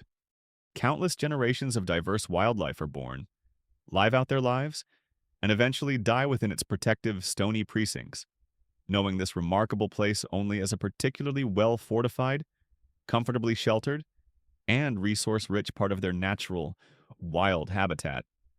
The great city is effectively, for all intents and purposes, in a prolonged state of suspended animation, a true sleeping giant of history.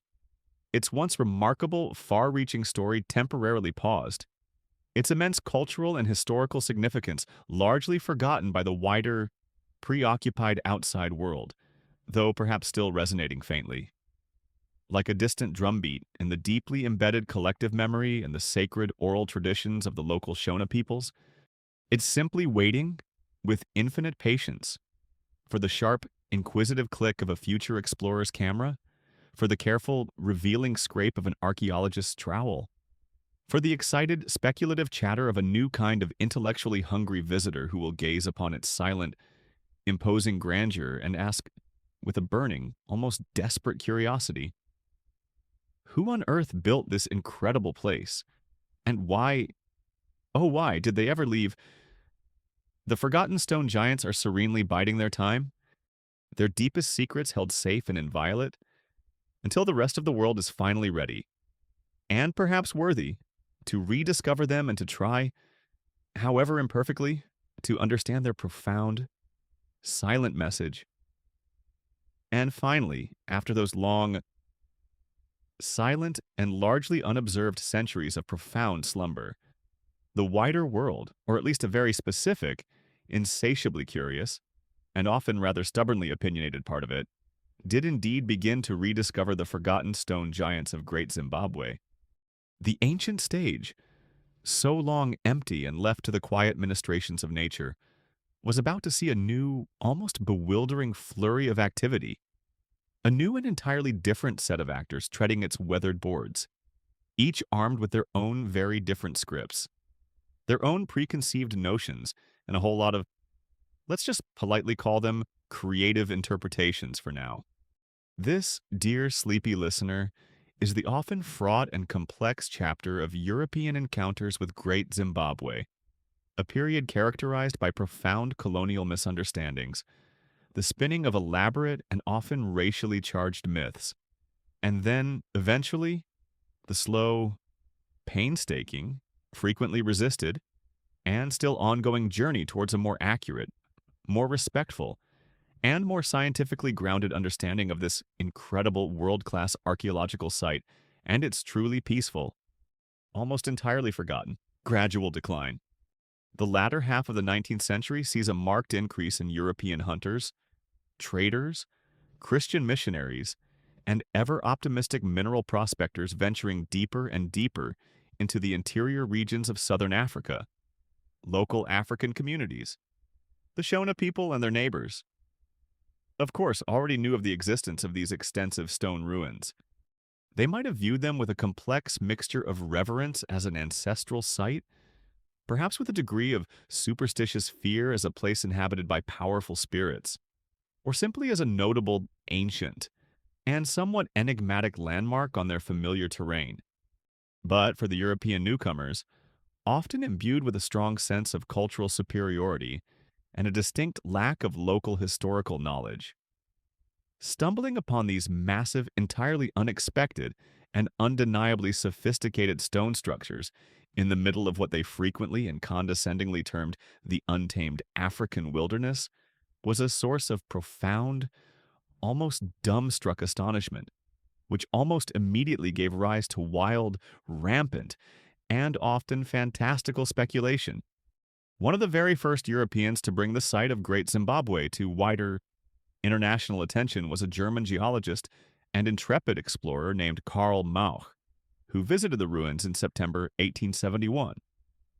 Mauch was, by all contemporary accounts, utterly captivated by the scale and mystery of what he saw, but he was also, almost instantly and unshakably, utterly convinced that indigenous Africans could not possibly have been responsible for such sophisticated and monumental architecture.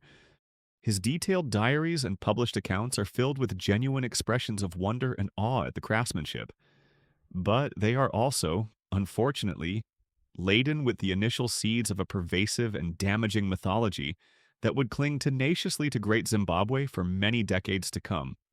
He speculated, with little to no actual evidence, about various biblical connections, famously suggesting that the legendary Queen of Sheba might have sourced her fabulous wealth of gold from this very region, or even that the impressive stone structures were some kind of ancient replica of King Solomon's temple in Jerusalem.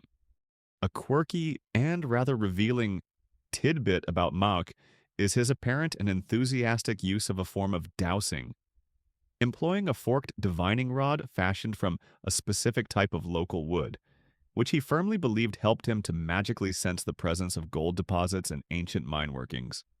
This small detail rather neatly encapsulates the curious, often contradictory, blend of nascent scientific observation and deeply ingrained romantic mysticism or outright prejudice that characterized some of these early European encounters with African civilizations. He wasn't exactly using advanced satellite imagery or ground-penetrating radar to locate ancient wonders. Was he more like faith-based archaeology with a twig?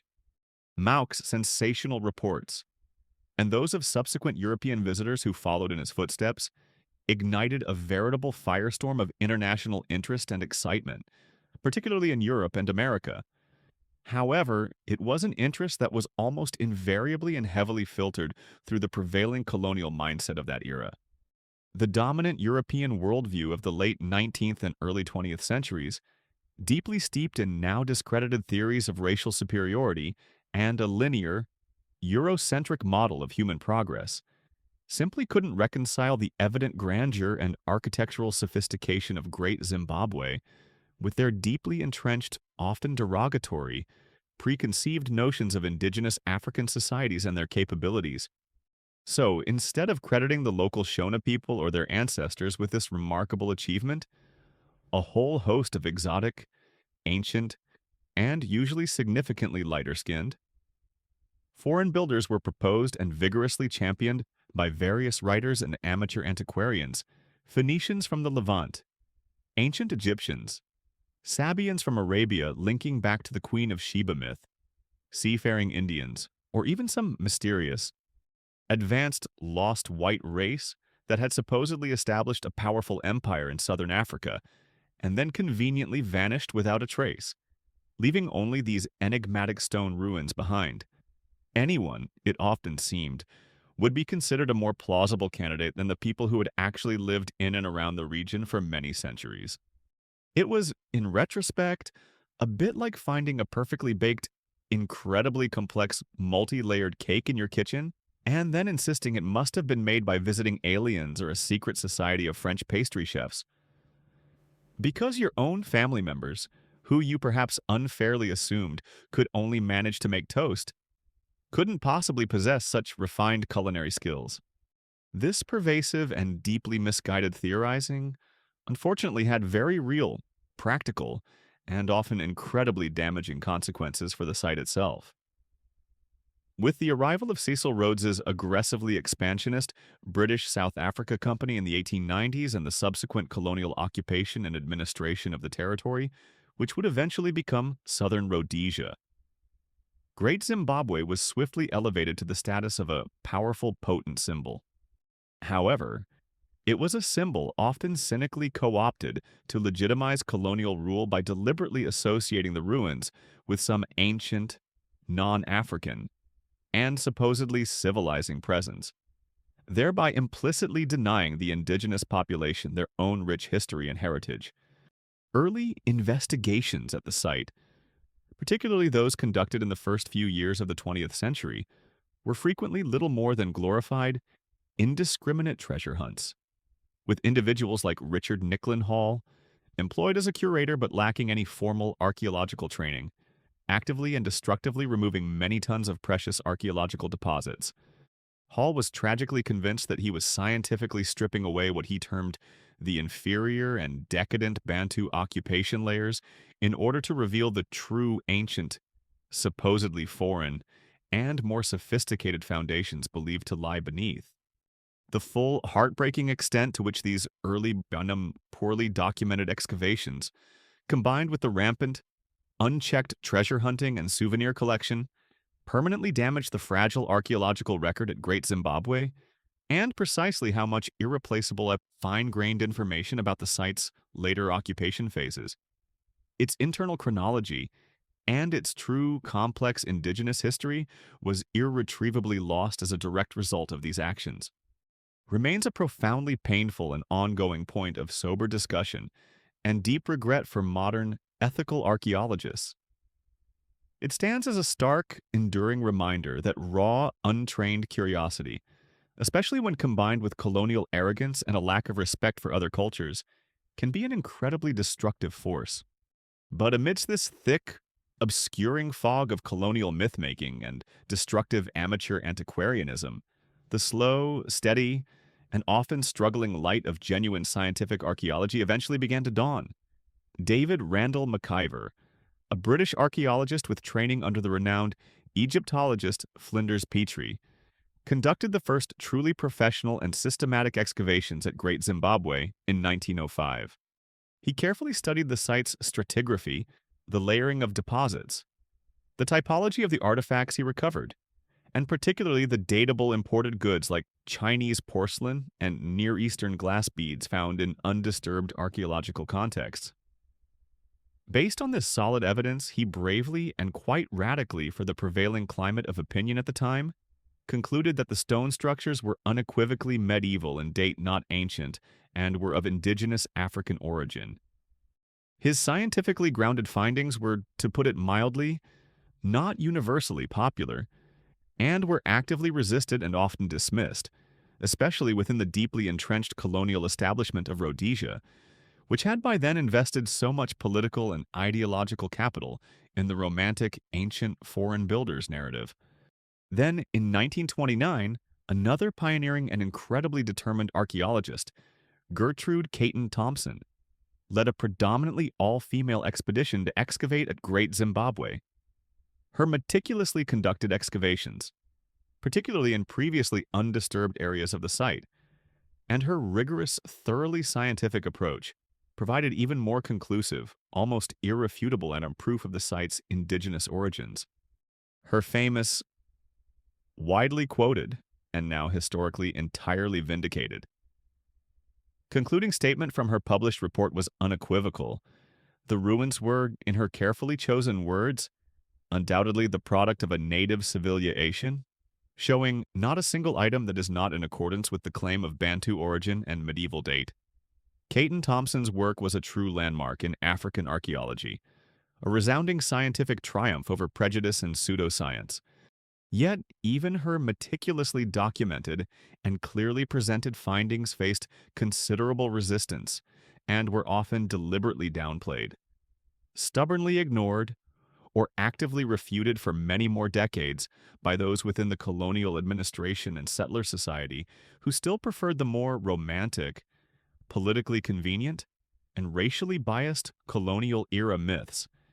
It was a classic, frustrating case of, my mind is already made up, so please don't confuse me with the actual, inconvenient facts.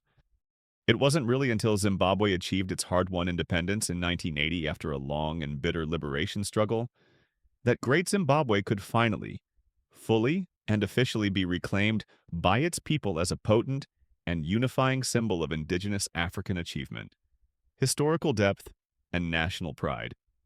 The very name of the new nation was proudly and deliberately taken from this iconic, ancient site, a powerful and resonant statement of its profound historical and cultural significance to all Zimbabweans. Archaeological research conducted since independence by both highly skilled Zimbabwean scholars and their international colleagues working in collaborative partnerships has continued to meticulously refine our understanding of Great Zimbabwe, adding ever more detail, nuance, and complexity to the rich picture of a sophisticated, dynamic, and indigenous African society that rose, flourished, and then, as we've been gently exploring throughout our sleepy journey tonight, peacefully and gradually transformed over many centuries.